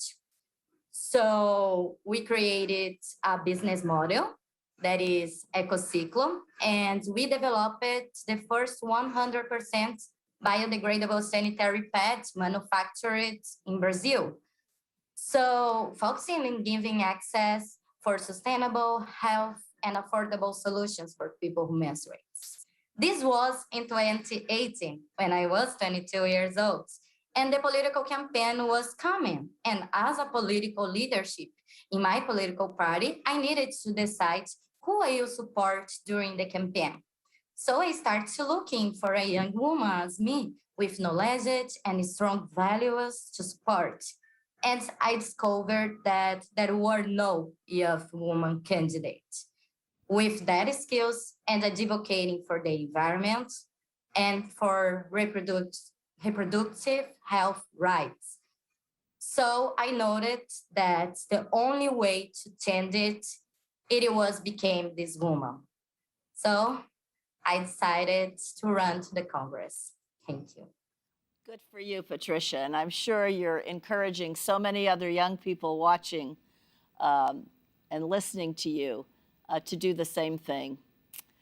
Maysabi, based on your career as an activist in Burma, including working to build peace and bridge ethnic divide, something I know a great deal about your work there, why is women's representation and leadership important as part of both informal and formal peace and negotiation processes? Thank you so much, Ambassador Malay.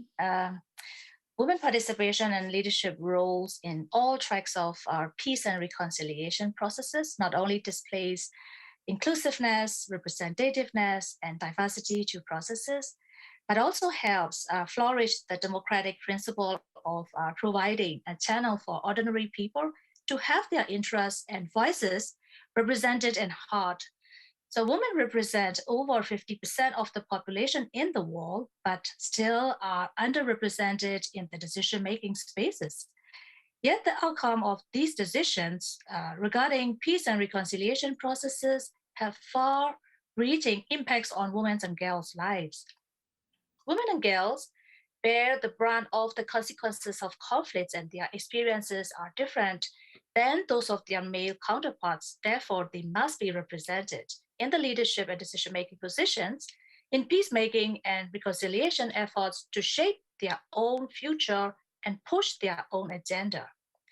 Who knows better than the women and girls in the conflict-affected community about what would improve their safety?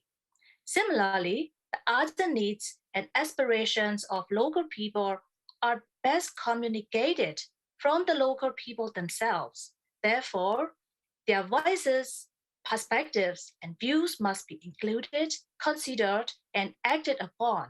It is a fundamental human right of women to participate in the public sphere. Women have made significant contributions with respect to peacemaking and constitution-making negotiations, as well as to the execution of final arrangements. The more and more deeply women can influence and shape the peace and reconciliation process, the greater the chance that the peace agreements will be achieved and be sustainable and implemented. Although women's inclusion is usually contested, the participation of women within peace processes neither weakens the overall process nor does it create poor outcomes. It has been well documented that when women are meaningfully included in humanitarian efforts, success has been achieved.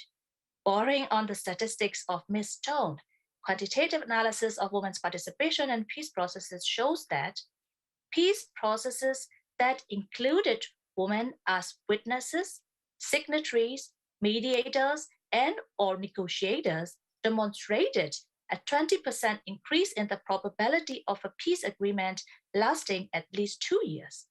This increases over time with a 35% increase in the probability of a peace agreement lasting 15 years. Hence, the importance of having women's representation and leadership in key political processes, especially where peace dialogue is crucial for strengthening democracy and peace. Thank you. It is certainly an evidence-based case that you laid out. Thank you for that. And now back to Speaker Muti.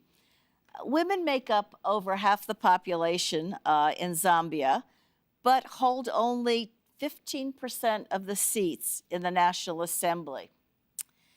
How will you achieve your pledge to meet the gender parity benchmarks that are mandated by the SADC and the African Union? And how can local and international partners best support your effort? Thank you very much. Indeed, you are right. Women make up over 50% of the Zambian population.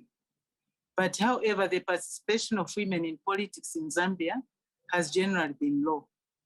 Despite Zambia ratifying a number of international conventions and regional protocols, the country has lagged in women's political and civic participation in leadership. This is attributed to the low number of women vying and elected for political positions, particularly at parliament and local government levels.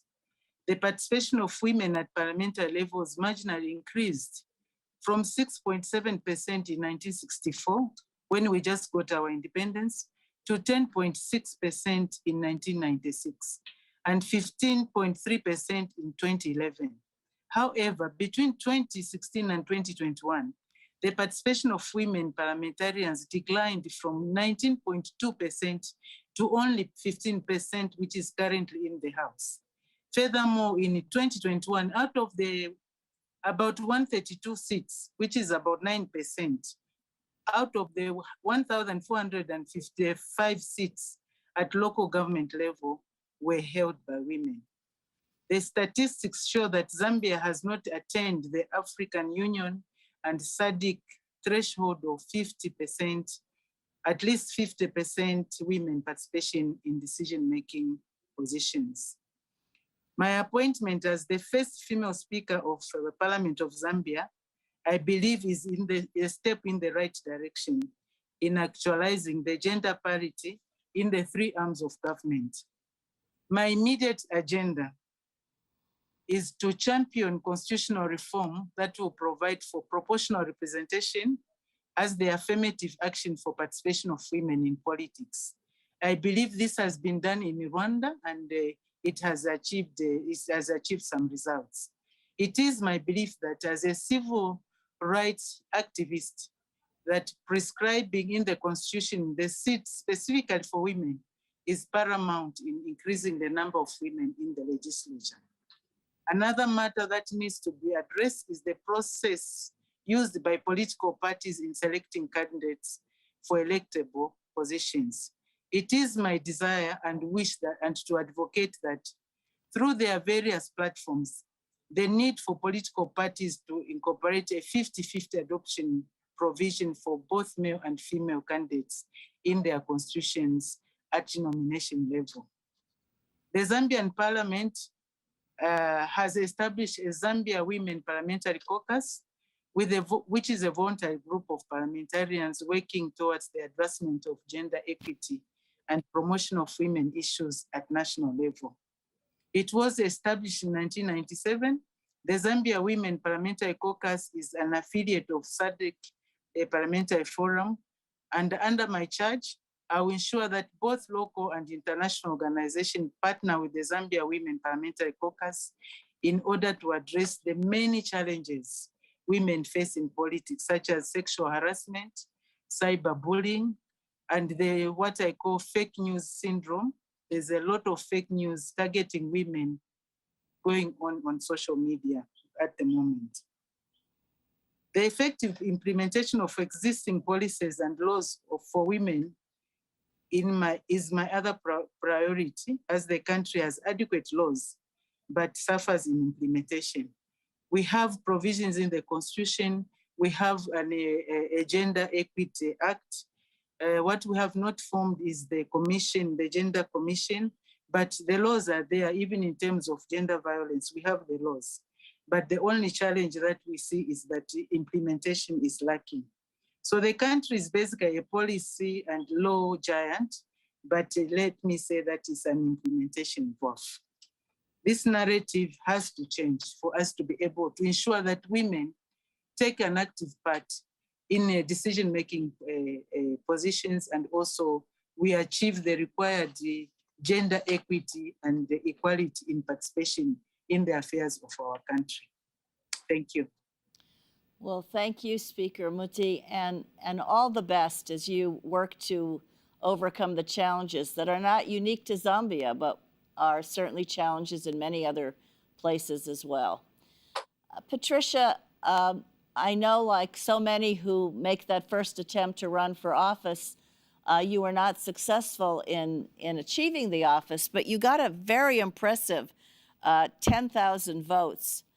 Are you planning to run again? And can you tell us a little bit about what the experience has taught you? For sure. During my campaign, my first campaign, I learned how actually a campaign works. Just when I became a candidate, I discovered that in my state, for example, a candidate for Congress can spend 2.5 million of Brazilian reais during 45 days of campaign. So as a young woman without this kind of access to financial resources, how do you face these millionaire campaigns? So the second thing that I learned was the power of social media. So I decided to focus my efforts during my campaign on an online campaign that allowed me to active a lot of constituents. Besides that, yes, it was not enough to be elected. So I learned that doesn't matter how much time it will need to take. You need to keep strong and continue fighting for your dreams. I believe that to achieve a real democracy in my country, we needed to change this scenario. So I absolutely think and run again. And I already run. I ran last year during the pandemic to become a city council, and I was not elected yet, but I still keep trying and building a movement to increase the youth woman representation. Thank you. You keep trying, Patricia, and you are inspiring all of us. And now back to Mesabi.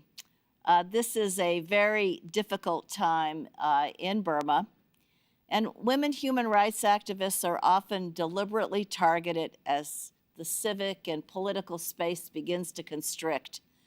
The coup in Burma has led to devastating violence against pro-democracy activists, and especially women. What advice do you have for other women civic and political activists who are operating in this kind of restrictive environment?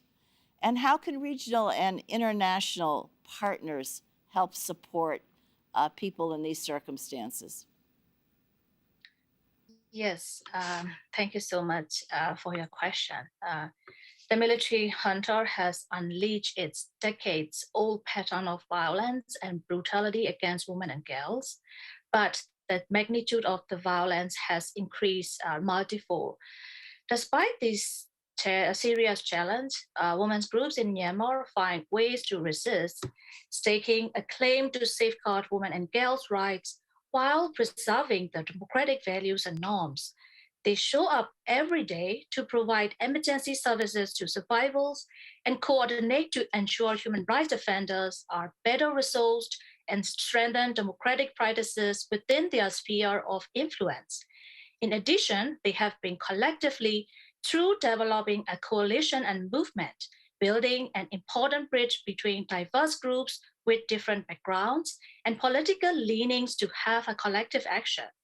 Women have been shuttling messages with a gender perspective to key stakeholders and also bringing the people's voices and perspectives to decision-making even under the most restrictive environment. My advice to women civic and political activists is to value their roles as crucial and that no one knows the situation better than themselves. Hold the line, even if the situation is imploding, and build coalitions that are national, regional, and international. And lastly, draw collective strength from forces and groups that have similar values and principles. The international and regional community that truly wants to help Myanmar get back to the path of democracy must internationalize the Myanmar crisis. A few powerful countries want to sweep the Myanmar crisis under the carpet by saying the crisis is just an internal affair. This is a misconception. Today, the people of Myanmar stand in the highest form of defiance. The consequences of Myanmar crisis is affecting public health, COVID-19 management, and response to regional security and economy. We like to highlight that all that is confronting Myanmar today has its roots in allowing the culture of impunity for the military. The failure to take action against the military regime when the first coup d'etat happened back in the 60s has implicitly foster the culture of impunity for the military. At the operational level, I would like to ask the international community to be flexible, not only on paper, but also in their actions, even to provide adequate services for the sexual violence and gender-based violence survivors. The financial restrictions and regulations are a hindrance. The international community could support the people's needs by doing what it takes to get genuine input from local civil societies on what kind of interventions they need the international community to fund and support from the outset. In doing so, this will empower the local population, who are, after all, the main actors, delivering humanitarian assistance and protection and strengthening community resilience. Thank you so much. Thank you, Mesabe, and thank you for that call to action on behalf of the people in Burma, Myanmar. Thank you so much. And to our marvelous panelists, our great gratitude to Speaker Muti, to Patricia Zanella, and Mesabe Pu. I'm sure we all agree that this was a valuable discussion with important perspectives provided by each of our speakers. At this point, we're going to take a very short break before we commence our second panel, which will reconvene very, very soon.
Welcome back, everyone.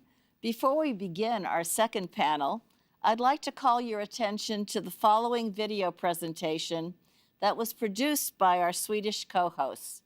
As you will see, it addresses many of the topics and challenges that we are discussing today. Please take a look.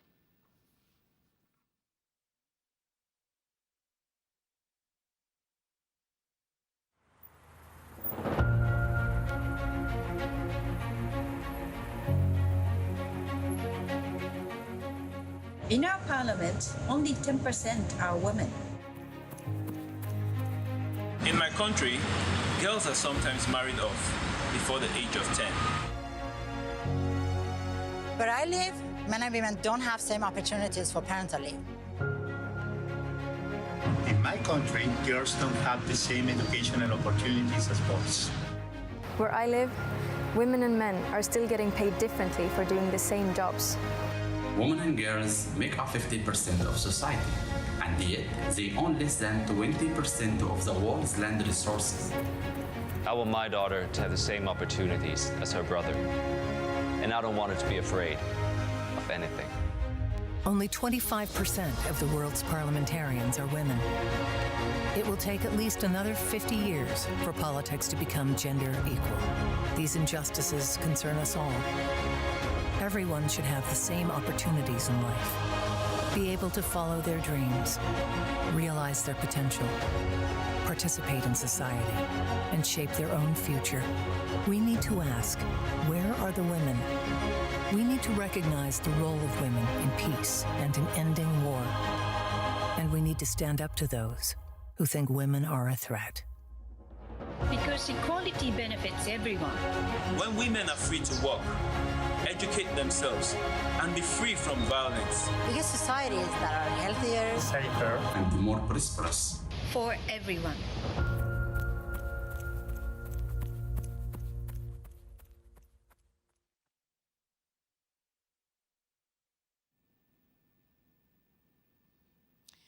Thank you to the government of Sweden for that powerful video. Our second panel addresses gender-based violence, breaking down barriers, countering gender-based violence in all its forms. This issue is a priority for the Biden-Harris administration, and it is very relevant to our discussions today. During this panel, we will discuss the role of gender-based violence as a barrier to the full participation of women in political and public life, therefore to the health of democracy. Our panelists will focus on different aspects of the issue, including the impact of GBV on journalists, human rights activists, and political candidates, and how the government, including law enforcement, can more effectively take action to address gender-based violence in political and public life. Our panelists are Bafana Khumalo, who is the co-executive director of Sunke Gender Justice in South Africa, Delegate Danica Rome, who serves in the Virginia House of Delegates in the United States, and Prosecutor Shiun San of the Ministry of Justice in the Republic of Korea. Welcome, and thank you all for joining us today. It is wonderful to see you, and we're looking forward to your remarks. Mr. Khumalo, let's start with you.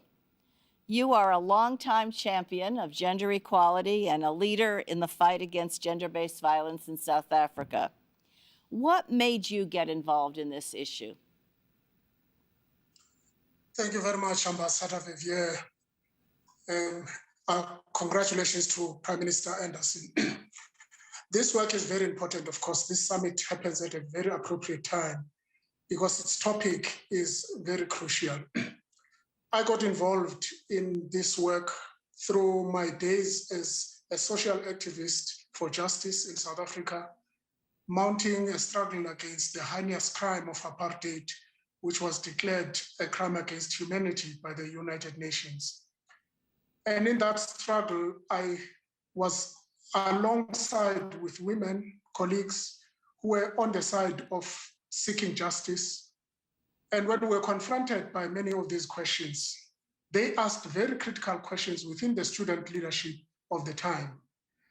Why is it that when we elect leadership for the student movement or in the political formation, women were left behind? Women were either elected as secretaries for minutes and not in their own right for very strategic leadership positions. And I thought that this was wrong. Women were just taking as much responsibility for the struggle against apartheid and therefore needed to be recognized for their leadership. I started reading a lot around this, and the bug of feminism caught up with me, and it has never left me.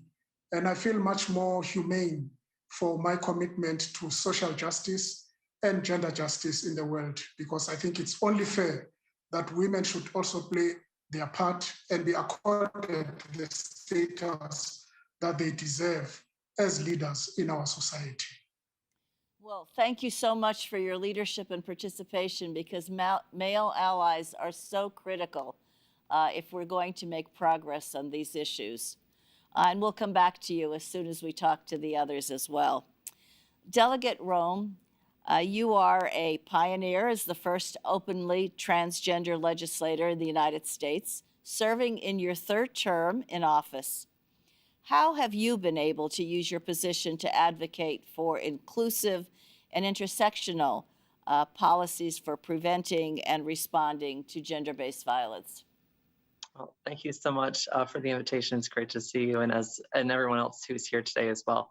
So I've been able to use my position as a state legislator in the Commonwealth of Virginia to advocate against gender-based violence by passing a bill, for example, making Virginia the 12th state in the country to prohibit what's called the LGBTQ panic defense, in which someone basically uses someone's sexual orientation or gender identity as a reason to try to convince a judge or a jury that it was okay to assault or kill that person for simply existing as an LGBTQ person. And violence based on sexual orientation and gender identity is inherently violence based on gender. It is inherently violence based on sex.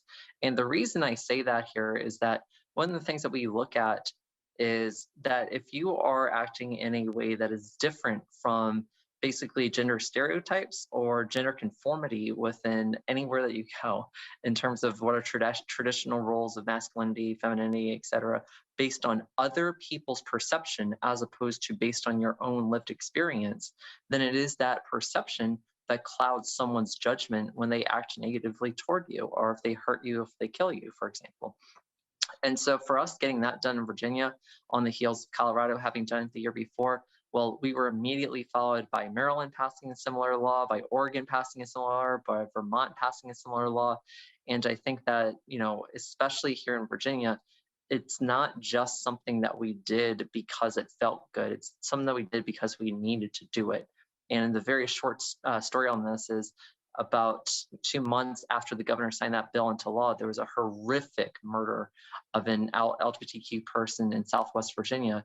And the defense attorney was telling reporters on this that even though they didn't think anyone should be murdered, that they said that people shouldn't be deceiving other people, basically, which is code for dealing with LGBTQ people.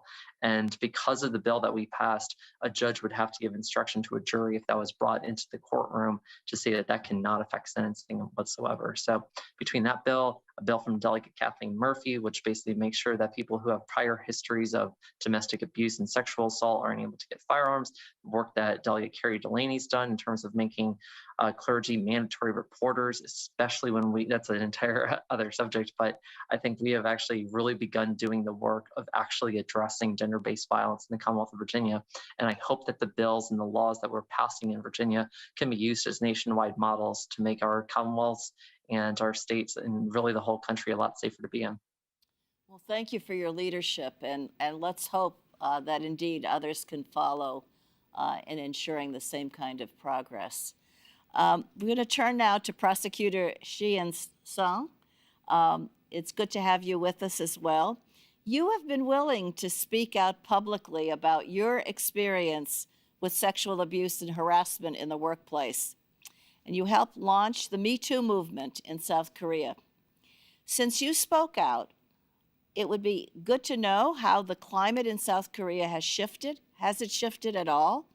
And what barriers remain for women seeking to serve in leadership levels in the judiciary system, for example? Hello, everyone. It's such an honor to be at this event. My name is Seo Ji-yeon. I'm a prosecutor in South Korea, and I'm so-called the woman who started South Korea's Me Too movement. In January 2018, I appeared on live TV news. I talked about the sexual abuse I suffered at the hands of a senior prosecutor at a funeral in the presence of then Justice Minister.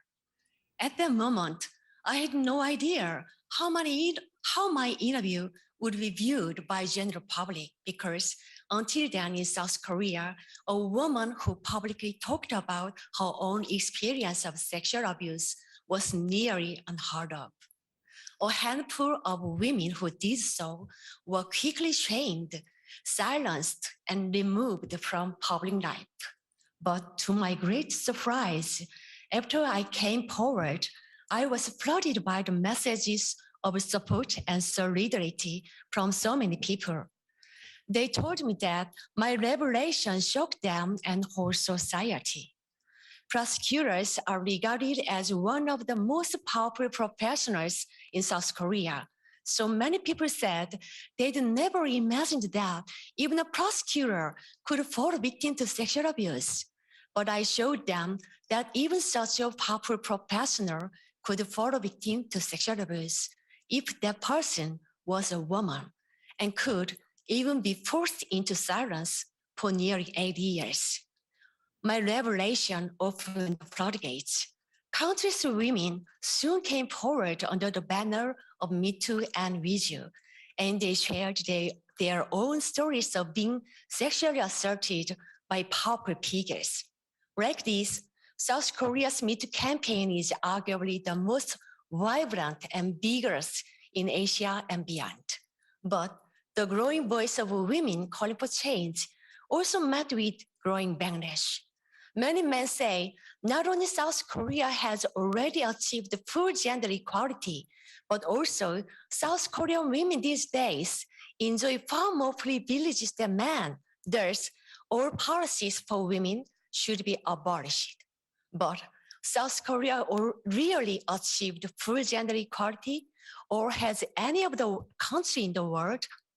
I cannot speak for the situation in other countries, but I can tell you with certainty that South Korea still has a long way to go. For an example, South Korea still has the highest gender pay gap of 31% in the OECD member nations. South Korea is the only country among the OECD member nations to have a gender pay gap of more than 30%. In next year, South Korea will hold presidential election. Both of two leading candidates promised that they'd dismantle the country's Ministry of Gender Equality. They also deliberately avoid talking about any issues related to women's rights for young male voters. As you can see, unfortunately, even after the Me Too movement, the status of women in South Korea has not been improved so much. Thank you. Well, thank you for your courage. And the journey to gender equality is still one we are confronting all over the world. So continue your efforts. Mr. Khumalo, back to you. Tell us a little bit about how you see the importance of male allies in the fight against gender-based violence and your own work to transform masculinities. What approaches have you found most effective? Thank you very much. I think you've summed it up well with your last comment. There's still a long way to go. I sometimes shudder at questions that are asked by men, which seem to suggest that any attempt to transform gender relations is a zero-sum game. I think it's important that we recognize that we have unearned privileges as men, and we need to rid ourselves of those so that we indeed have, fairer advancement for everyone in society. As Sonke Gender Justice, with our partners, Instituto Promundo, based in Washington, D.C., and Men Engage, we run a campaign called Men Care. In that campaign, we mobilize men to take responsibility for care work in their home so that they provide support to their partners, but serve as very important models to their children as well. This is very important because when, as men, we provide this support in our homes, it means women have an opportunity to advance themselves personally, but to also have a bit of leisure because women carry a lot of burden in care work generally in the world. And through this program, we are encouraging, for instance, governments to institute paternity leave so that men can also have a moment with their children and support their partners through childbirth. And this research shows us makes a lot of difference because men who participate early in the lives of their children and who are supportive to their partners are less prone to be violent in their relationships. And so it provides very good health outcomes, both for women, for men, and for the children. And we think this is very, very important because when men play a role in the care work, it provides a leveling of the playing field. Then we can partner with women in moving to the next level of calling for a fairer remuneration in the workplace so that we do away with this phenomenon of women being paid less than what they are deserving when they're doing equal work in the workspace. And when we do this, we find that most men are incentivized as they see how this improves their relationships. When men provide this support at home, women feel much more at home, much more relaxed, much more loving, and therefore the relationship is improved. It's also improved for the children because when men play this role, they have a much more closer relationship with their children. And so there's a lot that we benefit as men by simply being available, providing equal support for care work in our home spaces, so that we also are playing a lot of important role being present in the lives of our children. That's so important, that concept of co-beneficiaries, that men benefit when they undertake the kinds of things you've been discussing with us. So thank you so much for your inspiring work that others can emulate. Delegate Rome, let's go back to you. Gendered harassment, abuse, and even physical violence against cisgender women and LGBTQI plus leaders are too often the cost of getting involved in politics and public life. And much of this violence is being perpetrated online. Are there lived experiences managing these threats that you can share with us who have not been directly impacted so that we might better understand how significant online harassment can be experienced, and how governments, the tech sector, civil society, all parties could do a better job working together to actively address this scourge and promote once and for all inclusive and democratic norms online? Sure. So just to start with, in general, the social media websites and where people actually have so many of these interactions in the first place, these are for-profit entities. And the first thing that I think anyone has to recognize on this is that as long as people are willing to put money in front of lives, in front of actually standing against disinformation, which I think is one of the most which is one of the worst things that is actually happening that's eroding democracy right now, just from the perspective of a newspaper reporter turned legislator in my case. What I would suggest is that advertisers need to actually step up and be willing to pull their revenue from social media platforms that actively allow disinformation, actively allow violence to perpetuate, and actively almost actively turn a blind eye to the worst of the worst that we see. Because here's the thing, yes, there is absolutely a role for government to play in terms of working with tech sectors, and especially regarding disinformation campaigns. As we've seen before with COVID-19, for example, you'll see a very quick response on English-speaking platforms, but not necessarily on other languages on the same exact social media site, because of the way that the people who are running those sites are actually targeting their algorithms to be able to identify this stuff in the first place and to have human review and it gets much, much slower in that case to other languages, which means that you're allowing other people to basically carry either a message of hate or a message of disinformation to other populations, including very vulnerable populations that could very well be just as susceptible to disinformation and to hate as anyone else. So that's the first thing that I would say, is that if you're an advertiser and you want to get tech giants to really pay attention and do something, pull your advertising, make it hurt for them financially. That is the language which they speak. And then for the other users, for the people as a whole, look at when there is a complete lack of accountability, because we do not want censorship. We do not want the First Amendment in the United States to be violated in terms of free speech, which is obviously, again, as a reporter turned legislator, which is something that is very important to me, is actually protecting free speech in the first place.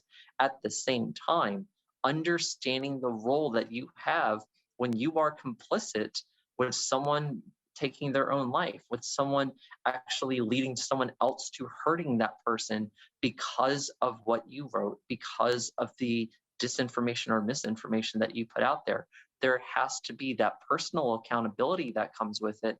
And the way that that happens can basically be, part of what the tech giants themselves can really do with this, in terms of telling people, hey, what you're doing is actively against, the rules and regulations of the website here, which means that we're not going to permit you to continue, basically acting like that. Because even if the government isn't going to be the group that says that, that does not mean that a free private enterprise has to play by that same role. They do not. They can control what is going on their platform, and they have to take responsibility with this. If you want lived experience with it, unfortunately, too many lived experiences are, for people who suffer bullying and other forms of harassment online, no longer have lived experiences because they've killed themselves or someone else has hurt them instead. And this is the sort of thing that is so, especially when we are dealing with young girls who are coming up on social media and are having to adhere to or feel that they are being pressured into having to conform to certain looks, certain styles, certain X, Y, or Z, regardless of whether it fits their body type, regardless of whether it fits their socioeconomic status, regardless of anything else they see. When you have these social media platforms that will not take responsibility in this regard for basically telling kids that they're supposed to achieve an image that is completely unrealistic or unable for them in the first place, they can be left feeling terrible by comparison when they're looking at a filtered non-reality that is being presented as if it is based in authenticity. That in and of itself is dangerous.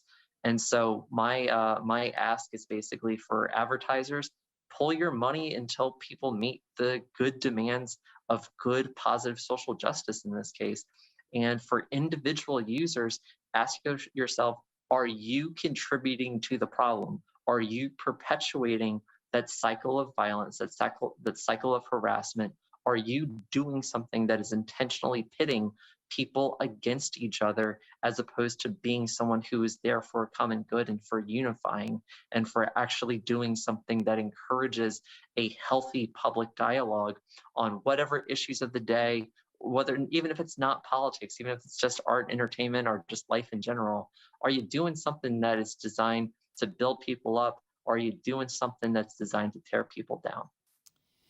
Well, there's certainly grave consequences, and I really am grateful, as I'm sure our audience is, for those very concrete recommendations. So thank you for that. Prosecutor, you have been using your role as a woman in public life to advance the status of all women in your country, as we've already heard from you. What do you see as the benefits of elevating more women in the South Korean government, whether as prosecutors or political leaders? And what can men in those or other positions do to help? Raising the status of women is not only the task for women, but for the entire community. This is not just a campaign by women. It is very urgent and important that men should join this fight too. But we cannot win the campaign for gender equality without women leaders. Only a few men can fully understand the injustice women experience in their daily lives, from everyday sexism at the workplace to gender-based violence. It's true that we need both women and men to join this fight for gender equality, but we especially need to empower women to achieve that goal. Even in last year in South Korea, women account for only 8.5% of senior positions at the government, or only 19% of a parliamentary seat. I survived. Even though many prosecutors will call me a betrayer or ashamed of the prosecutor and keep trying to kick me out, but I'm surviving like this. Even though my case is so rare, they can be even considered as a miracle. I think it's a proof of the fact that we are working for the progress of women's rights in South Korea. I know many people listen to my voice because I'm in this privileged position of being a prosecutor. I feel great sense of responsibility to speak on behalf of other victims. And I believe my background as a prosecutor also can be very helpful for represent the voices of other women. But I cannot do this alone. No one can achieve this goal alone. We need as many female leaders as possible. We need more voices of women, from the voices of protesters at street rallies to the voices of decision makers at the government leadership. Thank you. Well, thank you. There's certainly a lot of work that still needs to be done. Thank you so much to our panelists for sharing their experiences, their perspectives, and their recommendations. We've all benefited from that discussion and from their considerable efforts. So thank you to Mr. Kamalo, to Delegate Rome, and to Prosecutor Chianon. And now to our esteemed closing speakers. Issa Regner serves as the Deputy Director of UN Women, the latest of many distinguished leadership positions she's held in government, with NGOs, and within the UN system. Issa, welcome. The floor is yours. Good to see you. Thank you so much for having me. And thank you to all the distinguished speakers for your contributions today, highly interesting. Thank you to Sweden and to the US. And of course, also thank you to President Sirleaf, who will also conclude this session, and to yourself, Ambassador Vermeer, for your leadership. I think that we have heard today that democracy can only exist fully when women and men have equal access to decision-making and to the right to speak out publicly about their ideas and demands. And participation of women and girls in all their diversity only not only makes government more just, it also makes them take and make more sustainable, fair, and democratic decisions.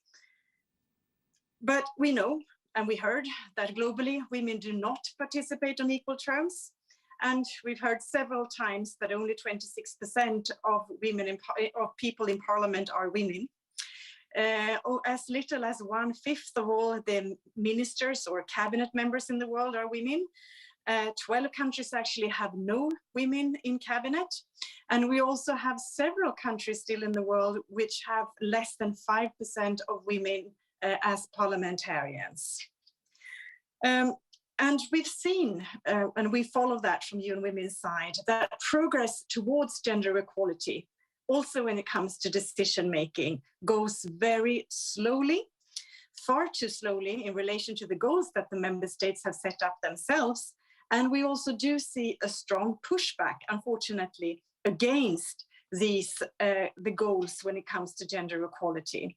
And this pushback sometimes come from the same forces which are in general pushing back against the idea of democracy and human rights, which is the topic of this conference.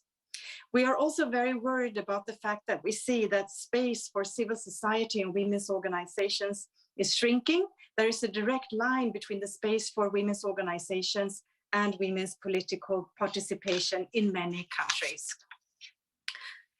We know, however, nowadays, and we've heard about that too, that what can be done in order to support women in politics and to reduce the barriers to their participation.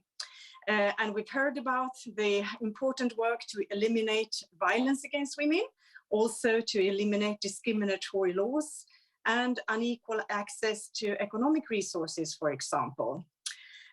We know that quotas and such measures do help in order to fast-track women's representation and break down institutional barriers. We've heard, not least from Sonke, also how important it is that men see themselves in this work and also the privilege that they carry for being men and how they can support their sisters in politics. We should also address harmful social norms, etc., in order to achieve a better situation. We also need very urgently, and we heard about that, ensure that women and girls who are active in politics and public life are respected and safe. Violence against women in politics is unfortunately increasing. We see that around the world, especially online violence. This violence aims to silence and threaten women who want to be part of democracy. This undermines democracy. So we need to prevent this more efficiently than today, not least by holding those who are responsible accountable. When I was myself a cabinet member, I was the Swedish Minister of Gender Equality in the same cabinet. This is just a coincidence as Prime Minister Anderson, when she was a finance minister. I received, as many women do, threats because of my work in this space.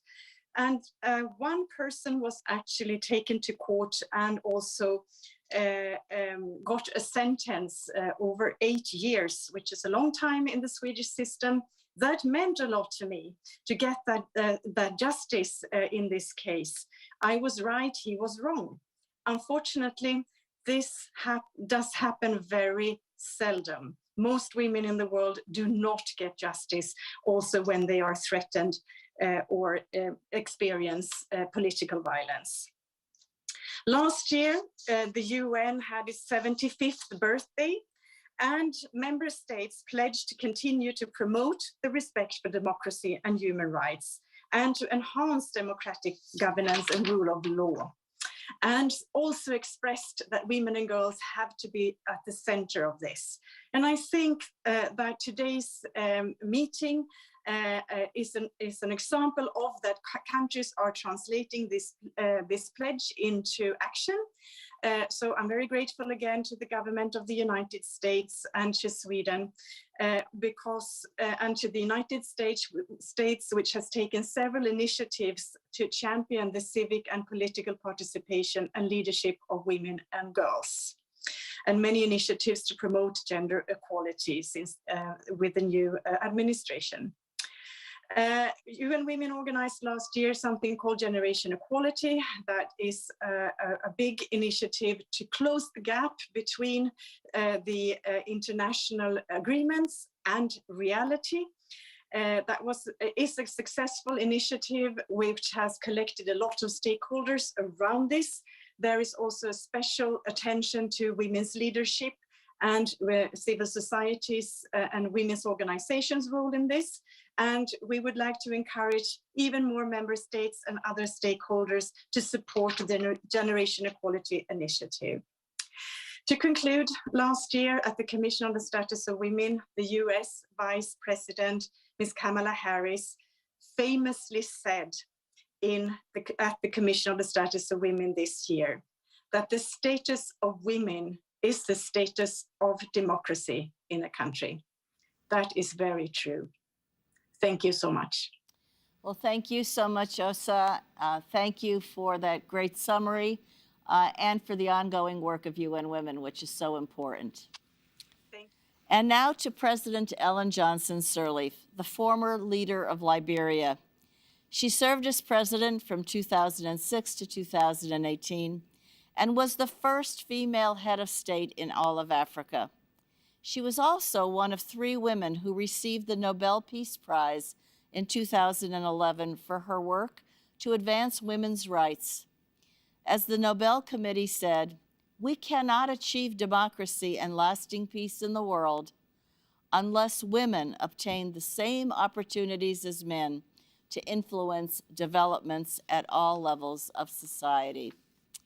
President Sirleaf, it is so good to see you again and to have you with us, and we look forward to your remarks. Thank you so much, Melanie.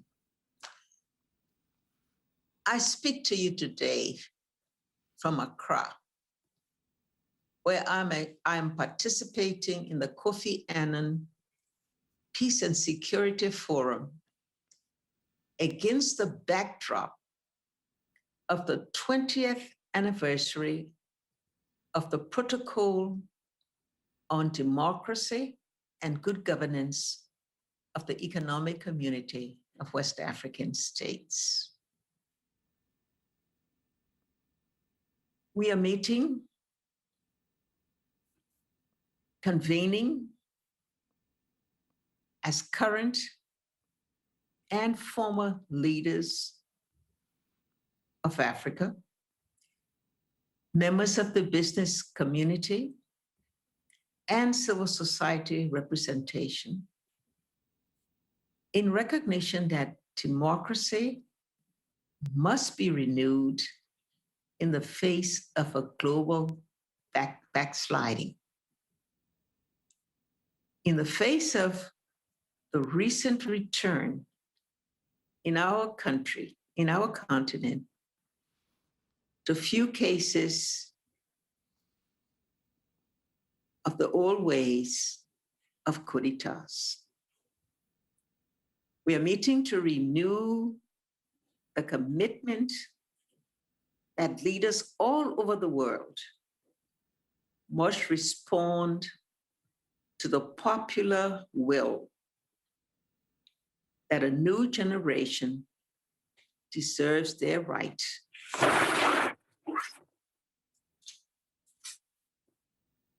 The White House Summit on Democracy panel was anchored in the shared belief of our illustrious panelists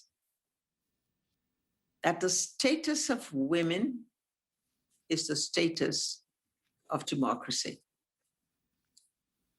I would like to take it one step further and suggest that the status of women is the status of inclusive economic growth, health, and the status of peace and security.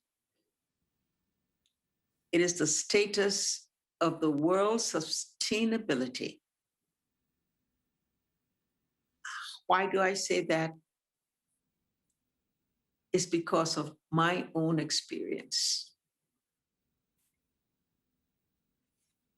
It took the women of Liberia to halt 2 decades of civil war and return the country to the community of nations. It took women subsequently to restore our nation's reputation and credibility. Women today are coming from outside the political power center, bringing fresh perspective to enable the type of transformational change that will be required. And we see that this is happening particularly in our continent, Africa. 25 years ago, and I know most women will recall, when the leaders of the world met in Beijing to commit to the equality of women, to the participation of women. And this was followed by a United Nations resolution, 1325, to ensure the protection of women from violence. That was 25 years ago. There has been progress.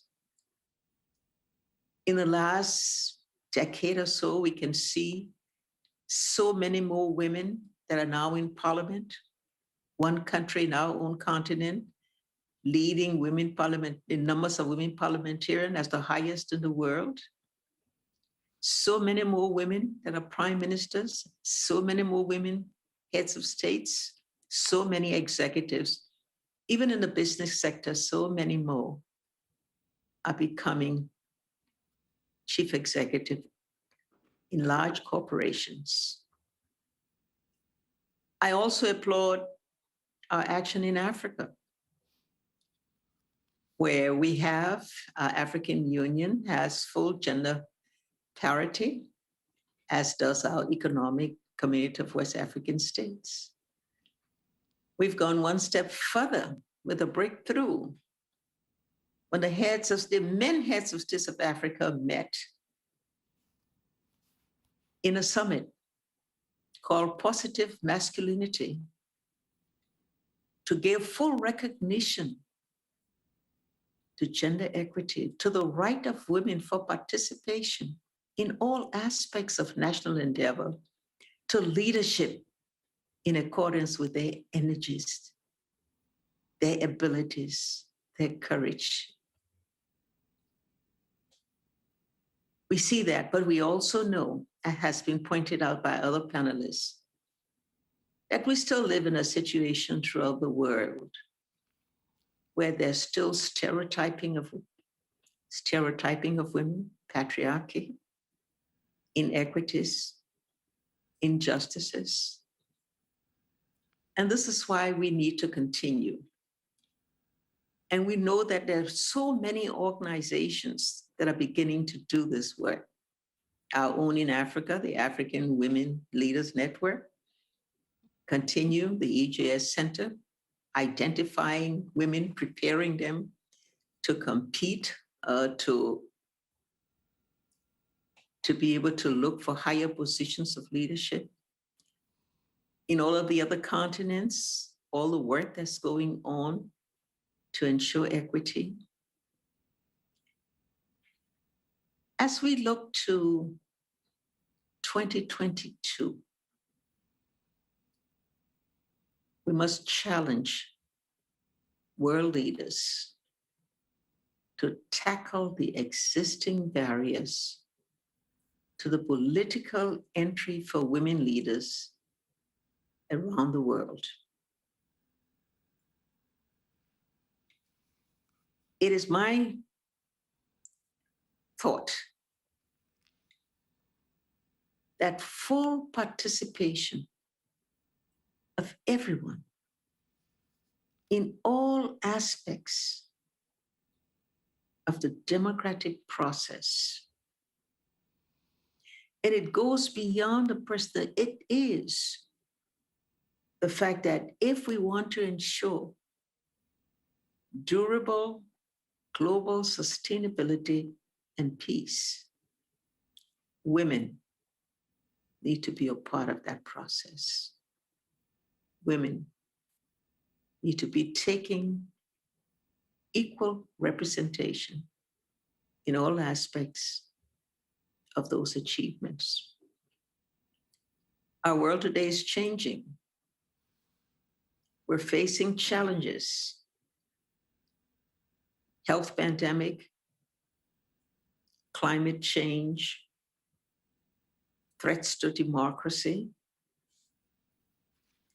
The people of the world are calling for change, asking leaders and asking executives and asking people through policy actions, program actions, to ensure that we now bring equity to those representations of society that have been left behind, women. That democracy calls for this equity. Sustainable development calls for the participation and contribution of women, which have already been established empirically by evidence.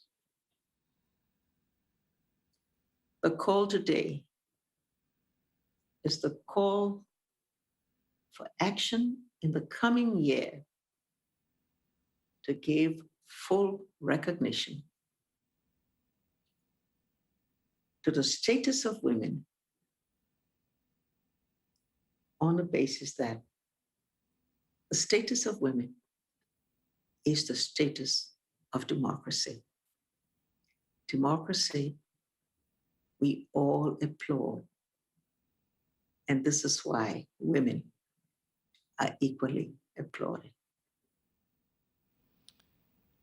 Thank you so much, Madam President, for those very profound reflections, and most especially for reiterating our call to action. Thank you so much. Stay well and keep up all that you are doing. Thank you. And thanks to all of you for joining us today. We hope you will see this event as a call to action. We have much work ahead of all of us in advancing women's political and economic participation and empowerment. The coming year of action will provide opportunities to speak, to learn, to work, and grow together in pursuit of these goals. And we invite you to join the coming days of the summit, which will go on for several more days. Because together we can make a difference. We will make a difference. Because after all, as you have heard, the state of women is the state of democracy. Thank you all.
Thank you to President Biden for hosting this important and timely summit, and for the invitation to open this session. The question on how technology can support democracy is one that will define this century. I'm a tech optimist by heart. I've experienced firsthand how digital technologies can positively transform societies. Digital technologies have tremendous potential to strengthen democracy, to increase fundamental freedoms, and to be a vehicle for more accountability, transparency, and ultimately trust. But that is not the case everywhere.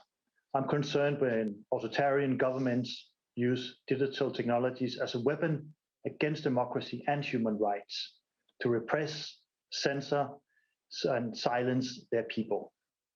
And when new technologies, even in old democracies, challenge the democratic institutions.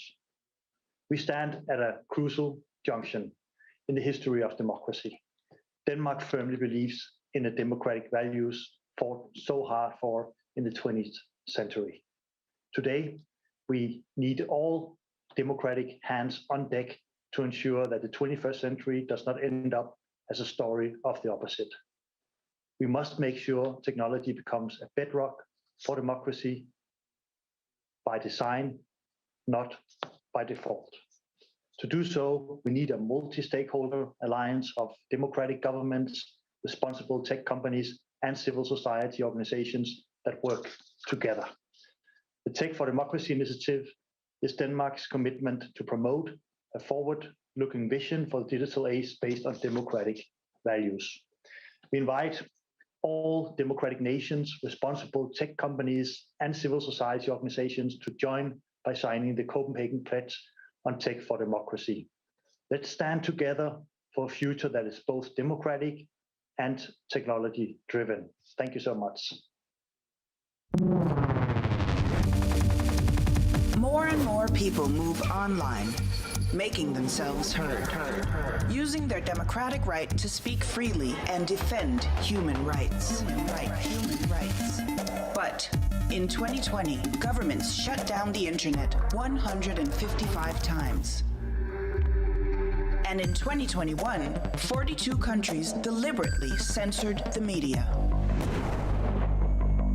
Technology should support democracy and respect human rights with groundbreaking innovation that aligns with democratic values, like trustworthy artificial intelligence that can seize the potential of big data without compromising individual privacy.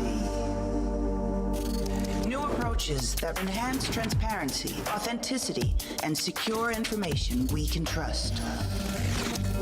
Unmuting civil society by safeguarding access to the internet and protecting fundamental freedoms of expression and peaceful assembly. No one can do this alone.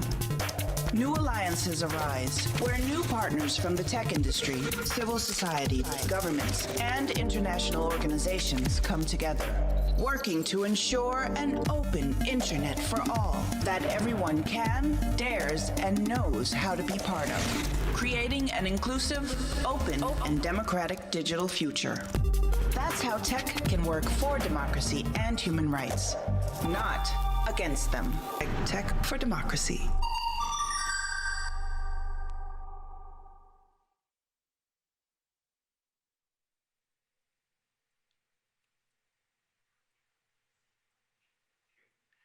Hello. Not so long ago, technology powered democratic movements and revolutions around the world. But now, as we saw in that video, it's being used by the world's autocrats for surveillance and suppression.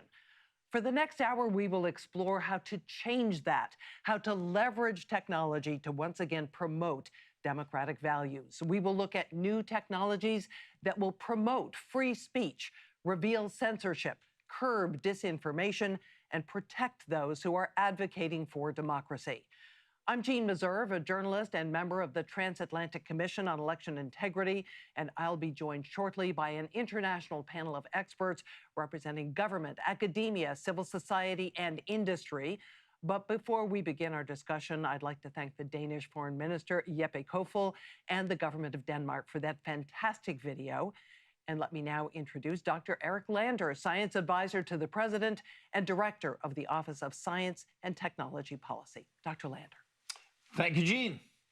And welcome, everyone, to day 0 of the Summit for Democracy.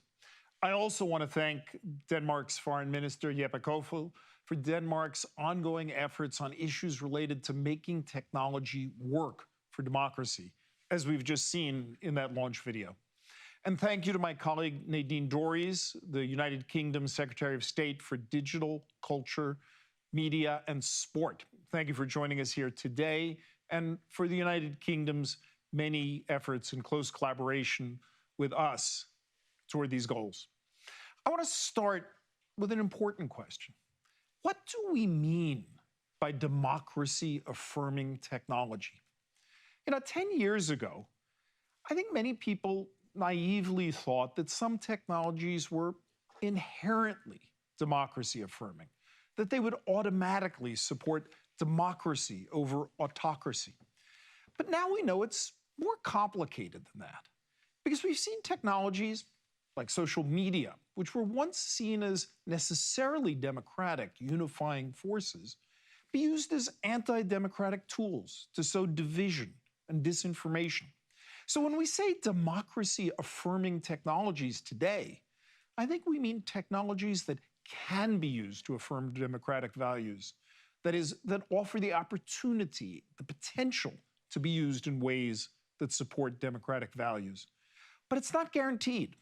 It takes constant vigilance and constant commitment.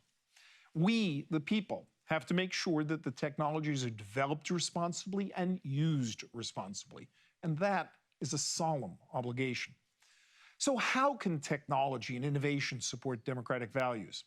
Well, let's start with first principles. When we say democratic values, what do we mean?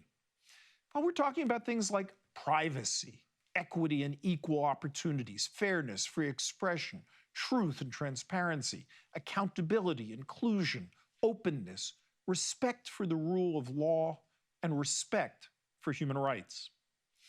And second, what does it mean to make and use technology to support democratic values, and how can we do so? For example, how can we build and use machine learning algorithms, which require a tremendous amount of data to train them, in ways that uphold privacy and equity and fairness and respect for human rights? And can we use technology to help bring transparency and accountability to online content so users can tell deep fakes and cheap fakes from what's real and authentic, and hopefully distinguish truth from fiction? We know that technologies like artificial intelligence, social media, and the internet are being exploited to repress, divide, and discriminate against people. And our task is to forge a different path where democracies have the tools they need to promote democratic values. Ultimately, this work is a combination of both technology and values. So over the next hour, we will hear from leaders and experts about technology. We'll hear about privacy-preserving machine learning, where you can build a machine learning model without actually having to share all of your data. For example, I might start making a model based on my data, and then I share the model with you so you can improve it based on your data. Then it goes to the next person, and so on in a round-robin fashion. And the model keeps getting better and better, but without anybody having to see each other's data. There's also technology that could verify the provenance and the authenticity of content, such as embedded digital watermarks in photos and videos and documents, applied at the point of capture and updated with every edit that stays with the content, no matter where it goes and who edits it. That way, you or a third party, perhaps a news organization or an agent that you trust, can review it and decide whether you should trust the content. There's also technology that could help ensure access to information. When authoritarian governments shut down the internet access, could peer-to-peer connectivity, similar to wireless mesh networks, help get around that? So that if one person on the network can connect to the internet, perhaps via satellite, or by getting cell phone service from across a nearby border, everyone else on the network can connect too. Well, to drive progress and to prevent these technologies from being misused or abused. We all have to work together across democracies, and not only in government, but also the private sector, academia, and civil society. That's why two of our shared values in science and technology are humility and diversity, because no one has a monopoly on the best ideas, and because progress depends on someone seeing things that no one else saw before, because they bring a different lens, different experiences, different questions, different passions. And that's why today we're announcing, in collaboration with others around the world, an exciting series of international grand challenges on democracy-affirming technologies. We're calling on entrepreneurs and visionaries, researchers and innovators from across society and around the world to help build a more democratic future by driving technological innovation to support democratic values. Over the next year of action for democracy, there will be prize challenges and entrepreneurship competitions that'll bring in contributions from all around the world as participants, as judges, innovators, investors, and leaders. And some of the winners will be invited to showcase their innovations at next year's Summit for Democracy. I don't want to get ahead of any specific announcements, but I will say that we're all grateful to all of our allies and colleagues in this effort. Together with the nonprofit Open Technology Fund that's supported by the U.S. Agency for Global Media, we'll seek solutions for countering online censorship and internet shutdowns in repressive environments. Together with the United Kingdom, the U.S. National Science Foundation, the U.S. National Institute for Standards and Technology, we'll seek ways to advance privacy-enhancing technologies for AI systems. We're very grateful to the UK's collaboration in this. And through the U.S. Census Bureau, we'll also be joining an effort to pilot these technologies with the United Nations Privacy Enhancing Technology Lab. And together with the U.S. Embassy in Madrid and Spain's IE Institute, we'll seek to accelerate entrepreneurship and innovation globally on technologies that can affirm democratic values. While investing in these and other technologies that can support democratic values, like secure voting systems, is critical to strengthening democracies and pushing back against authoritarianism, we've also got to recognize that technology alone is not enough to renew and sustain democracy. These technologies have to be deployed alongside other efforts, such as strengthening rights in general and rights related to technologies. For example, we need to work together to iteratively clarify and codify the rights and freedoms that we expect new and emerging technologies to respect. There's so much work to do, but this much is clear. Protecting our values, making democracies more competitive against authoritarianism, and ensuring that democracy can deliver in the 21st century could not be more important. It's on all of us, including in the science and technology community, to help make this happen. So I am very much looking forward to an engaging and productive discussion. And so back to you, Jean. Dr. Lander, thank you so much for setting the stage. And now let me introduce our panelists who will talk about some of these very technologies that Dr. Lander mentioned. With us today, we have the Right Honourable Nadine Dorries MP, UK Secretary of State for Digital, Culture, Media and Sport since September 15th of this year. She was previously Minister of State at the Department of Health and Social Care. Also with us today, Dr. Roya Nsafi, Assistant Professor of Computer Science and Engineering at the University of Michigan and founder of the Censored Planet Lab. Dr. Nsafi's work focuses on internet security and privacy with the goal of uncovering internet censorship, geodiscrimination, surveillance, and related internet freedom violations. Rami Nakla, Senior Manager of Public Affairs and Impact at TruePic, is also joining us. In addition to his work at TruePic, he's a representative to the Coalition for Content Provenance and Authenticity and a member of the Yale World Fellows Network. A longtime democracy and human rights advocate in Syria and elsewhere in the Middle East, his work focuses on using new technologies to address social, political, and peace-building challenges. Gubanga Shesan is here as well. He is Executive Director of the Paradigm Initiative, a Pan-African social enterprise working on digital inclusion and digital rights. He is also a non-resident fellow at the Digital Civil Society Lab at Stanford University. Secretary of State Doris, let me begin with you. Data is critical to all kinds of decision-making, but there are, of course, concerns about how it's being used and who is using it. Your government has been involved in supporting the development of privacy-enhancing technologies. Could you please explain what these technologies do and how they enhance democratic values? Of course, and thank you so much for inviting me here today. And I'm delighted to be representing the UK at this summit. It's important because, as President Biden said, democracy isn't a given. Every generation has to fight for it. And one of the world's oldest democracies, the UK has a real dog in this fight, as I believe Americans like to say. And in 2021, in what is officially the digital age of mankind, much of that battle is now waged online. So I want to take this opportunity to talk a little bit about democracy and technology and also answer your question. I want to talk about the huge benefits that tech has brought to free nations all over the world, but also ultimately what we're doing in the UK and with countries around the world to ensure the tech revolution is a democratic one. Only last week, I welcomed government officials from around the world to London for our Future Tech Forum. And while we were there, we had some really honest and frank conversations about the challenges that we're all currently facing.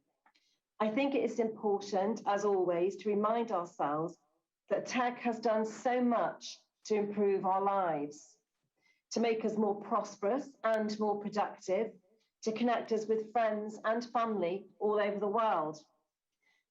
But given the vast power of tech today, there's also, unfortunately, vast potential for it to be used to cause harm. Algorithms can send dangerous misinformation and poisonous abuse all over the world within seconds.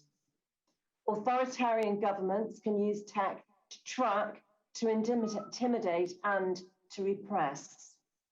It's on all of us to mitigate those risks and to make sure that tech reflects our liberal democratic values. Until now, governments around the world have been a little on the back foot with all of this.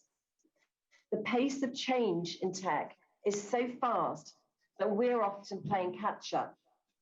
But from what I saw at the Future Tech Forum, there's now real political will and real momentum behind that will across the globe to set some solid ground rules, ones that will define the next chapter of tech. And the UK is helping to write those rules. A few months ago, we published our draft online safety bill. It is a truly groundbreaking piece of legislation, and it's one of the most comprehensive attempts to regulate big tech companies for the very first time. And we'll be going further than any other country to hold them accountable for what's on their platforms and to enshrine protections for freedom of expression. But like a lot of countries, including the US, we're also looking at how our democratic values can be baked in from the start, which brings me to the theme of this event. Of all the democracy-affirming technologies, we're particularly interested in the ones that can help us with personal or sensitive data responsibility. And so the UK government is actively exploring the role of privacy-enhancing technologies, or PETs, to support confidential data sharing, access, and use. The US and the UK have both been doing cutting-edge work in this area, but we will all need to go a lot further. And so today, I'm very pleased to announce that together, the US and the UK are launching a joint prize challenge next year on privacy-enhancing technologies.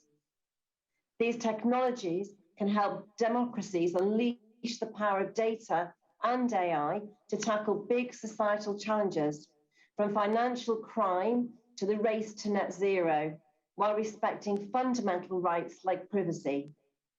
We're both very hopeful that this new prize challenge will give the R&D of these particular technologies a big boost. And so we're looking forward to updating you all on our progress at next year's summit.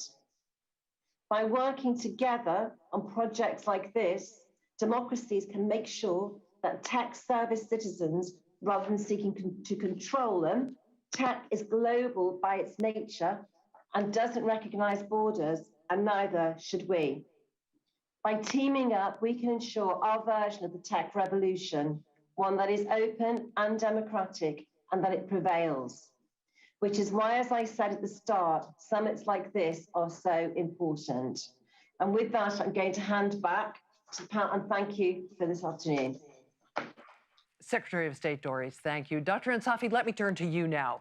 Autocratic regimes around the world have used censorship to control the flow of information to their citizens. Explain, if you would, your work on anti-censorship technologies and what impact they're having on democracy. Absolutely. Thanks, Jane. Advanced networking technologies like deep packet inspections are part of what makes the modern internet possible. But these technologies are inherently dual use. Authoritarian governments use them to censor the internet, silence protest, and tighten political control. Many have heard about Great Firewall China, but the frequency and intensity of censorship is globally on the rise. Access Now, a digital rights advocacy group, through their Keep It On coalition, recorded more than 50 cases of political censorship in 21 countries just for the first 5 months of this year. Just imagine in the time surrounding a major election or during a period of social unrest, communication tools, access to social media suddenly get cut off. How isolating and hopeless this must be for dissidents and activists. When protesters are killed and people cannot even upload pictures to bear witness. Democracy dies in such darkness. And to fight back, we need new tools to bring transparency and accountability to internet censorship. For instance, I founded Censor Planet, a global observatory for censorship that tracks the availability of 1,000 sensitive websites across 221 countries in close to real time. Using Censor Planet data, researchers and activists can rapidly act on censorship events as they happen. Let me give you some example. 2 years ago, we investigated the Kazakhstan government attempting to intercept users in encrypted traffic by forcing its users to install a browser update. We discovered they are targeting Google and other social media like Twitter and Facebook. And we worked with browser makers like Chrome and Mozilla to block this attack and help millions of users overcome this censorship. Another example is last spring, Russia started throttling Twitter, like slowing down access to Twitter so much to force the company to comply with its takedown request. We reverse engineered the attack and documented its scope and inner workings. And these findings empowered Russian opposition journalists and other journalists to heavily criticize Russia's attack on internet freedom. Beyond holding censors accountable through transparency, we also need to provide technologies to help people evade censorship. And thanks to supports from State Department and Open Technology Fund, circumvention tools like Siphon, Tor, Outline, and others are now in use by millions of people in heavily censored areas. Of course, censors is going to fight back and attempt to block these tools. But some of the country's leading researchers have developed a technology called refraction networking, which essentially rewire the internet in partnership with good ISPs, to make it difficult for government to block it. This summer, during protests in Cuba, refraction networking saw a 1,000-fold increase in traffic from the island, which indicates the incredible potential of these technologies. Anti-censorship technologies, including monitoring and circumvention tools, give us hope that the internet can remain a place of free speech and democratization, and that internet community can hold these censoring governments to account. Dr. Insafi, thank you so much. Another issue is manipulated photographs and videos. These things undermine truth, they undermine trust. Technologists are finding ways to address this, and take a look at how Adobe and the Content Authenticity Initiative are doing so.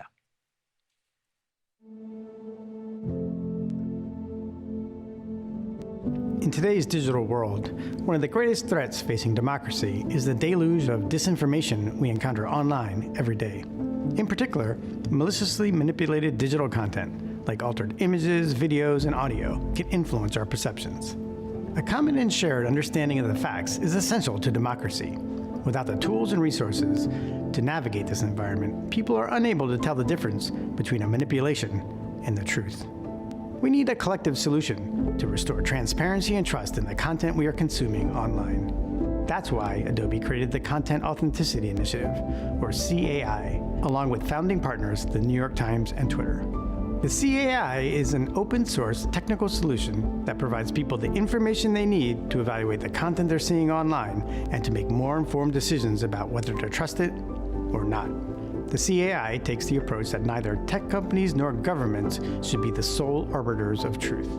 Instead, CAI is about empowering people with the tools they need to make the decisions themselves. The CAI technology is focused on digital content provenance, meaning the origin and edit history of digital content like images, videos, and audio. For example, by attaching important information such as name, location, and edit history to an image, people can see exactly where that image came from and what happened to it along the way, including how and when it may have been modified. This information will travel with the image wherever it goes online, so that when people see it on their feeds, they will be able to click on the icon and all of that information will be displayed. They can even use a slider tool to view a before and after version of the image. Then they can decide for themselves if they want to trust it. This CAI technology is opt-in. Creators can choose whether to use it and share only the information that they want. With this approach, creators who want to be trusted have a way to show their work, and people have a way to verify the content they're consuming. The vision for CAI is that as more and more people become aware of this technology, they will come to expect that important content will have provenance associated with it and be skeptical of the content that does not. The CAI has already been incorporated into creative software tools, and we expect to see it implemented in many more products over the coming years. In just 2 years, the Content Authenticity Initiative has gone from 3 founding partners to more than 500 members, including Nikon, Getty Images, Microsoft, BBC, and The Washington Post, to name a few. The members span the entire content ecosystem involved in creating and sharing digital content, from image capture and camera companies to software companies, news publishers, social media platforms, academic institutions, and human rights organizations. Provenance technology within each of these platforms would enable people to track changes to content every step of the way. With that in mind, we also founded the C2PA, the Coalition for Content Provenance and Authenticity. This independent organization is writing the technical standards for provenance technology so that companies can seamlessly implement digital provenance in their own tools and products. Having a consistent way to verify the authenticity of what people are seeing online is crucial, as we've already seen in several recent use cases. Using an array of open source technologies, researchers at Stanford and the University of Southern California collaborated with photojournalists from Reuters to attach verified provenance information to images taken during each day of the US presidential transition. The goal was simple: safeguard data from a photographer's camera lens throughout the publishing process all the way to the reader's web browser. So people in the United States and around the world could trust the authenticity of the photos they were viewing, no matter where they were viewing them from.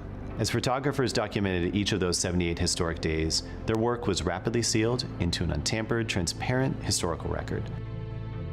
And this online archive will better withstand the test of time and serve as a model for how journalists can use next-generation technologies to cut through digital noise and protect their work and their safety. TruePic is an image and video authenticity platform. We're working with the Near East Foundation to help it provide transparent and legitimate access to capital to small and medium businesses throughout Northeast Syria. The Near East Foundation uses secure media provenance technology to authenticate tens of thousands of images and videos as part of its due diligence on loan disbursement, repayments, and deployments in the field, resulting in hundreds of much-needed loans throughout the country. While the work of the Content Authenticity Initiative on media transparency is critical, governments around the world also have an important role to play in the development of technologies to fight misinformation and in helping the public to understand their benefits. We need to tackle this from all angles. Our continued collaboration is vital. By connecting the knowledge and perspectives across the public and private sectors and civil society together, we can create the comprehensive global approach that is needed to increase trust and transparency in our digital environment.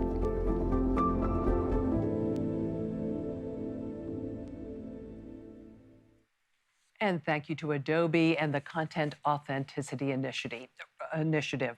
Rami Nakla, as was mentioned in the video, your company TruePic is among those developing content authenticity and provenance technology. Would you tell us a little bit more about these tools and how they will help foster transparency and accountability? Sure, Jean. Thank you. I want to start by going a little bit back to understand the ups and downs of technologies and how we arrived here today. When Bashar al-Assad took power in Syria after his father's death, I took down to the street with tears of joy in my eyes. Few years later, I was named one of the most wanted democratic activists for the Assad regime. My profound transition occurred within 72 hours of me having access to the internet. My access awakened me out of decades of indoctrination and isolation. Now, unable to stop the free flow of information, authoritarian regimes unleashed a state-sponsored campaigns of disinformation.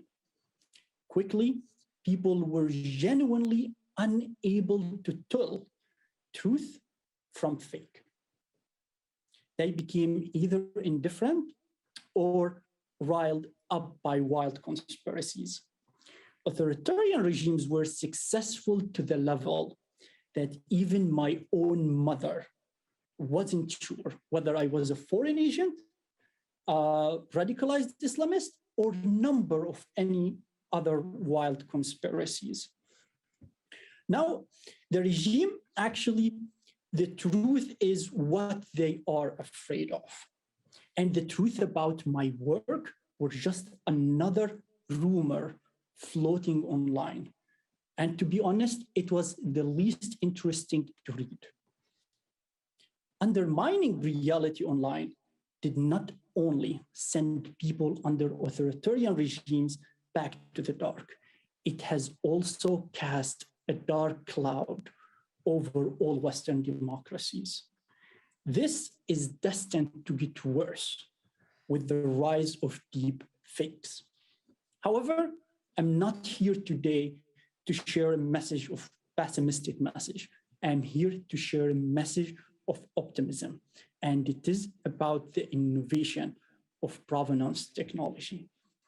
Provenance technology is straightforward philosophy.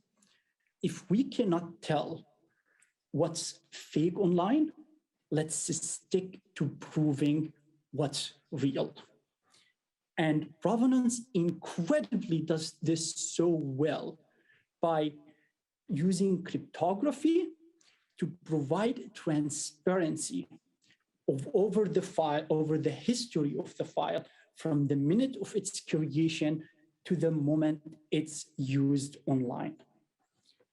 If people lose the power to tell their story and be believed, global indifference and delusion could follow.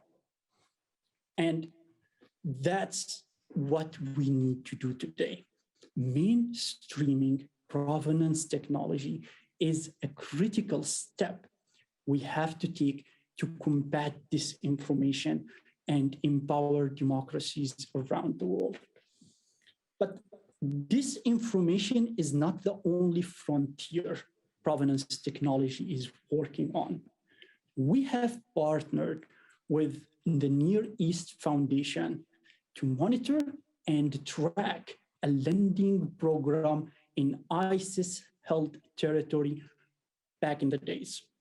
This program is running throughout Syria, and the technology is enabling the Near East Foundation to track, monitor, and verify their activities and operations in real time, providing unprecedented level of integrity and confidence in their operations. The technology is enabling all these profound changes. And provenance technology is not something coming in the future.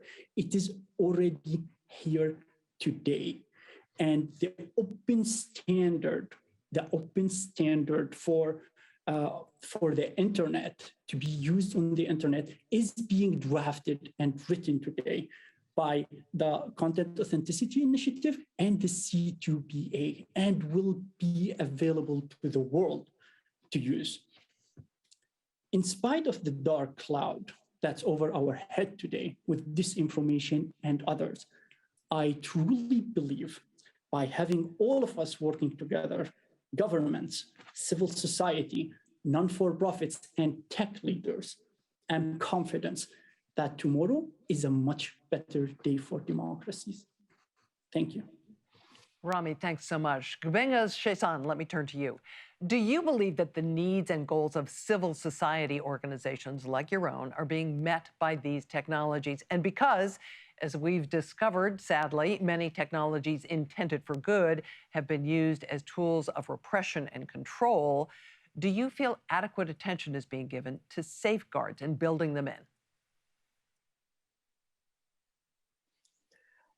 Thank you. When there is an election in, say, an African country, and the government decides to shut down the internet, or when there is a protest by young people who want better democratic opportunities, what civil society organizations like Paradigm Initiative do is to rely on the tools that have been built, tools that are democracy enhancing, to use those tools to help people to stay connected, have access. Now, to answer your question, we have seen, obviously, there are tools that we will be able to use. For example, as I speak to you in my home country, Nigeria, one of social media platforms, Twitter, is banned in the country, but citizens are able to use that because of VPN. So we actually do have a lot of tools that are very supportive of democratic participation, of freedom of expression, and all sorts of opportunities. But we definitely need more in terms of not just building, trust and safety and such into the tools, but also in terms of awareness and in terms of ease of use. And I say awareness because one of the things that we do before elections and before activities that we know can trigger the reaction of governments that will want to clamp down on digital spaces is to start educating. And I believe that we have a unique opportunity that when we build tools, we not only build the tools thinking of spaces where there is reliable internet access and all of that, but we think of the 40% who are offline, or even part of the 60% who are online, but do not have either reliable or consistent internet. So we need to think of those when we build these tools. Let me give you a very practical example. When I open some applications when I'm at home in Nigeria, once in a while, some of those applications assume that because my internet access is slow, that something is wrong. But that's not the case. It's just because that is my reality. My reality is that I don't have, fast, reliable internet all the time. And so there are times when it is slow. So I think it's important that when we build these tools, that we not only, consider them as tools that will be used across the world, but that there's also a very, very easy opportunity for us to understand these tools. And even more importantly, one thing that civil society organizations can benefit from and can contribute to this debate is that when technologists and businesses build these tools, it is important to work with civil society organizations that do work with people on the ground in order to give feedback. So if you're building a tool for me to use in certain circumstances, if you've never experienced that circumstance before, if you've never encountered internet shutdown before, it means that whatever you build for me to use during internet shutdowns doesn't benefit from lived experience. So I think it's important to do that. And secondly, and this is why I'm glad to hear that the UK and the US have announced now that there will be the opportunity for technologies across the world to build new tools that are democracy affirming. And I definitely know that many tech heads, young men and young women across the continent of Africa and across the global south will take advantage of this opportunity to build solutions around the problems that they experience every day. This is the reason, by the way, why at Paradigm Initiative, we had to work on building a platform called Ripoti, RIPOTI.Africa, which basically allows citizens in any of the countries where we work or any country across the continent to not just report violations of their rights, but to report the violations, track progress on how partners are helping them to seek justice, and then be able to see information about when redress has been sought.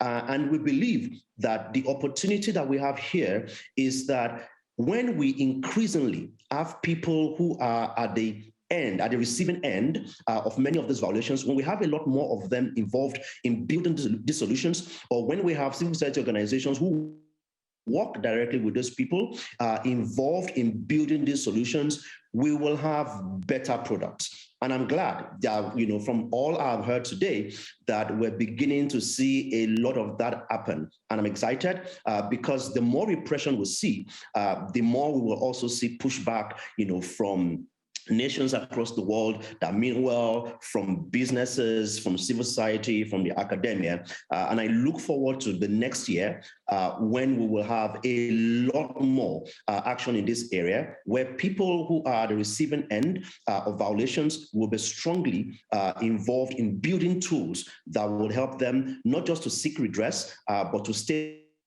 safe and connected, even in times when governments that are repressive choose to do the wrong thing by either shutting down or trying to exclude them from that space. Benga, thank you. Dr. Insafi, let me turn back to you. There are always new threats on the horizon in terms of how technologies are being misused. What new challenges are emerging, and how are you and others in academia working to blunt their impact and stay ahead of the curve? The technology of censorship and surveillance is changing. And as you mentioned, that raises new challenges for internet freedom. With end-to-end encryption becoming pervasive, many governments are turning to spyware apps to keep tabs on dissent. For example, Citizen Lab, a research group focused on digital threats, have worked for years to expose details about NSO Group's Pegasus spyware and how it is being used to target citizen, journalists, and human rights defenders. As a result of such technical research and reporting, just 2 weeks ago, US imposed sanctions on the Israeli company for threatening the cybersecurity of civil society and dissidents.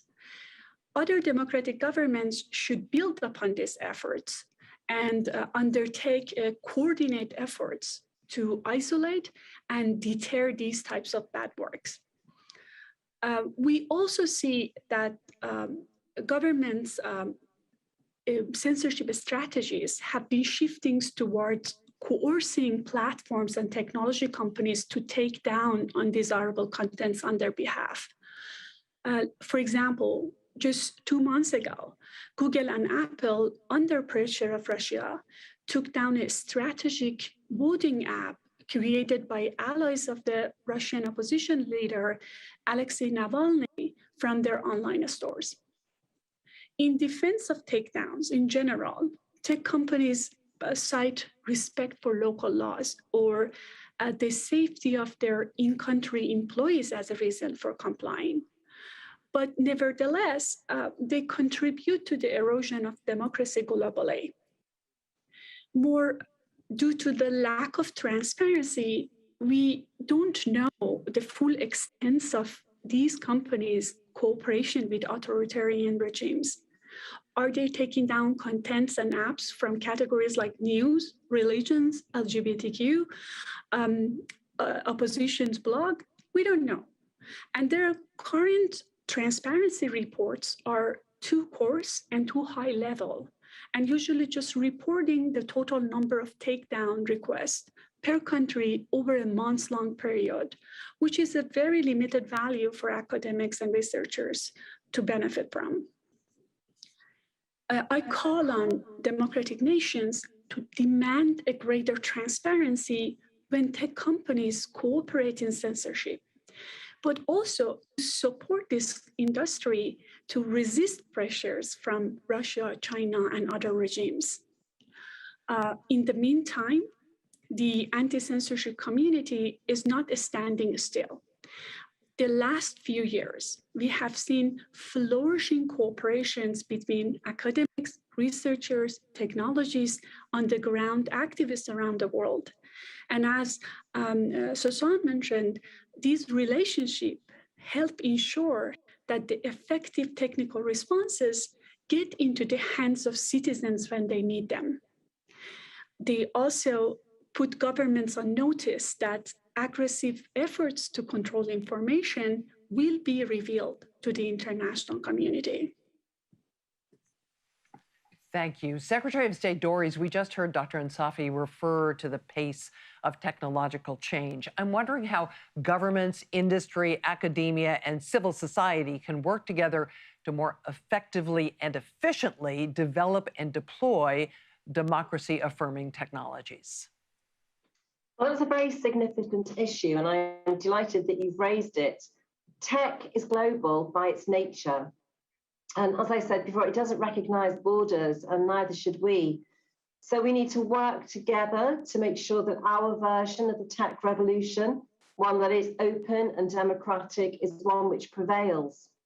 I think there are lots of different aspects to this. Just recently, we hosted the UK, the Future Tech Forum, where following our G7 digital track, we hosted a range of productive and practical conversations between governments, businesses, and civil society about the opportunities as well as the challenges from the digital economy as technology evolves and how we can work together to tackle them. Tech has brought huge benefits to free nations all over the world, but also ultimately what we're doing in the UK and with partners around the world is to ensure that the tech revolution is a democratic one.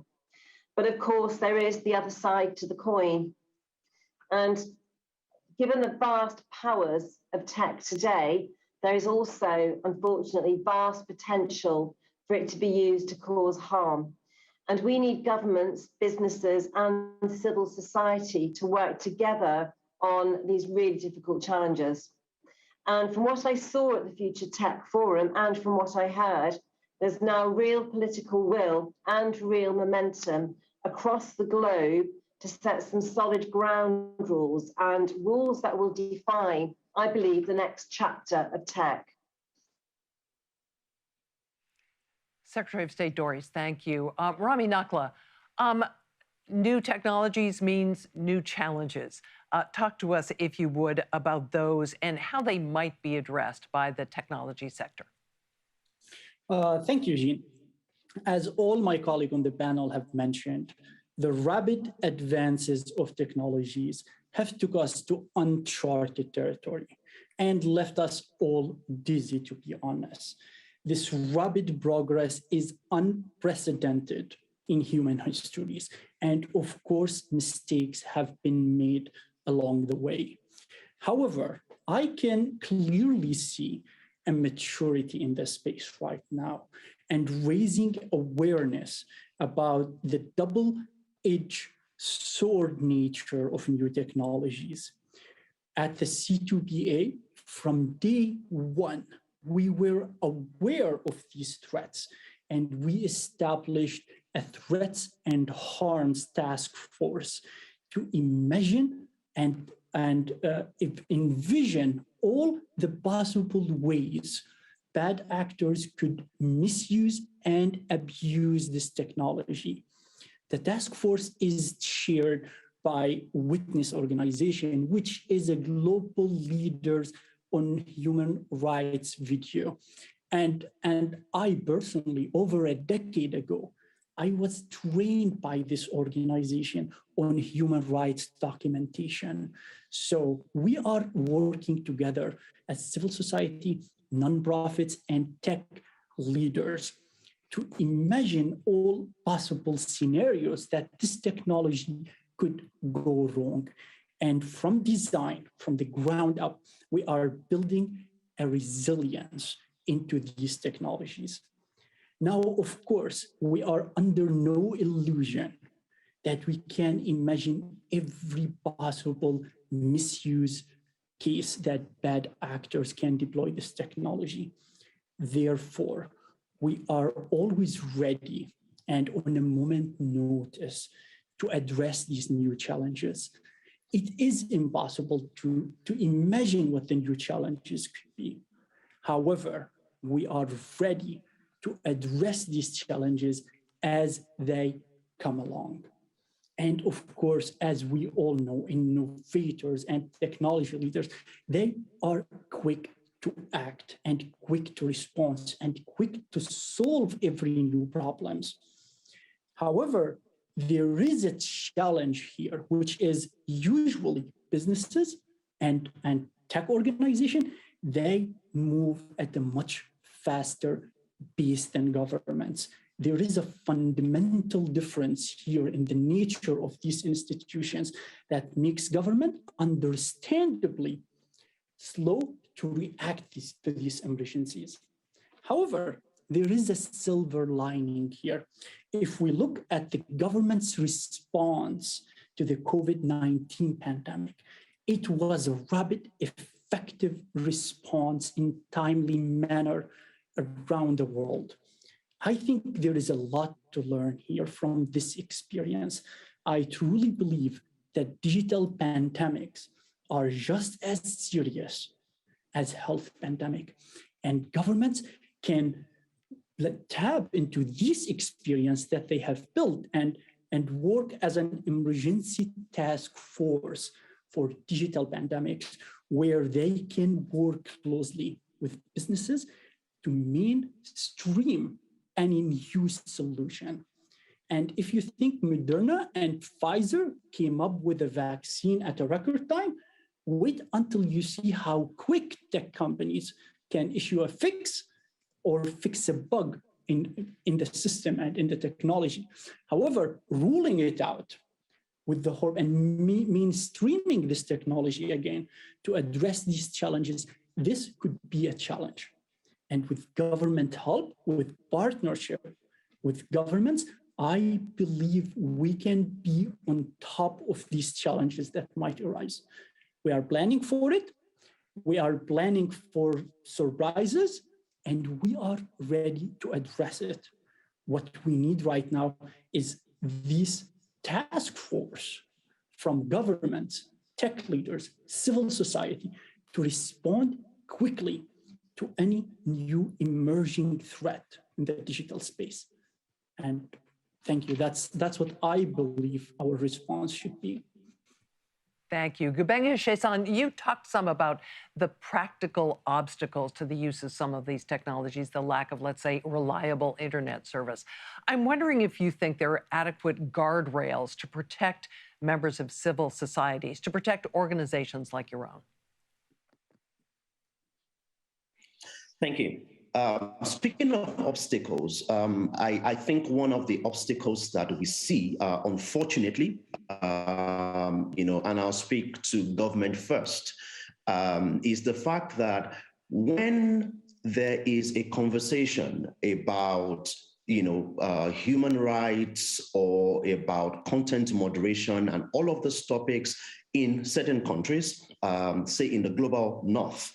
Now, those conversations don't always translate exactly the same way in the global south, especially for governments that already have an agenda to clamp down. Let me give a practical example.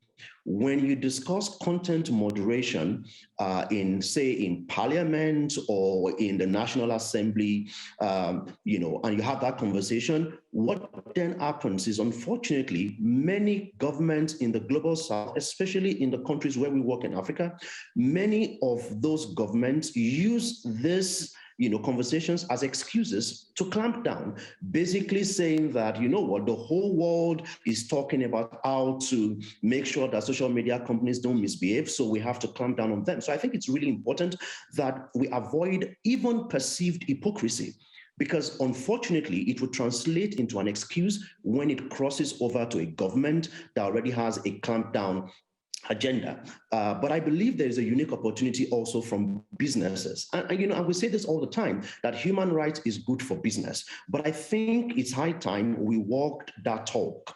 Trust is at the center of the digital economy.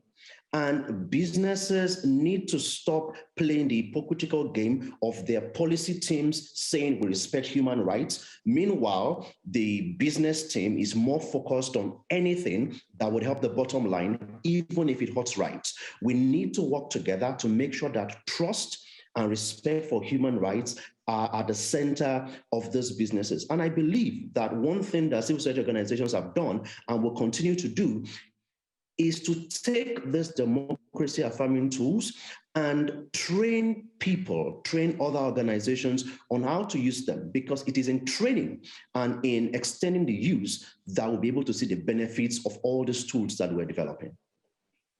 Thank you. We have an opportunity for each of you to offer some final thoughts, maybe even a call to action. Dr. Insafi, why don't we begin with you? Sure. Mine is a little bit personal. I grew up in Iran, and I saw firsthand how heavy internet controls degrade human dignity. And now I'm raising my own baby daughter.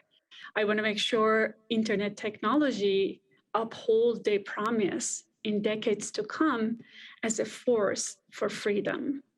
This is why such work and panels like this is so important. Rami Nakla, do you have some final thoughts for us? Absolutely. I will end up by saying, basically, we need to understand the people who are misled by disinformation. Being myself a victim of indoctrination and misinformation, as a human, we have evolved to pay attention to what we fear the most. And having so many rumors and conspiracies are out there, people would pay attention to what they fear the most and act upon it. What we can do right now is working all together to mainstreaming provenance technology, to restore a sense of reality around the world. And I believe by having a clear option to see what reality is, people would be less likely to run after wild conspiracy and become riled up by it. We have a big hope today, and I'm truly optimistic about the future, but we all need to work together in this regard. Thank you, Jean. Rebecca Chesson, it is up to you to give us our last word from the panel. Thank you. Over the next 3 days, we will have conversations about democracy. Unfortunately, some of the leaders of various countries who will come here, some of them will speak about democracy while in their own countries undemocratic practices are going on. I think it's high time we told ourselves the truth. It is in the interest of governments, it's in the interest of businesses, it's in the interest of the academia, it's in the interest of society and all citizens for us to build true democratic practices, create level playing fields, and make sure that we stop the hypocrisy of saying we respect rights while on the ground we're disrespecting digital and human rights. Let's walk our talk and build a better democratic society so we can enjoy the benefits of the digital economy. I want to say thank you to all of our wonderful panelists today, UK Secretary of State Nadine Dorries, Dr. Roya Ansafi of the University of Michigan, Rami Nakhla of TruePic, and Gubenga Chesson of Paradigm Initiative. And for some final thoughts, let me again introduce Dr. Eric Lander, Science Advisor to the President and Director of the Office of Science and Technology Policy. Over to you. Thank you, Jean. That was a really fantastic panel. A huge, huge thank you to all of the panelists for the great presentations, and even more for the amazing work that you're doing and your colleagues are doing, and for giving us so much to think about. Seriously, thank you. Let me close with just a few questions. Privacy-enhancing tools, content authenticity tools, anti-censorship tools, the things that we heard about today provide extremely important ways to advance democratic norms. But what else might be possible?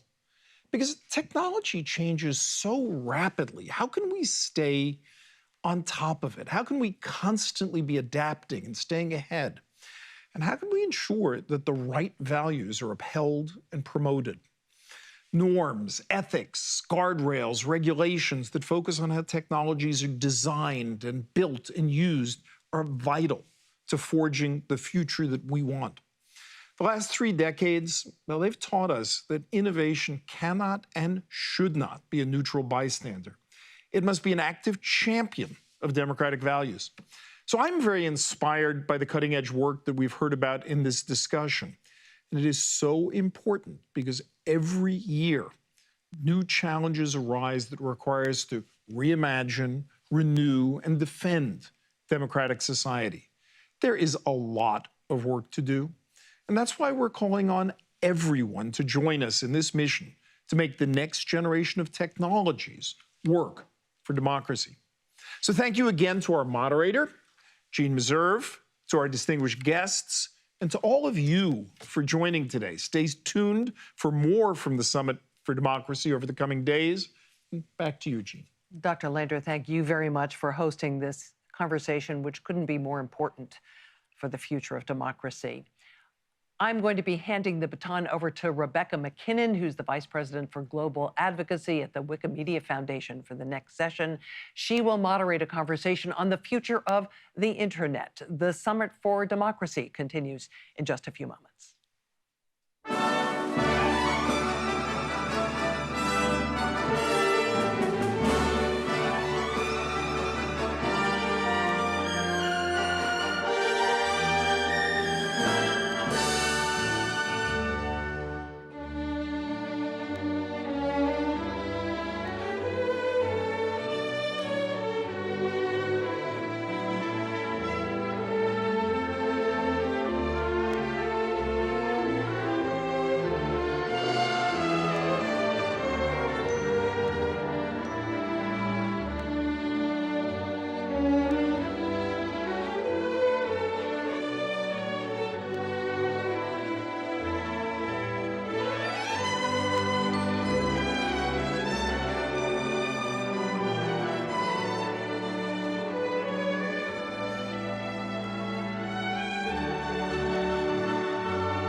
Hello, I'm Rebecca McKinnon, and I'll be moderating our next conversation about the future of the internet, how to make sure the internet is operated, regulated, and used in a way that protects human rights and supports democracy. I'm especially honored to be leading this conversation, given that my job is to advocate for the rights of a global movement dedicated to the sharing of free knowledge across borders. I'm Vice President for Global Advocacy at the Wikimedia Foundation, the nonprofit organization that supports a global community of volunteers who run projects like Wikipedia. You've probably used it, the free online encyclopedia in over 300 languages that anybody can access and edit, whose content rules are set and enforced by our global community of volunteers. I'm joined by three people in this conversation. Henriette Esterhuizen, chair of the Multi-Stakeholder Advisory Group of the United Nations Internet Governance Forum, who has also been active around the world for years advocating for digital rights, and on the African subcontinent, where she has been living for her entire life. And then Nina Vashkunlahti, Under-Secretary of State for External Economic Relations of the Ministry of Foreign Affairs of Finland, and Tim Wu, Special Assistant to the President of the United States for Technology and Competition Policy.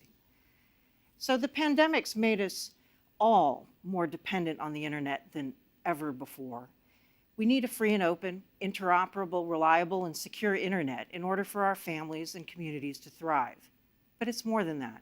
We need the internet to exercise our rights, not only as citizens of nations, but also as human beings whose livelihoods, artistic pursuits, education, and even politics are increasingly global, whether it's editing Wikipedia, joining the global movement to fight climate change, or supporting the global Me Too movement against gender-based violence, or any other social movement for justice and accountability that we may want to be part of. Some of our audience will remember the idealistic rhetoric that persisted well through the 2000s, emanating from policymakers, technology companies, the media, and much of the human rights community even, about how the internet would be inherently democratizing and liberating. But a decade later, many people are blaming the internet for a lot of society's ills and the corrosion of democracy in much of the world. Democratic leaders are taking action to hold technology companies accountable for allowing their platforms and technologies to be used in ways that cause harm and even human rights violations. But we need to be careful to avoid an overcorrection that would deny communities around the world of a powerful tool to improve their lives and speak truth to power. And we've learned that the internet will only support democracy and human rights if we all take responsibility for ensuring that it does. We should all be concerned that the internet is actually less free now, with more barriers and blockages than 10 years ago. Imagine your government shutting down the entire internet in your city, or even an entire country before an election or in response to protests. The blocking of entire websites and apps remains all too common, and autocrats and dictators aren't the only ones using these tactics to assert control when they feel threatened. Some democratically elected governments, represented even at this summit in the next couple days, also engage in such practices. Then there are the billions of people across the planet who still don't have reliable internet access, including too many people in the United States. Also here in the US, we lack privacy law that would protect people from unwanted tracking and profiling by internet service providers and social media companies in ways that enable targeted manipulation and unaccountable surveillance. The future of democratic open societies around the world is now irreversibly linked to how the internet evolves. We need democratic governments to step up, not just to articulate, but to live up to a vision for a global open internet that protects and advances human rights. But that vision won't be realized by governments alone. The companies that design and operate network technologies have to conduct their business in ways that actually supports human rights and democracies. And those of us in civil society, activists, researchers, independent journalists, and people who build free knowledge projects all have an important role to play in holding governments and companies accountable to human rights commitments and standards.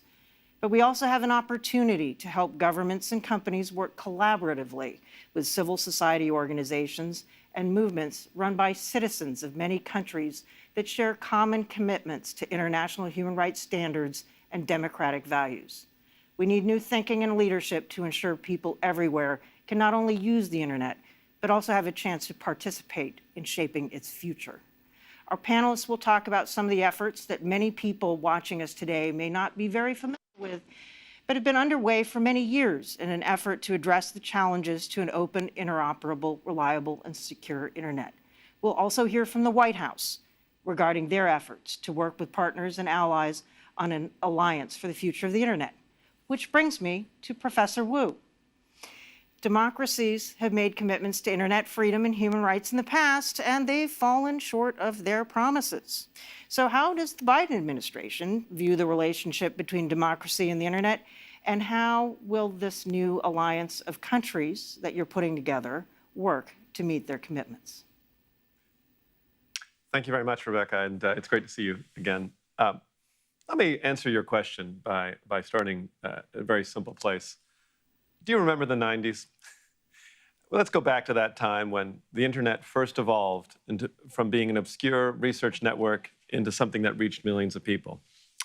At the time, we all agreed that the internet held, and I believe it still holds, an immense promise for the advancement of democracy. Many saw the design itself as essentially democratic in nature. It was an open network of networks, a single interconnected communication system for all of humanity. And moreover, I'll say from the beginning, the technical protocols were governed by a multi-stakeholder approach, and still are, that was understood to be resistant to authoritarian direction or control. And as you highlighted earlier, there was something in the 90s vision for everyone. For entrepreneurs and inventors, there was the promise of reaching customers directly with new products. For artists and creators, there was new audiences. For everyone, unfettered access to knowledge, and room for new communities like Wikipedia, which you mentioned, of a kind never seen before. And with the spread of the internet came indeed a swell of innovation, new communities, vibrant communications, increased cross-border data flows, and the market growth, the invention of new digital products and services that now have come to permeate every aspect of our daily lives. In short, good stuff. It was, in fact, the dream of the 90s. And much of this dovetailed with, at the time, a broader optimism about democracy's march through history, through the world, as many of the formerly communist authoritarian governments, South America, Eastern Europe, and Asia, held their first democratic elections in decades. Places like Chile, the Czech Republic, just to name a few. Unfortunately, since that time, over the last 2 decades, there have been a few bumps in the road. In fact, more than a few. I'd say the trouble began when some governments first started erecting firewalls to block content and news reporting at their borders, blocking freedom of expression, denying other human rights and fundamental freedoms. It was about 20 years ago where places like Citizens Lab, founded by Ronald Dybert, and also the Berkman Center, which was then headed by Jonathan Citrain, really began to track this kind of stuff, the blocking.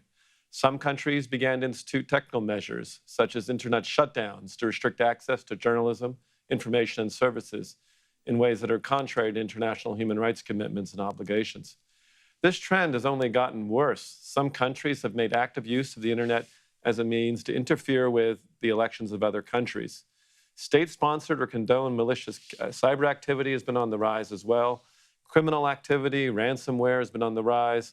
So there's a whole state of problems that have been associated with the public side. On the private side, as you mentioned earlier, privacy concerns have grown as companies have begun to stockpile and even sell data.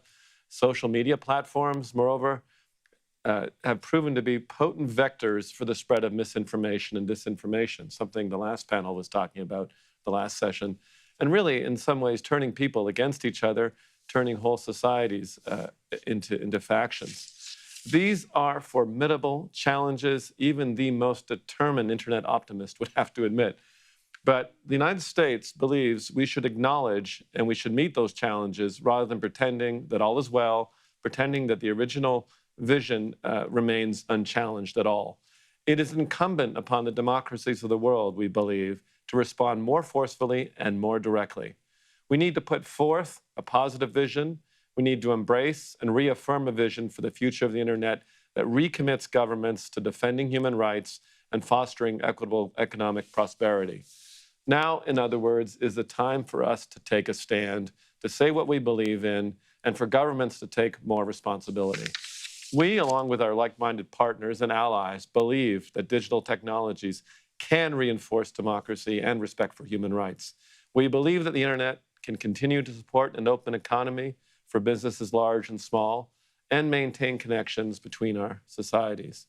And we believe that technology can support democratic deliberation. In short, the dream of the 90s is alive in Washington, at least, if somewhat battered and more realistic. But we remain optimists nonetheless. What we believe and what we are working towards is really something like a new covenant, a new alliance for the future of the internet. For we believe that the democracies of the world should commit themselves to defending an open, interoperable, reliable, and secure internet. In short, we need to double down, and I'm not saying we need to throw away what came before, but we really need to double down on what made the internet great in the first place, and then also try to repair what isn't working. What we need to do this is make very clear what countries should be doing and what they should not be doing when it comes to building and promoting our shared vision for the internet. And this cannot and should not, I want to make clear, be just an American project. It cannot be just the United States saying, all right, here is the answer. It needs to be a much broader effort involving governments around the world, and it also needs to involve civil society. It should build, and as we'll discuss, on pre-existing efforts, whether in multi-stakeholder fora like the IGF or the Freedom Online Coalition, or other multi-stakeholder groups, or other governmental fora, and I'll mention a few, the OECD, the G7.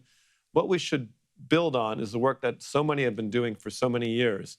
And there's, whether you go back to ancient history and people like J.C.R. Licklider, who had the intergalactic vision in the first place, Vince Cerf, Tim Berners-Lee, not to mention Mitch Baker, Carl Bildt, Margaret, I always say her name wrong, Shake, and Rebecca, our moderator, ourselves, our other panelists, all these people have been working long on these efforts. But what we're saying here, it is really time for the democracies of the world, for the nation states to step up, reinforce this vision, and do our part to make sure that we ensure and we double down on this original vision and repair it for the future. So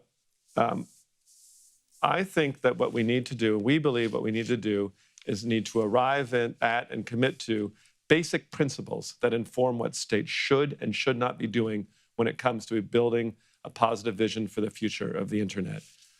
Let me be very clear about this. This effort is not about trying to create new norms in any broader sense.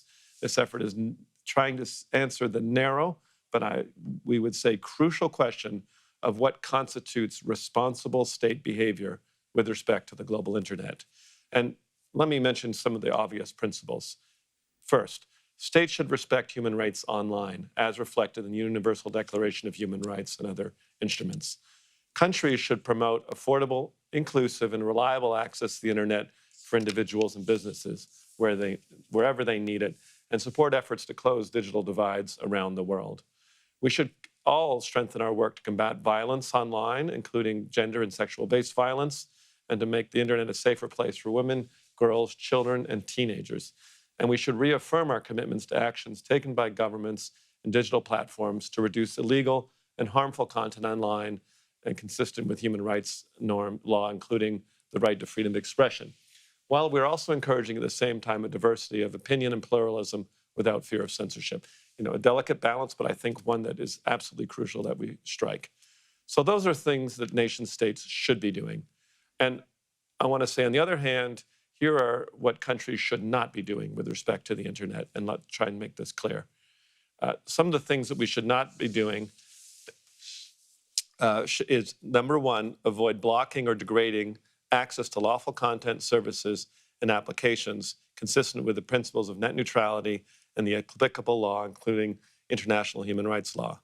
Countries should avoid misusing or abusing the internet or algorithmic tools or techniques for authoritarian surveillance and oppression, including developing social scorecards or other mechanisms of social control or pre-crime detention and arrest. No country should use the internet to undermine the electoral infrastructure, elections, and political processes of other countries. And finally, countries should avoid undermining the multi-stakeholder system of internet governance, including the deployment and management of its main technical protocols and other related standards and protocols. These are just the basics. This is not a complete list. I think other people might have other lists, but I want to say this is the foundation. And I want to close my answer, I realize it's been a long answer, by linking this to a growing movement, both here and beyond, to reimagine what the internet and the web can be in face of the challenges we've had over the last 2 decades. This reflected all kinds of work.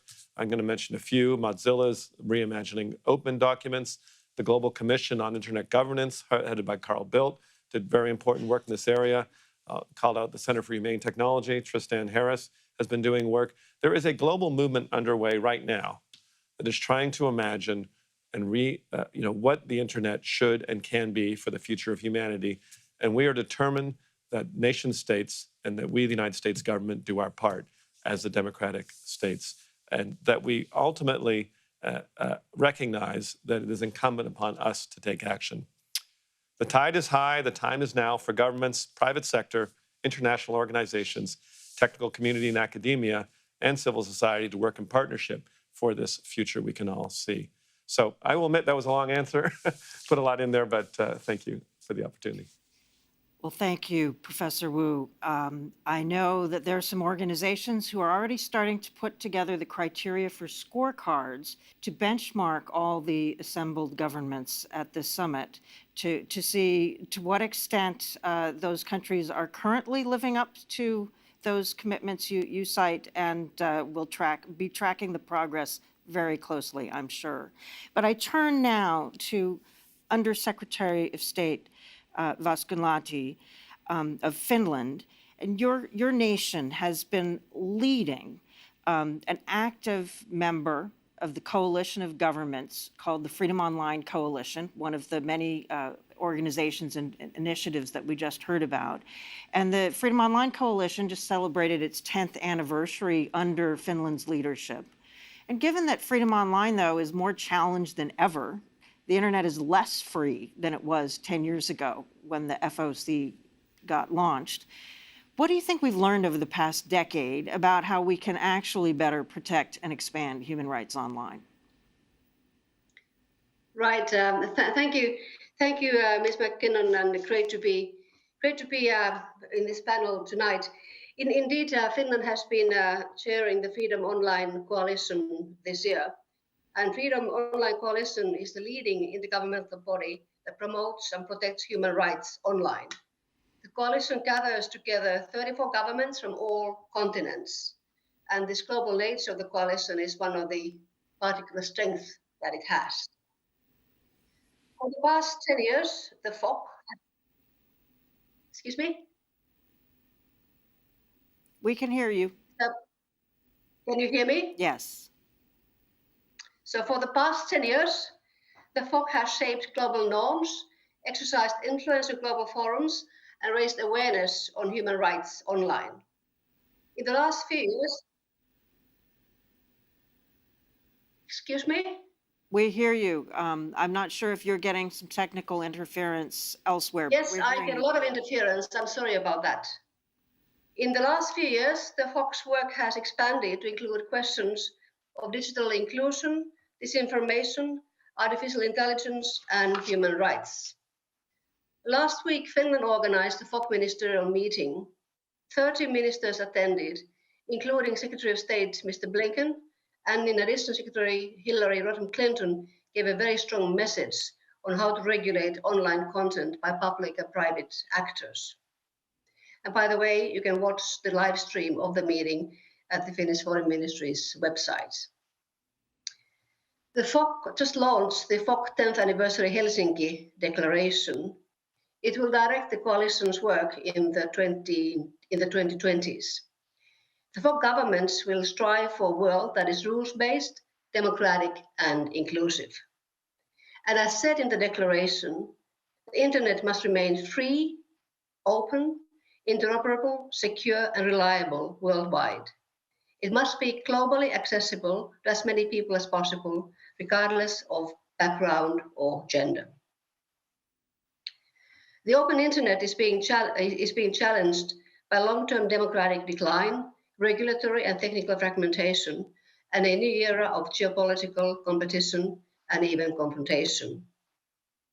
Every year, some governments restrict access to the internet, block independent news sites, and threaten, intimidate, and arrest human rights defenders and independent journalists. It's very important that intergovernmental coalitions such as the FOC are able to advocate publicly the respect of human rights. This includes condemning the use of the internet and digital technologies for repressive and authoritarian purposes. During our chairmanship of FOC, we sought a way for the FOC to raise and react to human rights questions, including country-specific situations in real time. According to the International Telecommunication Union, roughly 40% of the world's population is still offline. Building trust in a safe digital space is one important aspect of connecting those who are not online. Disinformation, harmful content, and online violence can erode trust not only in digital spaces, but also in democracies. In Finland, we are well aware of cross-border disinformation campaigns. However, here we have high resilience against disinformation due to high-level trust in governance and high-quality education for all. This includes teaching media and digital literacy skills, important for all of us. It's important to educate all users on how to critically analyze information, how to stay safe online, and how to use digital space for enhancing personal livelihoods and well-being. Governments have an important role in supporting such education initiatives. Building a bright digital future for all is a multi-stakeholder effort. Here the FOC works closely with FOC Advisory Network, consisting of representatives of civil society, academia, and private sector. It is absolutely crucial to promote coalition building across regions and engage in dialogue with countries that do not yet rank among the top internet freedom. During our FOC chairship this year, we organized outreach in Africa through virtual discussions on cybersecurity, digital inclusion, and gender-based violence, as well as dialogue with the representatives of the African Union. We are delighted that Canada will chair FOC in 2022 and will continue this regional approach. Now it is the momentum to engage with the Global South as numbers of internet users are rapidly increasing. The Freedom Online Coalition as a global actor can play an important role in advancing regional dialogue. Thank you. Thank you very much. And last but not least, Henriette Esterhuizen. You're coming to us from the Internet Governance Forum being held this year in Poland. And thank you very much for jumping out of your busy conference schedule to join us today, or I should say tonight, your time. I think it's fair to say you've been advocating for human rights and internet governance for a couple of decades now. The IGF is a space where governments, civil society, technical experts, and companies come together to discuss challenges and solutions. But are there any signs of progress? Where is all this talk going to lead us? Thanks, Rebecca. Thanks for inviting me. Well, I want to start by saying the internet is a force for democracy. If it wasn't, governments wouldn't shut it down during elections. So yes, let's confront the challenges, but let's confront them in a way that comes with perspective and that also acknowledges the power of this medium. And I think Tim is quite right. There is a need for principles, for fundamental principles that can be agreed on across borders by different governments, including governments that are not necessarily always like-minded. But I think the trick is to not assume that the problematic behavior that we are trying to address is inherent to the internet. Abuse by corporations on the internet is first and foremost abuse by corporations.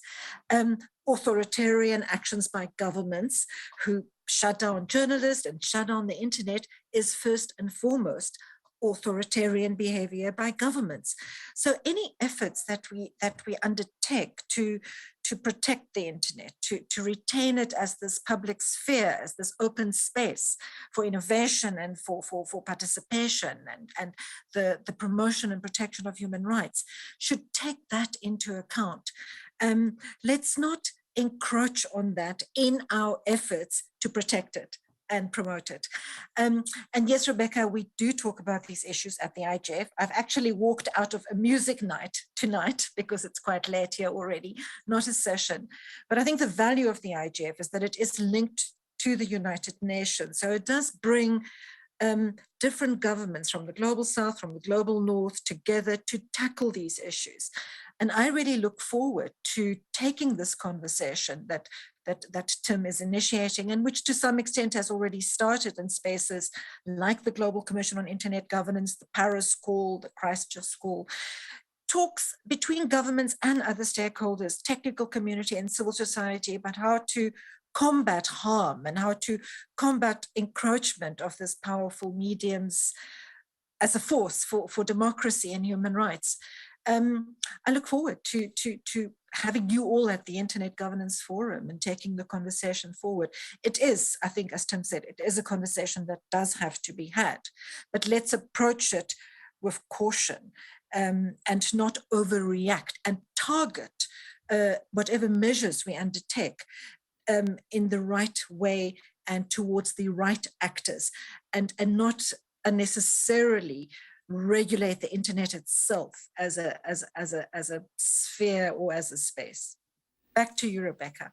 Well, thank you, Henriette. And what you say is so important, that the internet is the way it is because of human behavior, human choices, human, whether it's humans taking responsibility or failing to take responsibility, abusing power or being held accountable. So this event is being live streamed to people all over the world. I'd like to invite each of you to take a minute or two to respond to the following straightforward question. What's the one thing you'd like people watching today to know about the future of the internet and the choices that we, whether we're governments, business, or civil society, need to be making? Professor Wu. I would say one thing from our perspective, obviously from the government perspective, it would be that there is a duty on governments to act to protect and respect fundamental principles, mainly from human rights, but also just that have arisen over the last 20 years. You know, we have seen over the last 20 years the fact that nation states can have a deleterious effect on the internet through their actions. And if there's one duty for us as governments, it is to respect the truth of that fact and unite and come together and state principles for what we should do and what we should not be doing. So that's what I would say is the one thing. Just a side note on the IGF, I also wanted to mention we will also be coming to the IGF tomorrow. So just to mention how important it remains as a forum for these kind of conversations. Right. And I think all of us as citizens should be looking to whether our governments are actually living up to these commitments and principles that are being set forth today and also previously by the Freedom Online Coalition, which is also a set of governments making commitments. So I turn to Ms. Vashkunlati.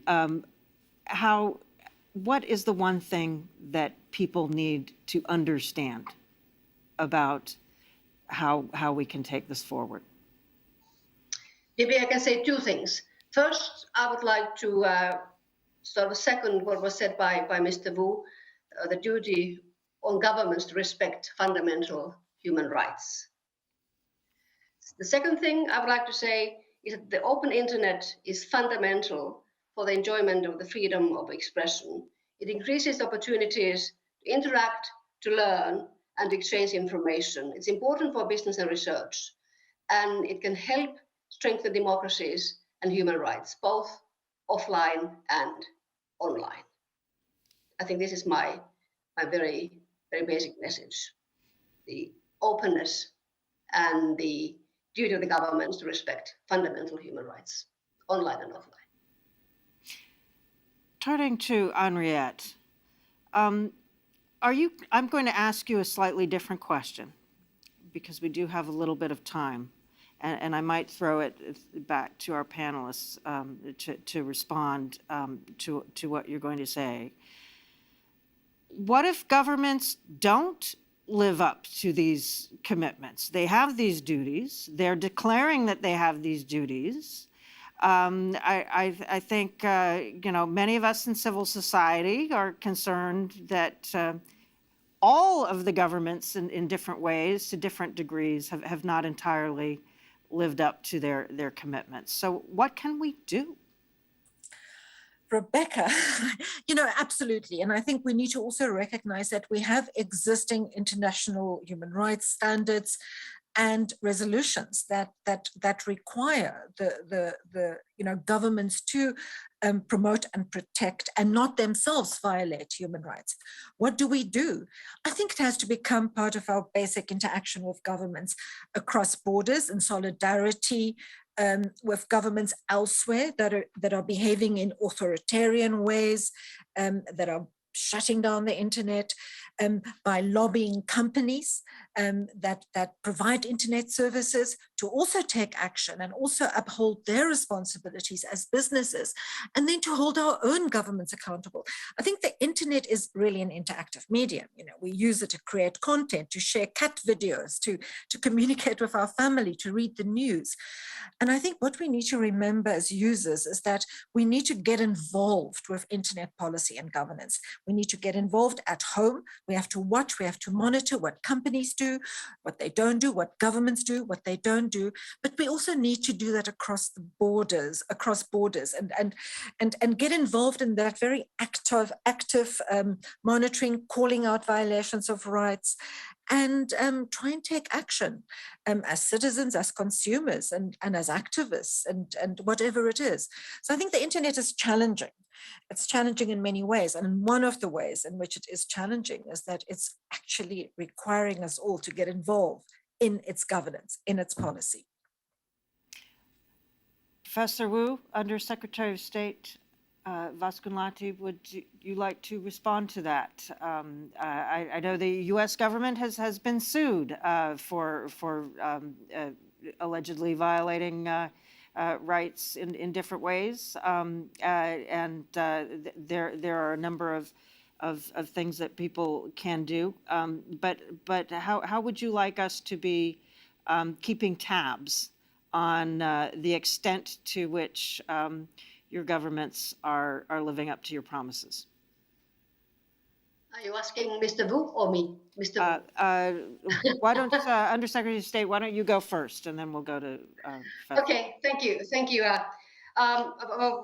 First of all, in Finland, our Supreme Court has ruled that equal access to high-speed internet is a fundamental right.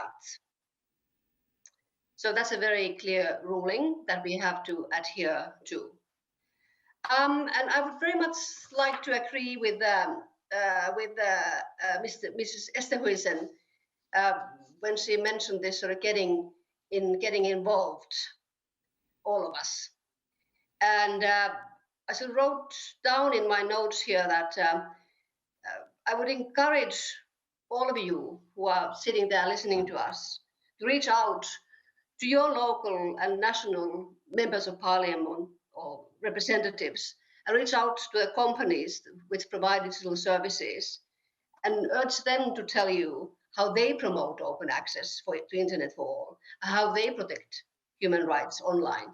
So we all have a duty, civil society organizations, human rights defenders, and we as government officials as well, to advocate these issues. So strong push for openness, strong push for, let's say, gentle but continuing pressure to defend these rights. Professor Wu. Thank you. I think it's worth remembering that we're at the Summit for Democracy here. And, over the history of civilization, the struggle to maintain democracy has not been a passive one, and sometimes has not been gentle. These are values and principles that people have fought for, and which we will have to fight for. We are in the early days of crafting this alliance. But I will say, without, we're in the early stages, but we are strongly committed to the belief that we need to do more than only state principles, that it is incumbent on the like-minded countries of the world, democracies of the world, to defend the vision we have for democracy, but also and the internet. And I think that any conversation that we have about democracy and the future has to realize that the internet will be at the center of it, and the defense of the principles we've been here. So I know that as I said, we're at the early stages, but I do think that the vision that we're crafting sees this as an ambitious effort to defend the principles that have made the internet successful and have made the internet an enabler of democracy, and to take aim at some of what has happened in the last 20 years. I'm going to throw final comment back to civil society, and then we'll wrap up. But Henriette, do you think that governments are being honest? At least democratic governments that are making human rights commitments, are they being honest with themselves and one another and their publics about their shortcomings? And should perhaps we think of maybe this alliance needs to be a bit more like a support group of Alcoholics Anonymous, where everybody's admitting that their failings and kind of help each other get better. Is that something we might want to have a bit more of? I think that would be so useful. Rebecca, are they being honest? I think yes, in essence they are, but I think in practice, they often do fail to confront their own inconsistencies, which is the best case scenario, and hypocrisies, which is the worst case scenario, because governments are under pressure. They're not homogenous. Different governments operate in different ways, but they do operate in an environment where they've got political pressure. They've got short life cycles. They have to respond to opportunities and challenges in ways that can make their behavior inconsistent. And I do think creating a trusted framework where governments can come and say, we did this wrong, how can we do it better, is much more useful than a context where governments come and say, this is how good we are, this is how fabulously we're doing at respecting human rights, because it's not easy. And I think that needs to be acknowledged.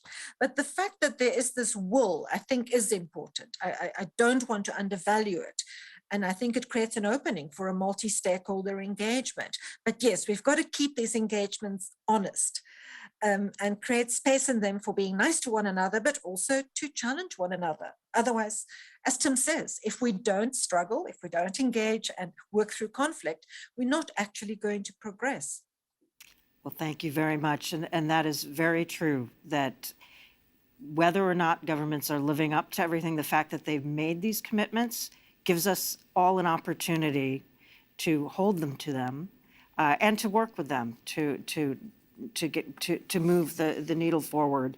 And what's also really clear is that there aren't quick fixes for the internet. You can't fix the internet for democracy like you fix the television, right? Fixing the internet isn't any more easy than fixing democracy. The right way to protect people and also protect their freedoms is eternally contentious. It never ends. But like democracy, we're not going to have an internet that sustains the kind of society we want for future generations unless we all make an effort, as everyone's been saying. We all have a responsibility to make our society better, to make our democracy better, and to make the internet better. We all have a role to play. And with that, thank you very much to all of you for an excellent conversation. Thank you.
Hello, everyone, and thank you for joining us for this conversation about, and on behalf of, political prisoners.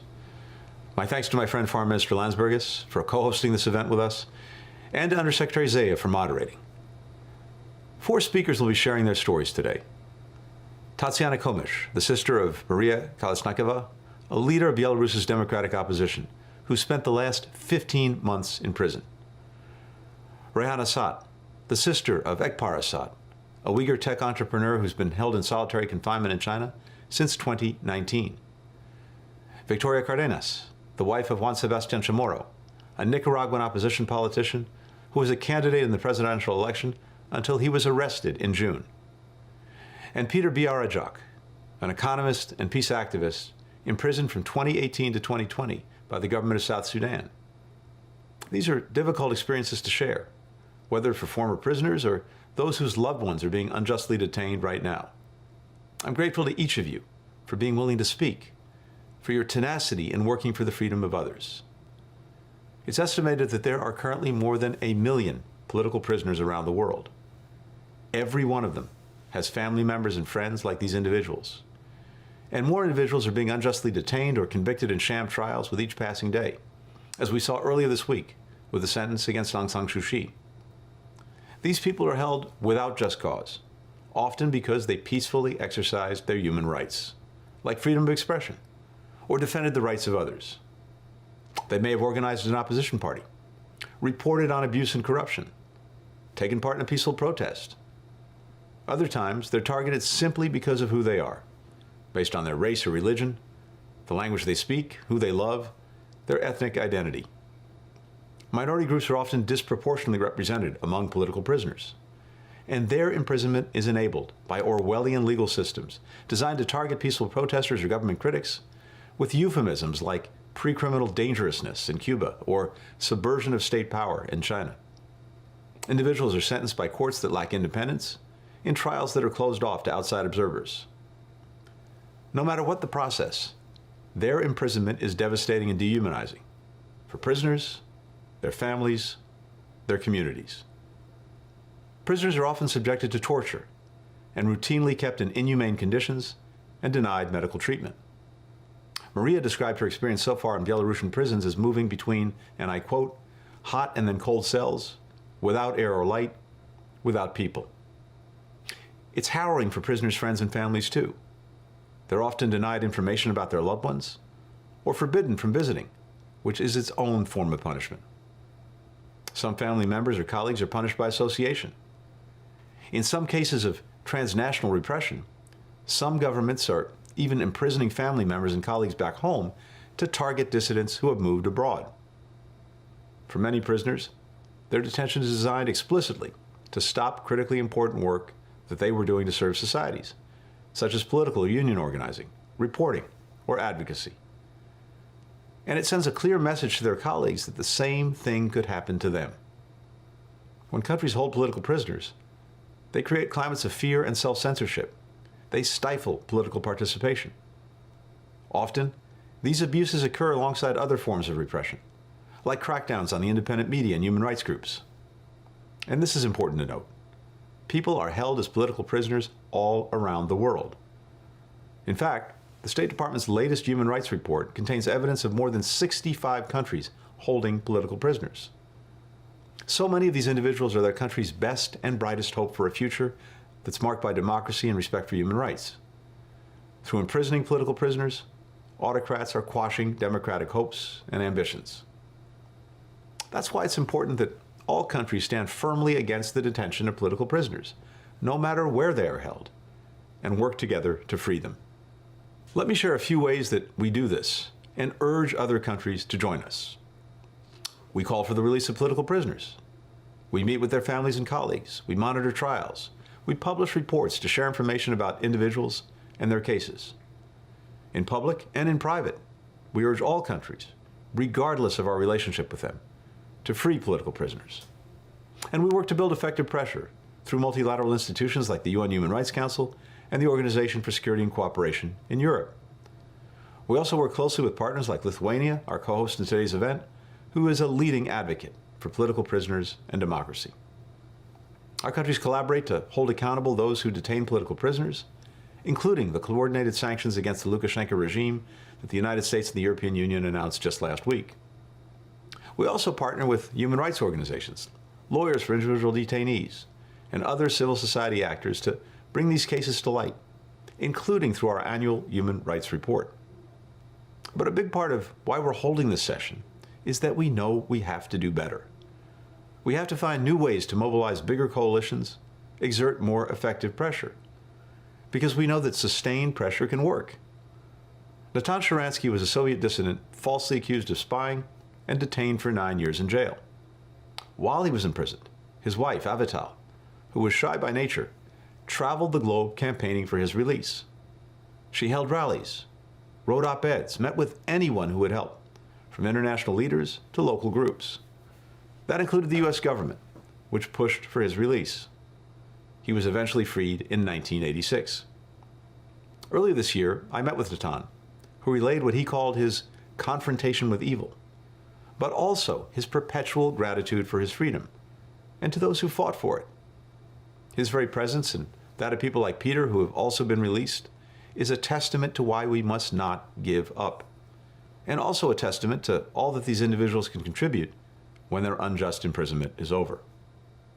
I want to thank everyone here for their work helping political prisoners around the world, and I look forward to continuing our collaboration and seeing the progress that we will make together.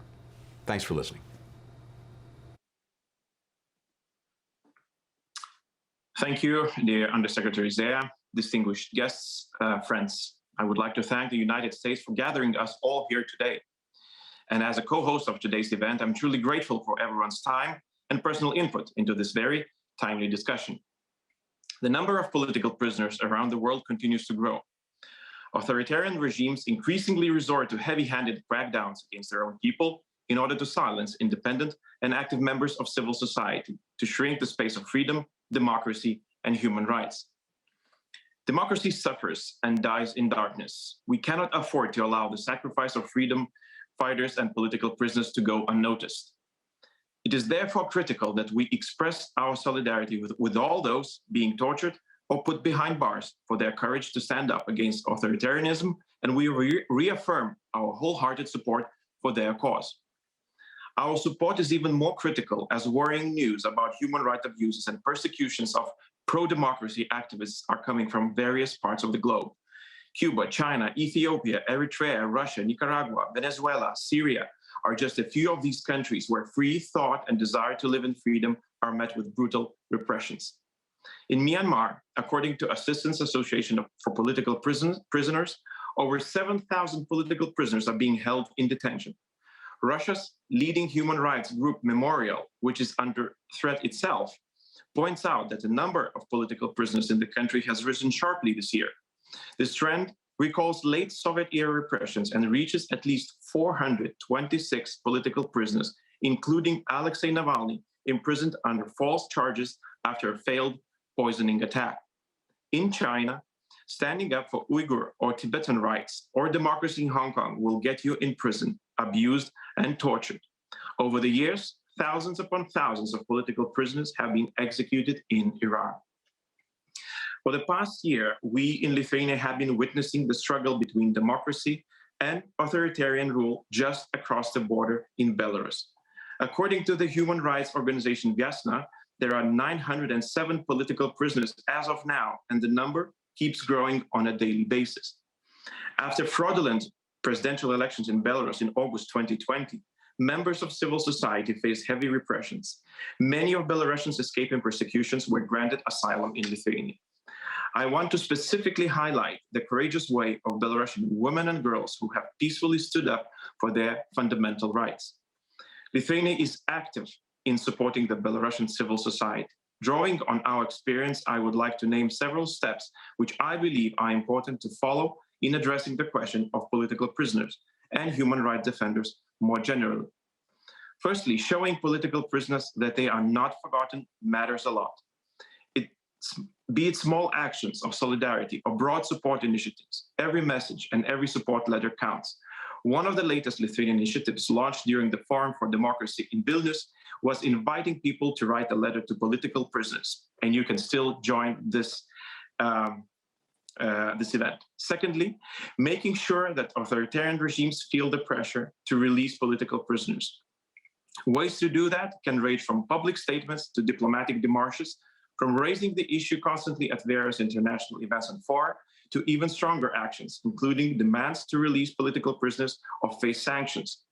Lithuania condemns, in the strongest terms, repressions against all groups of society, human rights defenders, journalists, media workers, and once again calls for immediate release of all political prisoners and their full rehabilitation. Thirdly, placing the issue of accountability at the core of all our actions and initiatives aimed at protecting human rights defenders and civil society activists. The authoritarians of this world must know that their abuse of power, their violations of human rights and fundamental freedoms will not go unpunished.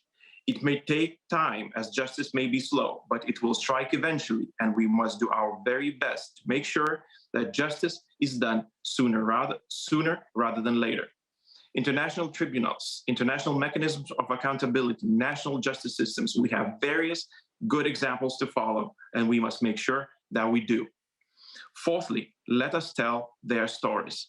Authoritarians fear those who speak up for freedom, democracy, and human rights. They dread that those ideas will catch on and give rise to a new wave of freedom fighters and human rights advocates, leading to the downfall of their regimes. And so they try to crush the voices of freedom, to make them disappear behind prison walls, silenced and forgotten. So let us restore the voices of political prisoners by telling and amplifying their stories and advocating for their causes when they themselves cannot speak up. In Vilnius, for example, we carried out a campaign where Lithuanian MPs took care on concrete political prisoners and told their stories on social media. To sum up, forgetting is not an option. Inaction is not an option. Impunity is not an option. The only option we have to prevent democracy from shrinking further in the world is to side with those who suffer at the hands of oppressors, wherever they may be across the globe, in a dedicated and passionate way, to carry the torch of democracy and freedom for them until they will be free again to rejoin the fight. I thank you. Thank you. Thank you, Foreign Minister Landsbergis and Mr. Secretary. Distinguished participants in our viewing audience, good afternoon.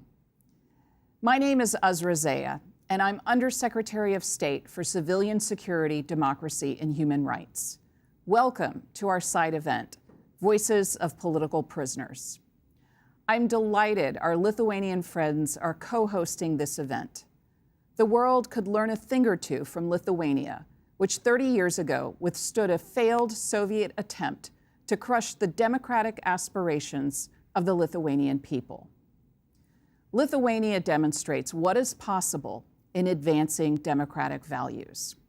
One of those values is what brings us together today, the belief that people should not be silenced or locked away just because they criticize their government, call for peaceful change, or belong to a certain political movement or ethnic or religious group.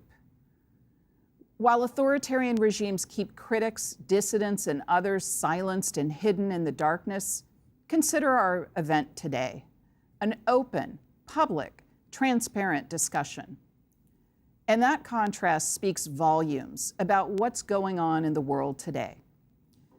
Please allow me to put this political prisoner side event into context as part of the broader Summit for Democracy. Authoritarian regimes are not only repressing their own people, including by incarcerating citizens for the peaceful exercise of their human rights, they're also increasingly reaching out beyond their borders to target those who challenge them through the disturbing practice of transnational repression. They're also exporting authoritarianism by meddling in the political systems of other countries and hollowing out democratic institutions there. The People's Republic of China, among others, is providing increasingly sophisticated surveillance technology to other authoritarian and to some democratic governments. And these tools are being used to target and in many cases unjustly imprison civil society activists, journalists, and others.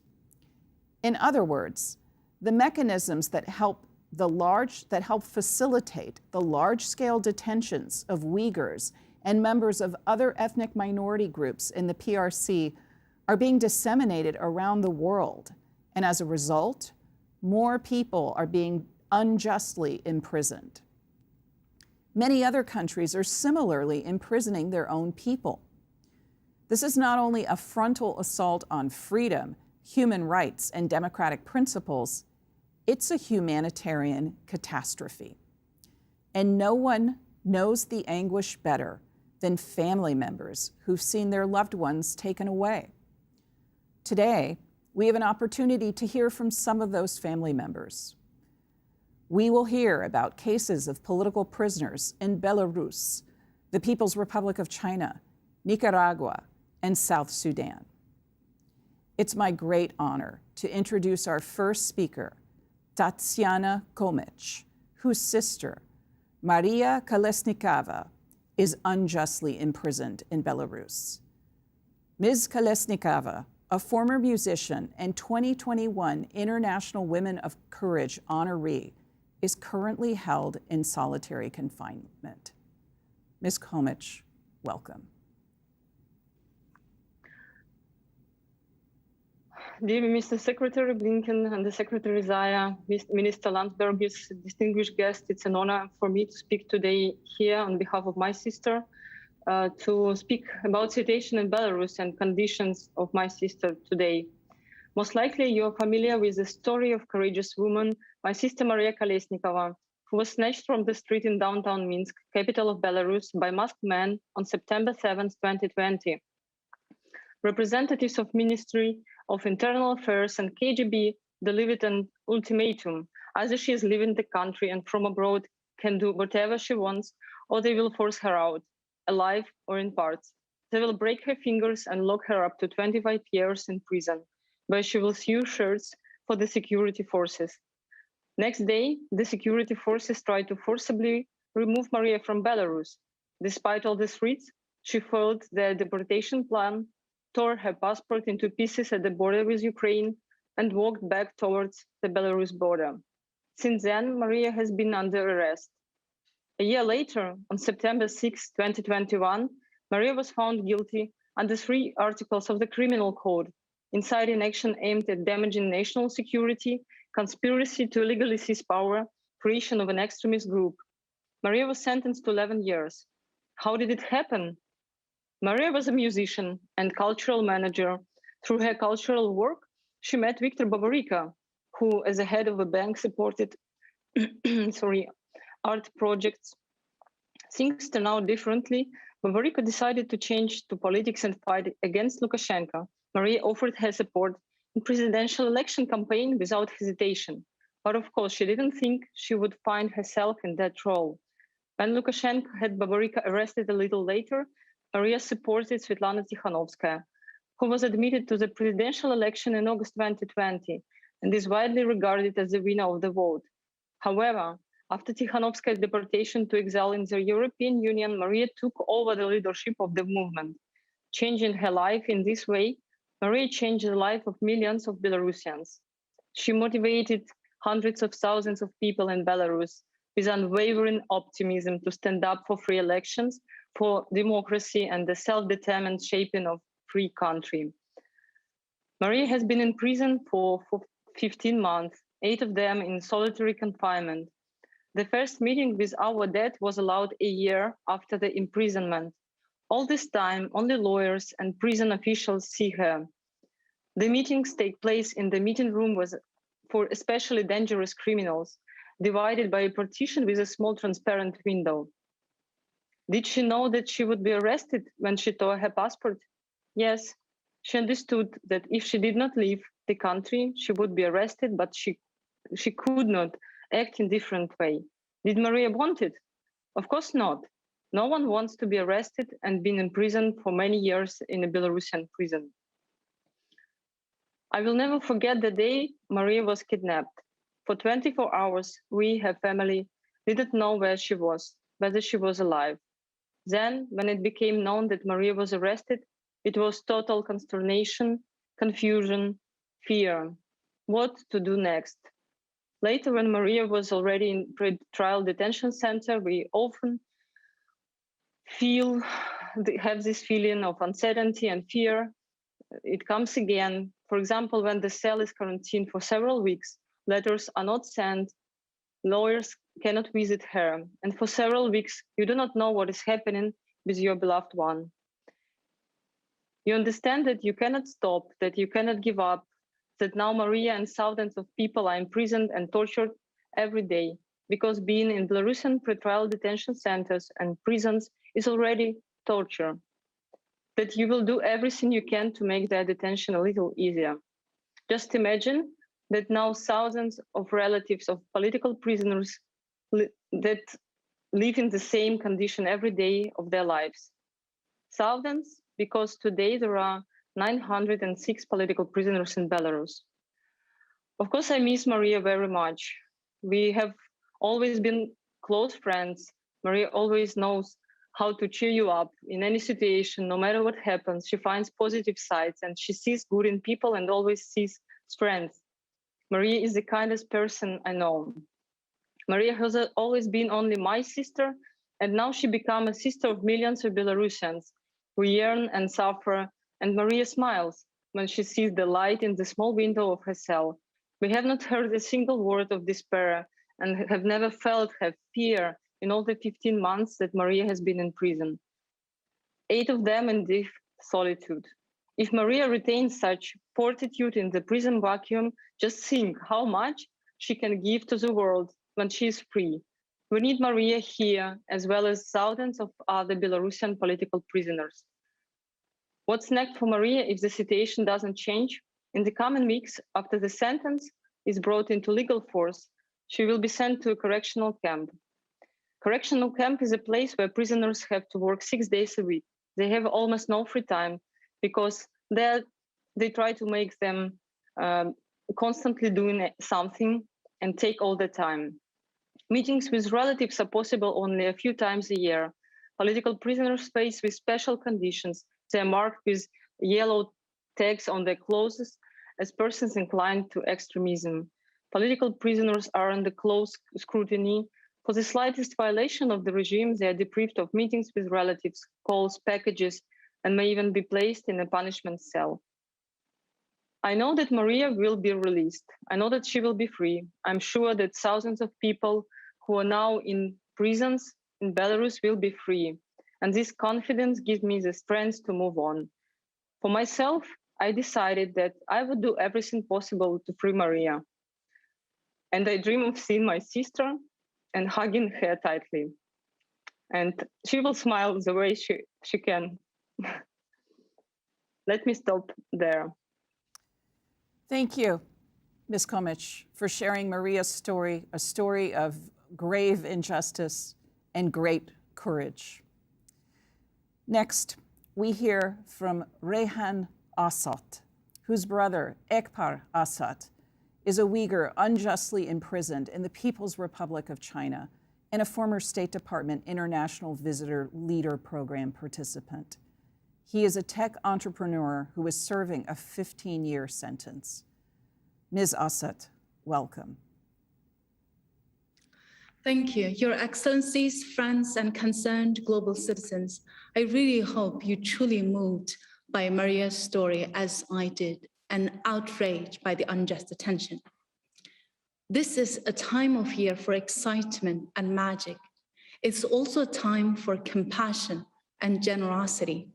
I would like to invite you to extend the compassion to those innocent people locked up in dark corners of the world, where time passes without festive celebration, holiday gifts, or family gatherings.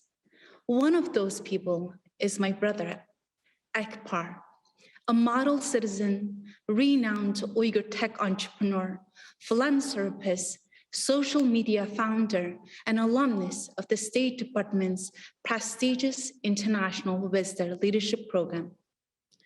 This program's other alumni include dignitaries like the UN Secretary General, Antony Guterres, and New Zealand's Prime Minister, Jacinda Ardern.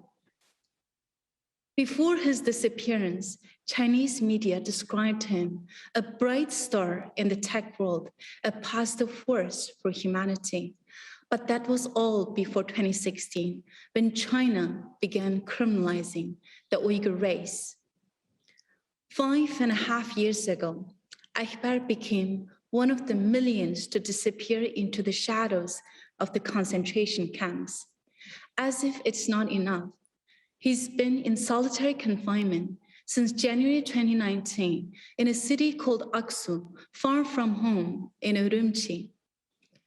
The world he left behind was deprived of his talent, wisdom, and kindness. The people he left behind were changed forever. I've watched my parents age quickly, bearing the scars of loss, pain, and injustice. My life changed course completely. Because of his disappearance, I couldn't return to my homeland and only narrowly escaped the concentration camps myself. In that time, I have graduated from Harvard Law to become a lawyer. Today, I'm a Yale University World Fellow. I use the platform I have to tell and retell Akbar's story. I visit and revisit the trauma over and over again so that someone might care. Everyone listens, but most people move on to other concerns closer to them. I can't move on. I carry Akbar's absence with me. I live with the consequences of my advocacy, action or inaction. It takes all the courage I have to keep going. The great American lawyer, Louis Brandeis, wisely said, "The right to be left alone is the right most valued by civilized men." My brother and people have been deprived of that most basic right. The Chinese government declared a war against a race Akbar didn't choose to be born into. We are proud of our Uyghur culture, heritage, tradition, language, and all the blessings that come with it. Being born a Uyghur is not a crime. Detaining and imprisoning people solely for who they are is no way to demonstrate the strengths of a nation. The destruction of entire people or group desecrates our collective humanity. From Uyghur to Syrians, Oromo to Yazidi to Rohingya to Tigray, we all can be next victims. So what kind of world do we aspire to and work towards to create? Is it a world where leaders prioritize national interests and choose silence in the face of injustice? Do we live in a world where inequality trumps over equality, exclusion over unity, bigotry over empathy? Will we turn our backs on the world we pledged to choose after the Holocaust when we said, never again? Today, I invite you to choose a different world, a world in which no one is persecuted because of their race, sexual orientation, identity, or politics. I invite all countries to take up one camp victim or political prisoner's case and fight for one family in every corner of the world. I ask the concerned global citizens, reject injustice and demand the freedom of our loved ones, just like Maria. I call on China to free Akbar and all the innocent people in its concentration, forced labor camps and prisons. Traditional Chinese culture values harmony, benevolence, righteousness. A famous Chinese saying goes, "A peaceful family will prosper." But the concentration camps and residential schools of Xinjiang are designed to shatter beautiful families like mine. I once believed China stood for diversity and inclusion. I hope to see China at this summit in the future, championing these traditional values and embracing peace as a proud and prosperous emerging democracy. Thank you, President Biden, Secretary Blinken, and Madam Undersecretary for lending me this platform. Over to you. Thank you. Thank you, Ms. Assad, for shining a light on Ekpar's cruel detention and that of hundreds of thousands of other Chinese Uyghurs. Next, we'll hear from Victoria Cardenas, whose husband, Juan Sebastian Chamorro, is unjustly imprisoned in Nicaragua. A potential challenger to the Nicaraguan president, Mr. Chamorro was arrested in June of this year, one of a number of opposition leaders imprisoned. Mrs. Cardenas, welcome. Secretary Blinken, Foreign Minister Landsbergis, thank you for your strong words of solidarity. Madam Undersecretary, it's a pleasure to see you again, and thank you for moderating this important discussion. I am honored to appear on this panel alongside these courageous individuals to highlight the crisis of political prisoners around the world. My name is Victoria Cardenas, and I am the wife of Juan Sebastian Chamorro, one of the more than 170 political prisoners held by the regime of Daniel Ortega in Nicaragua. 6 months ago today, on June 8th, Juan was arrested and disappeared by the Nicaraguan National Police.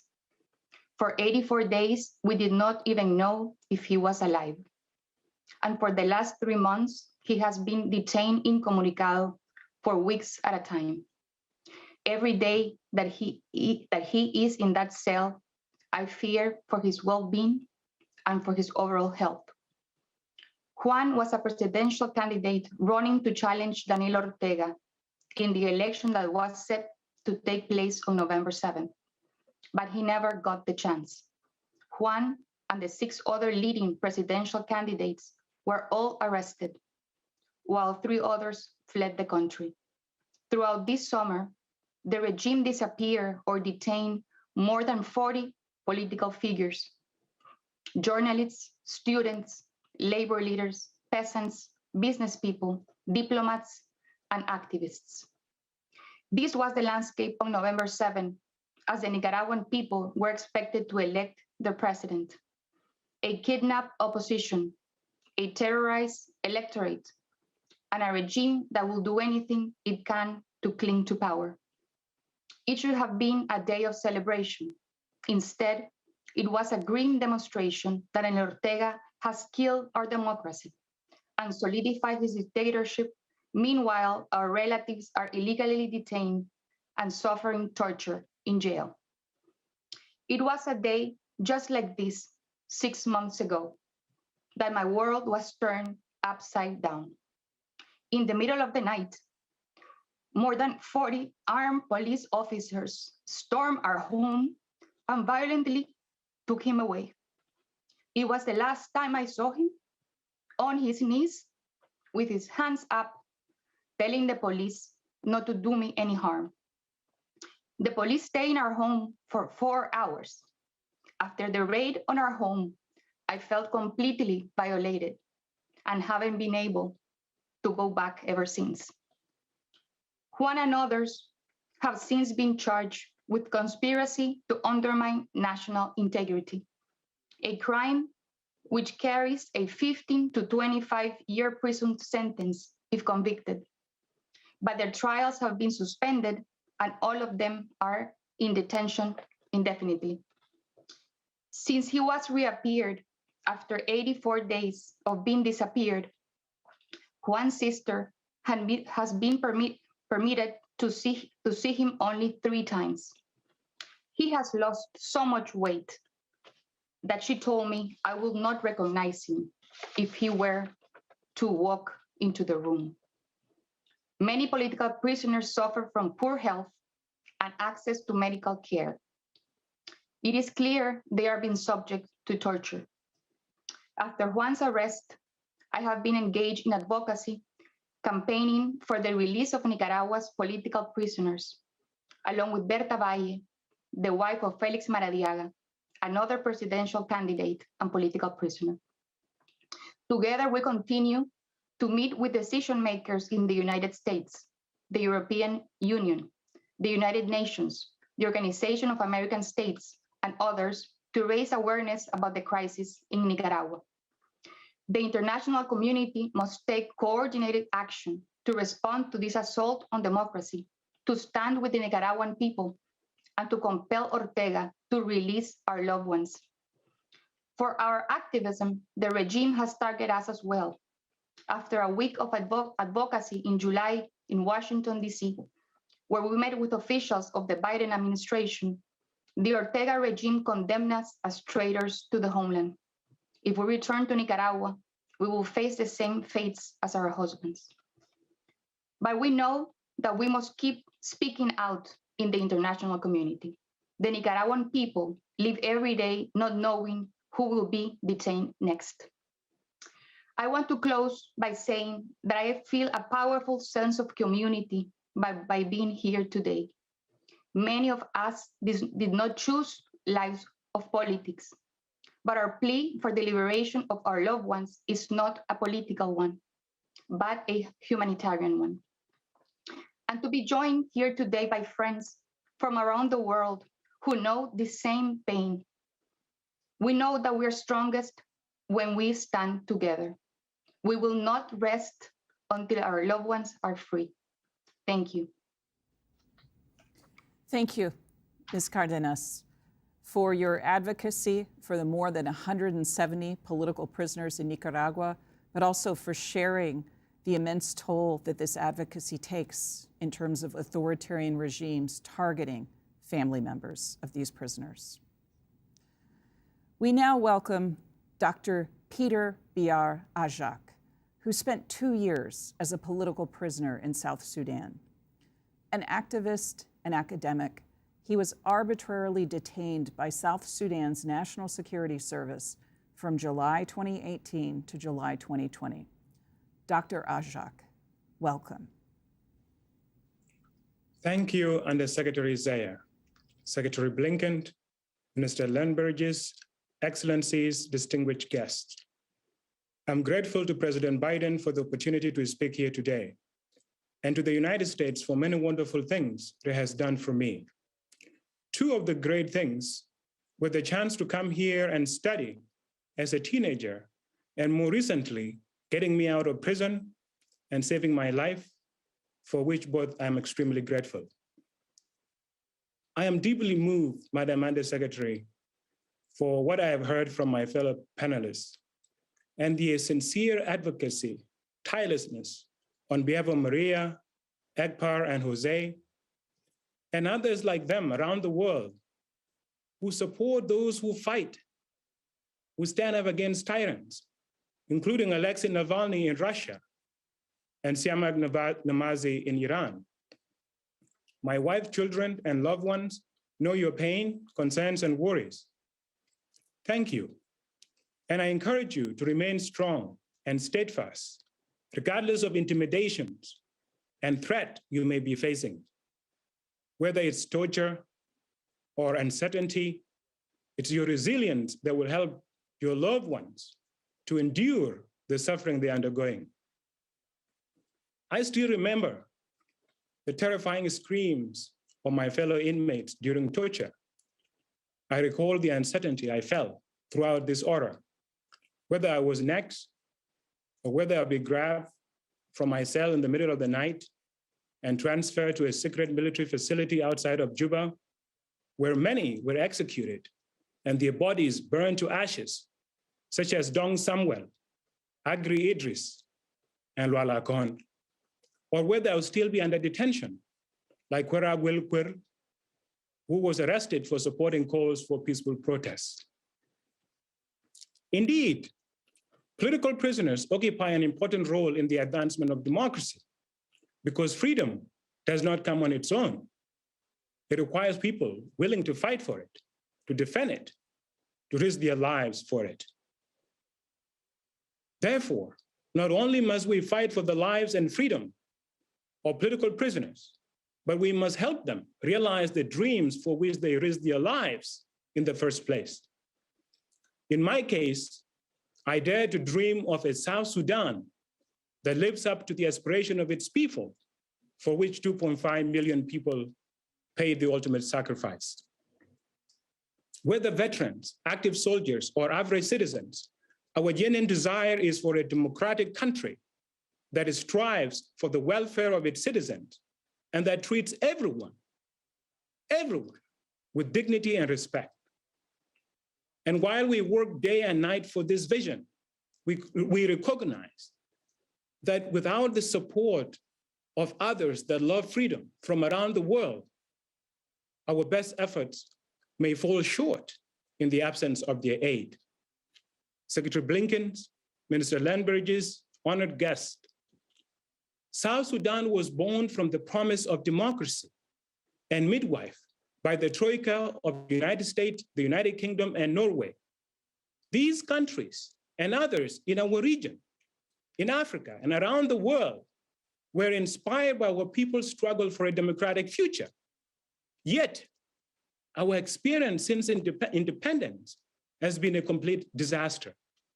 Just to cite one example, South Sudan scored only 2 out of 100 in this year's Fund for Peace Global Index. In addition, we have not had elections since 10 years since we gained our independence. I am 38 years old, and I have never voted in my life.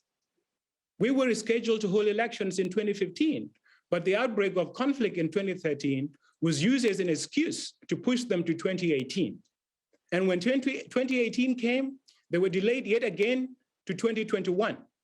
And the revitalized peace agreement of 2018 extended them to 2022. And recently, because of the inability of the leaders of South Sudan to implement the peace deal on time, elections were pushed once again to 2023. The people of South Sudan are tired of being ruled by illegitimate leaders, often warlords, who access power through violence and the settlement of violence rather than through democratic contestations. We are often told that this approach will stabilize South Sudan before our people can exercise democracy. But we know deeply in our hearts that lasting democracy, rather than a mere facade of it, comes from domestic politics built on consensus and peaceful contestation of ideas, with electorates as final arbiters through universal suffrage. It's time for South Sudan, our neighbors, African Union, with Troika and others as partners, to ensure South Sudanese people finally exercise democracy through the conduct of internationally supervised elections by 2023. This is doable, Madam Undersecretary. There is already a UN peacekeeping force in the country and a presence of the international community that is present in the country, that is keeping that country standing. Let's ensure that people of South Sudan get the right to vote. And while our first election will be messy, they will provide an important reference point that the only legitimate and lasting means for accessing and exercising power is through the consent of the governed. It will bring back to the people of South Sudan the hard-fought agency and right to shape their own destiny. We call on those committed to the advancement of freedom anywhere in the world to invest in the young people of South Sudan, to assist them to organize themselves and help them upgrade their capabilities to build a viable state. With such support, you would have aided us to bring forth that bright South Sudan for which millions of our martyrs sacrificed their lives. And you would have ensured that my suffering and the suffering of others like me was not in vain. Let me stop there. Back to you, Madam Undersecretary. Thank you, Dr. Ajak, for reminding us of the resilience of the human spirit in the face of anti-democratic repression. And I want to thank all of our courageous speakers for giving voice to those who could not be with us today. You are not alone, and your family members are not forgotten. Statements by all four of our panelists remind us that the scourge of detaining political prisoners can be found in many parts of the world. The United States calls for the immediate and unconditional release not only of Maria Kolesnikava, Ekbar Assad, and Juan Sebastian Chamorro, but of all political prisoners held worldwide. We now have an opportunity to hear directly from an expert in successful interventions in the cases of political prisoners. Dr. Jeremy Weinstein is a Stanford professor and key architect of the Free the 20 campaign by then U.S. Ambassador to the United Nations, Samantha Power, for whom he served as Chief of Staff. Launched in 2015, this campaign advocated for the release of 20 female political prisoners from around the world in advance of the 20th anniversary of the Beijing Conference on Women. Remarkably, 16 of those 20 women were freed. Professor Weinstein and his associate Rachel Myrick have done an academic study evaluating why this campaign was so successful and what sorts of strategies and tactics generally may be effective in securing the release of those unjustly detained. In the interest of full disclosure, I should note Professor Weinstein currently works part-time at the U.S. Department of State. The views he expresses are his own and don't necessarily reflect those of the U.S. government. Dr. Weinstein, welcome. Thank you so much, Madam Undersecretary. It's an honor to join today's discussion on the plight of political prisoners and the role of coordinated diplomacy in pressing for their release. Today, we've heard the powerful stories of champions of human rights and democracy, the risks they've taken on behalf of fellow citizens, and the repression they've experienced at the hands of regimes threatened by their voices. When we talk about political protest, citizen mobilization, and democratic transition, we're really talking about individuals, human beings, peacefully exercising their rights, raising concerns on behalf of others, prepared to accept the consequences of challenging the state. The most famous political prisoners are known to all of us, but most are not a household name, though their work is central everywhere to the story of democratic change.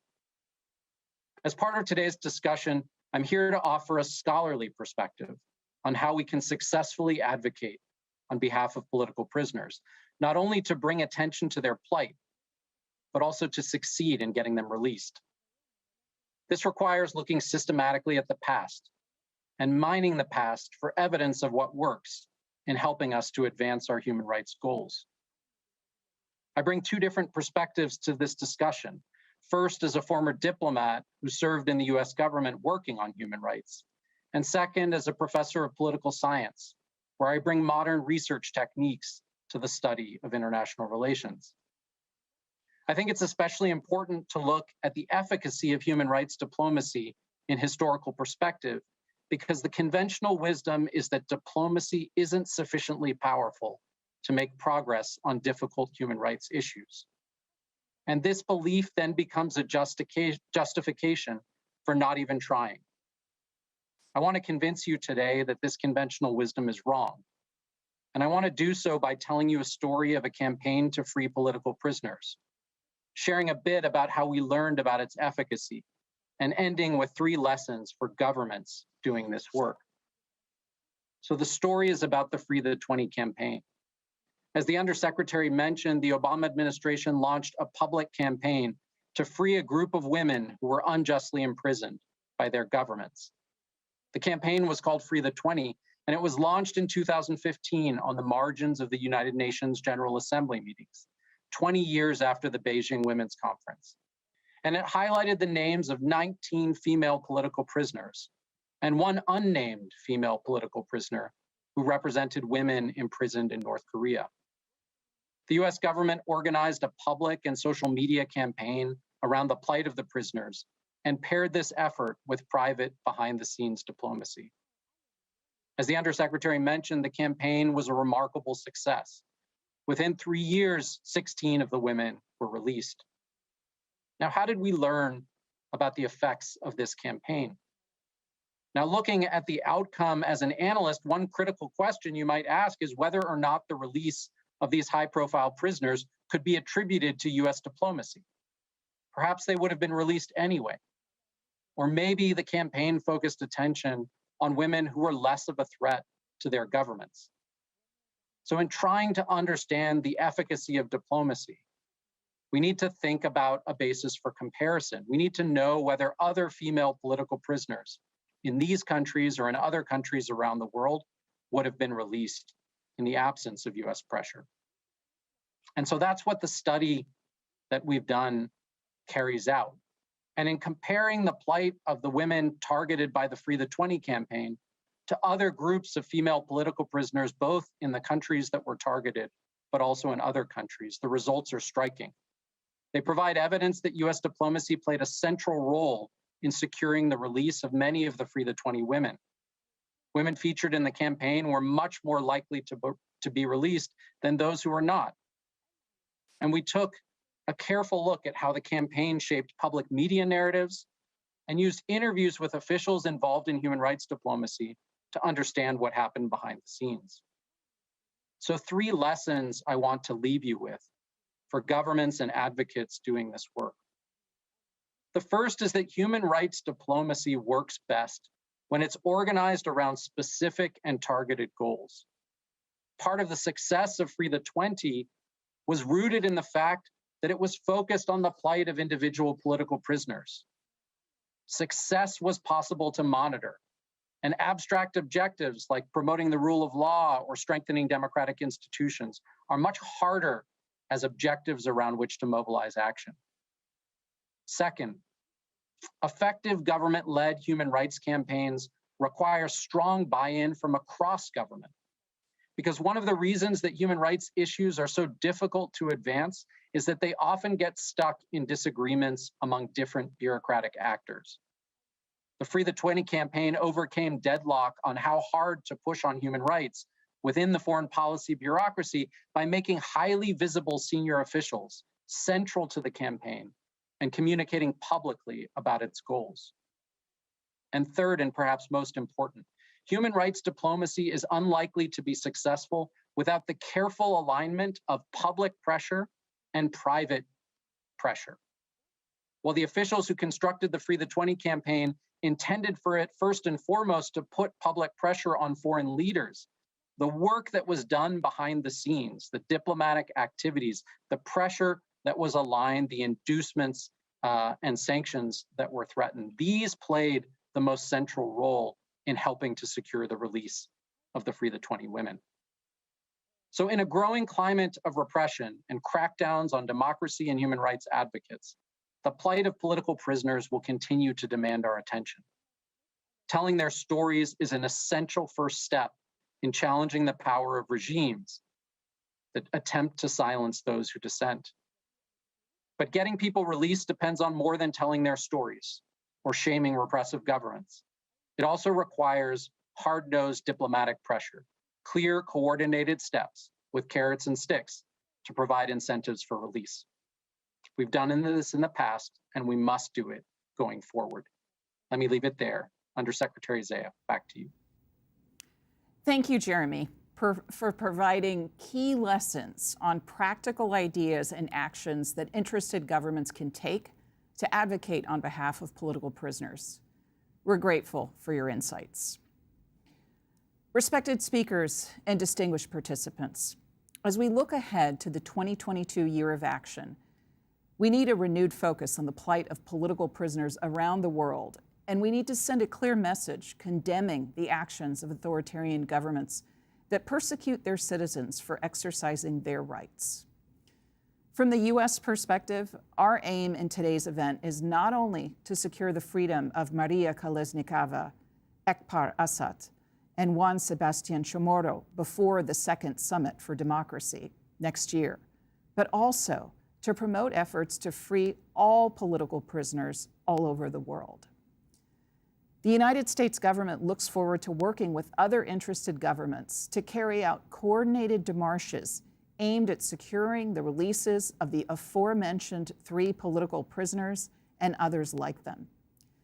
We also look forward to working with government and civil society partners to increase international awareness of the persistent political prisoners problem, including through increased engagement by interested governments at international fora. Frankly, we'd like to see an expansion of the relatively small circle of countries that currently advocate for the release of political prisoners. To quote Dr. Martin Luther King Jr. from his 1963 letter from the Birmingham jail, "Injustice anywhere is a threat to justice everywhere." Dr. King's words are a sobering reminder that we all have a responsibility to take a stand when we see injustice. The authoritarian regimes of the world will, of course, continue to deny that they take or hold any political prisoners, but we must persist in identifying them and calling for their release. Now, with the brief amount of time we have left, I would love to hear a last word from each of our 4 panelists who opened. If there's a point you'd like to reiterate to our audience of governments and civil society on what they can do to help the plight of political prisoners around the world. Tatiana, can we start with you? Of course, sure. Thank you very much. Yes, I want to thank you and the Secretary. Thank also Secretary Blinken, also Ministry Landsbergis. And I heard a lot of very useful and familiar for me steps that are already taken by different countries. And I want to thank you for doing it. I want to thank you also for involvement in other countries. I think this is really important to do it, who will fight for human rights and release of political prisoners in Belarus and in all other countries. This is really important. And I also want to remind about some small steps, yes, that exist for ordinary people in different countries. Yes, please write letters to political prisoners because they are afraid to be forgotten. This is really dangerous for them. Go on and make demonstrations in your countries and towns. Support human rights NGO and organizations. Raise situation of political prisoners to your politicians in your countries and your cities so that they react to human rights violations in Belarus. You can share all the information, video, and so on human rights situation in Belarus and other countries that is maybe closer to you and more interested in. So small steps support and help a lot. Thank you very much. Thank you, Tatiana. And I was heartened to be able to support this letter writing campaign myself when I was recently in Vilnius. Now, Rehan, could we hear a last word from you? Yeah, here's my message to world leaders and general public. There's nothing more noble than fighting for human freedom and dignity. Every day when victims like my brother, concentration camps victims or political prisoners, when their lives waste away in these camps and prisons, our dignity as bystanders drains away with theirs. Dr. Ajak's case is a prime example of using diplomacy to bring about change and fighting for human freedom. So I really hope world leaders and countries use the diplomatic tools they have to fight for human freedom. Alas, I would love to say that countries like Lithuania has been truly a champion for human rights. And I really hope many countries to channel their energy, their dedication, and their fight for justice. Thank you. Thank you so much. And now, Victoria, would you like to share a last word? Yes, Undersecretary. As you mentioned, this is a humanitarian catastrophe. while we are living in all these authoritarian countries that have authoritarian regimes. These are human beings being tortured in these cells. So we need the coordinated pressure of the international community to put pressure on these governments to free our loved ones. Each day is important. Each day they are there. It's very dangerous. Their health, their well-being, their dignity is being violated. Thank you for this space, which is so important to let our voices be heard. Thank you. Thank you, Victoria. And now, Peter, would you like to share a last word with our audience? Yes, indeed. I want to say this has really been a great honor for me to speak here and to share my ideas and perspective on this topic. And I want to encourage everyone watching that they can make a difference, and they cannot just leave it to their government to be the only one advocating for the release and freedoms of political detainees. They themselves can do something. And in my case, not only my family, my wife in particular, but also because I had a chance to come and live in the US when I was a teenager, my American family, the church that I used to grow up in, my classmate from high school and from university, from graduate school, my classmate in the UK, my friends that I met from all walks of life, they signed petitions, contributed money, and wrote letters, both demanding my release from South Sudanese government authorities, my professors, both at Harvard and at LaSalle, some of whom end up advocating for me in the halls of Congress. My representatives when I was here in the US, everyone was involved. And it showed that this is a fight for everyone that believes in freedom, and everyone can make a difference. So let's do something to free those who are in prison, and let's not leave it to our governments. Let's also be agent of a difference in this struggle. Thank you all for your courage, your commitment, and your activism. On behalf of the United States, I'd like to thank our Lithuanian co-hosts, all our speakers, and everyone around the world who tuned in. This event is being recorded and will be available for follow-up viewing through the Department of State website. Goodbye for now, and thank you.